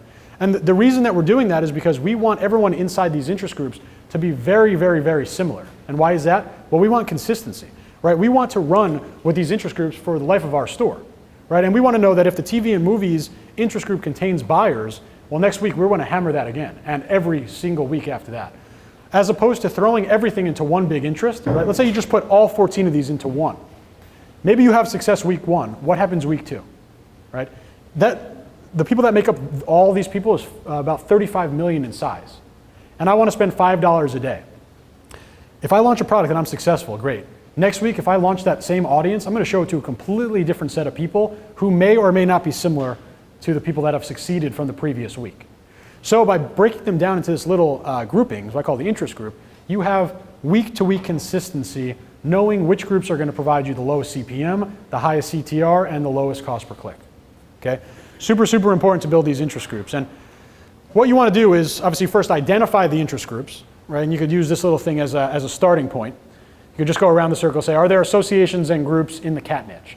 Are there fields of study in the cat niche? Are there brands in the cat niche, et cetera, et cetera? So once you identify them, you then take the interest groups that you found, you go out and build the interest groups by adding every single interest related to that interest group as possible. If there are 3, then you put in 3. If there are 3 million, you put in 3 million, okay? And your next question is going to be about size, right? If you put in 3 million interests, obviously that's never going to happen, but you could put in 10, 15 interests, right? You're going to get millions in size. But you see that for testing, I want to be between 75,000 and 500,000 in my size. So what do? I do flex targeting, otherwise known as intersecting, otherwise known as narrowing your audience. Is anyone not familiar with flex targeting in here?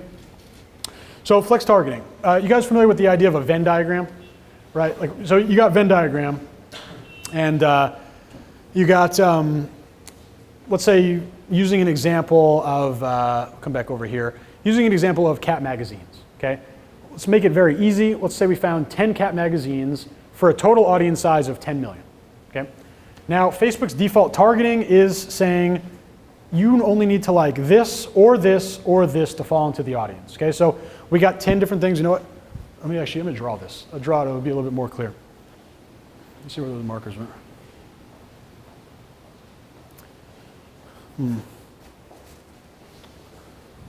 All right, I'm not going to draw it. But you got 10 interests, right? Here it is. I am going to draw it. You got 10 interests, right? And they all basically equal out to 10 million in size, and that's way too big. We never want to do that, okay? So you got your first circle of all cat people, right? These are cats, 35 million people, and let's say you like a cat food brand, you're in here, right? If you like a cat magazine, you're in here. If you like a cat rescue group, you're in here, right? That's great. But what we'd rather do is something like this, right? Instead of having just one big group of interests, we're going to have 2 sets of interests, okay? And we're looking for the people that are over here. So Facebook's default targeting is saying, if there are 10 magazines in here that equal 35 million people, right? To be in this audience, you only need to like 1 magazine, right? But let's say we have something like this. We got a magazine 1, magazine 2, magazine 3, and then we also have magazine 4 over here, okay? So this is called intersected targeting, right? Flex targeting, narrow targeting, intersecting, it's all the same thing. We get to deal with these people, okay? And this is the intersection of people that like both. So what has to happen here is you need to like one of these and you need to like that, right? So conceptually, what would you rather target? Someone that likes, an audience of people that like at least 1 cat magazine, or an audience of people that like at least 2 cat magazines, obvious, right? And you could add in more intersect layers as well, right? You could have an intersect of just 4, like you could have a 4 intersect, a 5 intersect, a 6 intersect. The more intersects you get, the more powerful your audience is going to be. okay? And you want a targeted audience when you're testing. You want as narrow as possible, right? You don't need to stick with this audience forever, right? When you're scaling, you could expand the audience. And by the way, there's built-in scalability here as well, right? Let's say you do this testing, it goes down to 200,000. And you got 4 levels of intersect, right? Let's say you run through your entire audience. What do? You simply unintersect 1 level. You go down to 3 levels, right? So now you just have this. And if this was 200,000, maybe this is 500,000, right? And this original one was 35 million. So you can go from 4 intersect to 3 intersect to 2 intersect to just 1, right? So you have so much room to scale your campaigns if you run the interest group strategy. You have your most targeted audience. So you're starting off with the best of the best. You're starting off with the most targeted you could find, right? And as you scale, and you're only scaling when you succeed, right? Then you kind of unintersect and you get your audiences to be a bit bigger. Okay, does that make sense for flex targeting? Go ahead. Is there a maximum of intersect that you would go for? There would never be a maximum. If I could have 20, that would be awesome. There would definitely be a minimum of size, right? If you flex down so far, like I think I've done like a 7 or 8 flex once in like very big broad things like types of dogs, and you can get like 7 levels of intersect, right? That's what I just did on the shirt I was telling you about. I flexed 6 times, and I felt that maybe that's the reason. I never flexed that much. Yeah. So I felt that maybe that was the reason I was getting that high CPM. Without a doubt. I mean, the audience was still like 900,000, 800,000. Oh, really? After 7 flex. Then you're dealing with a massive broad niche, right? Because I mean, if you could flex 7 times and still come down there, you got 6 people or 6 levels of interest that people are all in agreement with. So I would agree that that could be a cause of the CPM for sure. But I mean, you'll find that interest groups can give you anywhere between $5 and $50 CPM. You know, they're really gonna be all over. Also, I felt that maybe some of these flex were kind of redundant. Because I felt that if you were at this level, you had like all these 2, all the other 3 behind will be pretty much the same. I think you're totally right, and that's kind of my problem with stacking broad interests. I mean, intersecting broad interests. We'll talk about that next. But yeah, they were probably broad interests because they were so big, right? Yeah. Not too atypical, I think. Go ahead. Under the ad set level in the ad manager, there's an option to allow Facebook to expand interest to increase your reach. Do you recommend leaving that unchecked? Or? If you're running the interest group strategy, you must uncheck that. If you do not uncheck that, you've ruined the interest group strategy because basically we don't want mixed interests. We only want cat magazine lovers in that cat magazine interest. So uncheck it for sure. Again, just to be, go ahead. Oh yeah, for the flex targeting, so you only did it like within magazines? I thought for that strategy it's like magazines and then like brands. That is a strategy, definitely. So you know, you could certainly do this or any of these with multiple interest groups. Now what you do is you lose upside on there because then you have less different targeting sets to go after products, right? If I have this set up just for magazines and then I have 11 other setups for websites and fan pages and blah, blah, blah, I could launch way more product than you can, okay? So I want to intersect inside of an interest group, not outside. All interest groups must be super similar, right? Very obvious. Don't even consider putting in an interest from something else like a cat food brand, like I already mentioned. So, quick question on that, just technically. So, many magazines these days also have their own website. Yeah, great question. I don't know if I'm going to mention. Yeah. So basically, there is no right or wrong answer in terms of where to categorize your interest, right? Give you a great example. Sports Illustrated. It's a magazine. It's a website. It's a fan page. It's a brand, right? You could put it in any place that you want. But once you place it in somewhere, you can't place it anywhere else. Okay, that's the only rule. Okay, you use it one place, don't ever use it anywhere else. You're very right. Everything is everything nowadays, right? Everything is a fan page. Everything's a website.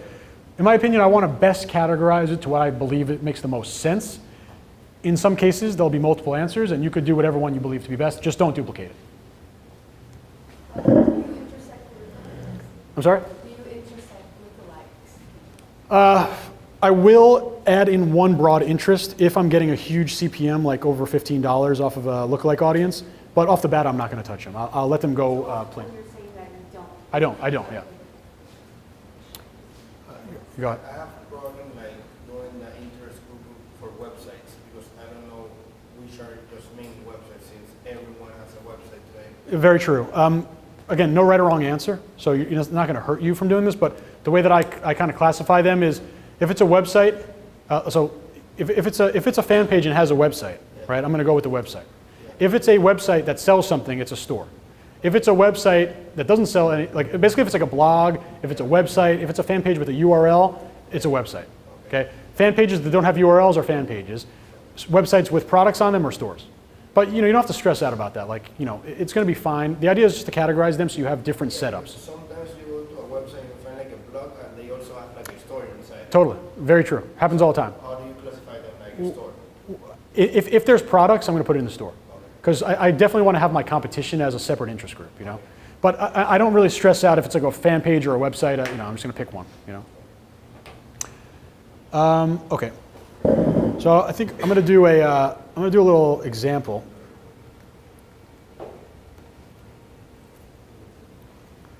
Let's do just a real quick example for building out an interest group in a popular niche.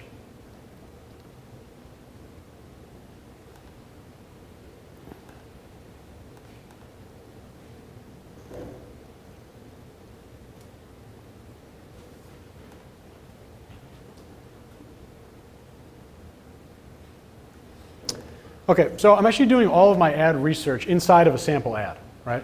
A lot of you guys are familiar with audience insights and blah, blah, blah. It's okay, I just think audience insights is pretty overrated. Could waste a lot of time. Someone told me that I'm in audience insights in terms of like my name, but you can't target me on ads, right? So I use that as an example, saying that, not everything is targetable inside of Facebook ads through audience insights. So it's just a waste of time to do your research that way. I want to do all my research inside of a sample ad. And honestly, it doesn't matter what I'm pressing here. I just need to get to the second page. I'm going to show you how I build out an interest group. So obviously, first things first, we would identify as many interest groups as we can, right? And these are just yes or no questions, right? Someone give me a niche. We could do a live example. What niche should we do? Pitbull niche. Pitbull? Yeah. Okay. So we got pitbull niche, right? And what we're looking at is going to be different interest groups for the pitbull niche, right? So some examples could be, well, these are right here. Are there associations and groups for pitbull niche? Definitely, right? There's pitbull rescues, right? Are there fields of study? No, right? Are there brands? Yes. Brands for pitbulls?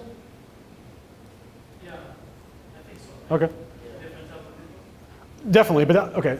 So fine, that's fair. I put that under types of, but it's the same thing. So different types of pitbulls, definitely, right? So is there equipment for pitbulls? Not really, right? I mean, you could say something like dog collar or dog leash, but we want to be 100% sure that people inside these interest groups like pitbulls, okay? So no on the equipment. Types of niche would be like types of pitbulls or types of cats or types of tennis, right? Yes, there are different types of pitbulls, right? Are there events? No. Are there TV shows and movies? Yes, I think there's at least a couple on pitbulls. Fan pages, definitely. Websites, definitely. Job titles, no. Are there celebrities? In this case, not really, not so much. There are definitely cat celebrities, right? For example, a grumpy cat is actually a celebrity. There are stores, right? There are definitely some competitor stores. There are potentially magazines. And then broad exists in every single case. Broad is literally just a one word or two words, pitbull in this case. So we went through and we identified as many as we could. And there are probably going to be more that we didn't identify, and that's okay. All we need to do is now have just a couple in mind. We're going to go back into our Facebook ads screen.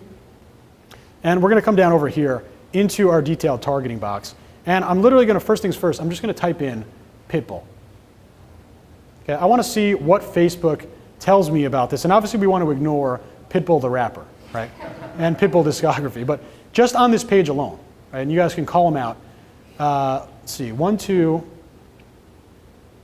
3, 4. There are 4 interest groups on the screen right now. See if you can call them out.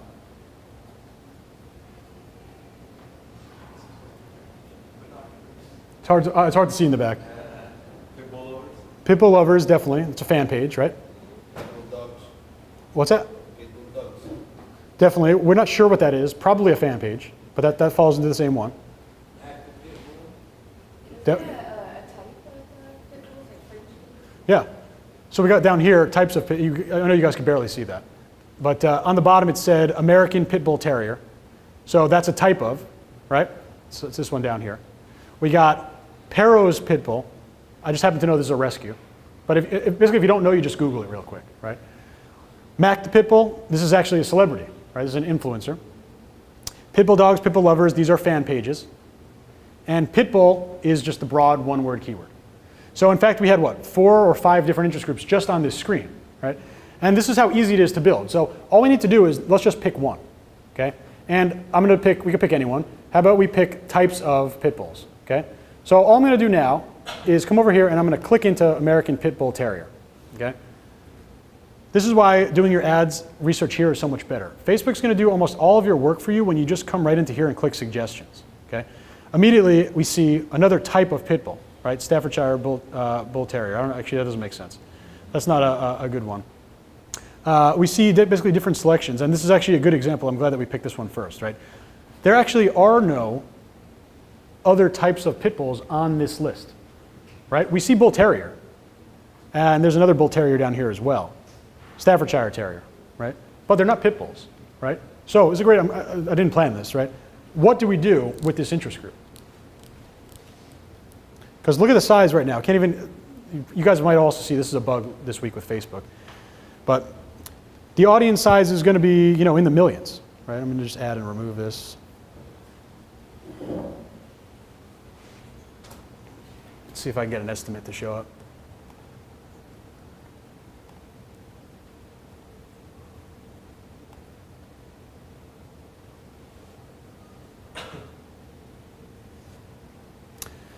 Well, you guys may have noticed that we got an audience estimate bug going on this week. I don't know if you saw it at home. Sometimes I can force it to show the estimate, sometimes I can't. We're still going to be able to teach this, right? We have one interest here, right? There are no other types of pit bulls in Facebook ads, right? If there were, we would have definitely seen them in the suggestion list, right? We see Bull Terrier, but we don't see any other types of pit bulls, okay? The one I ran the other day, I found a whole bunch of Frenchy pit bull. Frenchie pit bull? Yeah, it's actually on the list itself, and I was able to use the suggestion tool, and I found a whole bunch of French. Yeah.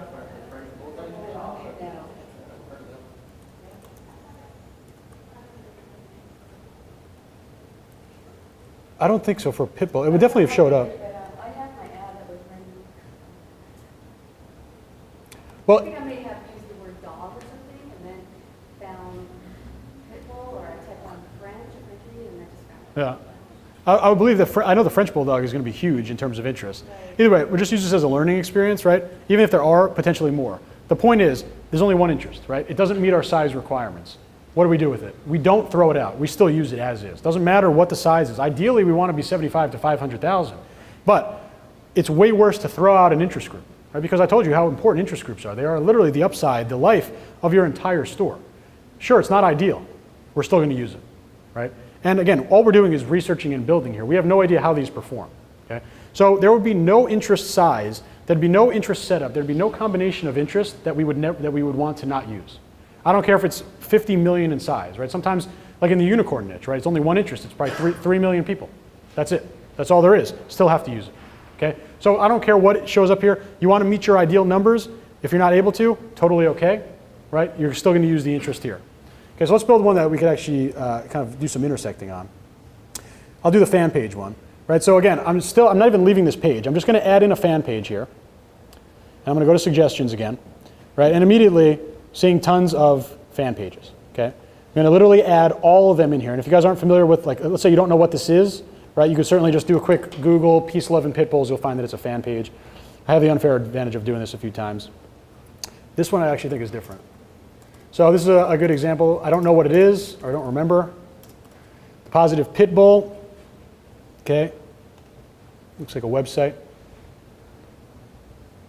Okay, so it's a blog. Okay, they're not selling anything here.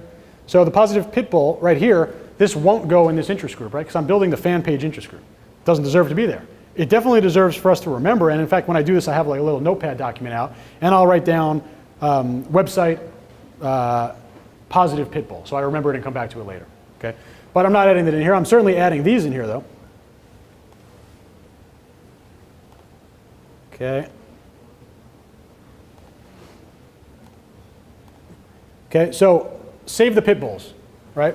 Not getting put in here. Why is that? Because we have associations and groups, right? So any association, any group about basically helping pit bulls, saving them, rescuing them, they're going to go in that association group. So I'll make a mental note of it, but definitely not getting added in here.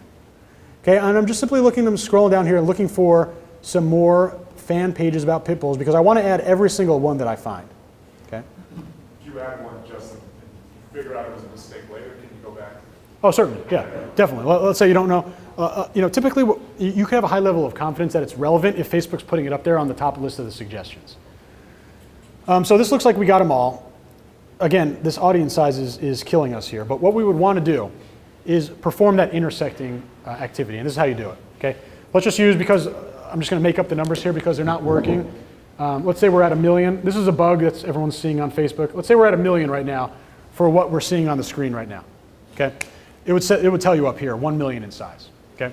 What we're going to do is now shrink that number down to our sweet spot between 75,000 and 500,000 by clicking this button over here, narrow audience. Okay, this is going to create that second box right over here. Okay, now we're saying this type of targeting. You have to match something in the first box and something in the second box. Okay, so how do we perform this? All you got to do, hover your mouse over all of these interests. We're looking for the biggest one in size. I got a 1.4 million. So 1.4 million is the biggest one up here. I love pit bulls. I'm going to copy it. I'm going to delete it from the first box, come down here, and I'm going to simply paste it down here into the intersected box. Okay, now the estimate works, and this actually puts us directly into the sweet spot, 270,000 person, right? So we had 1 million here, and this was what? Pit bull fan pages, or we have this right here, pit bull fan pages, and we have like 10 interests here, 1 interest here, and we have 270,000 people that like at least 2 different pit bull related interests, right? Great audience to run, right? A really great audience to run. So what you want to do is this activity for as many interest groups as you can. And that's the interest group strategy.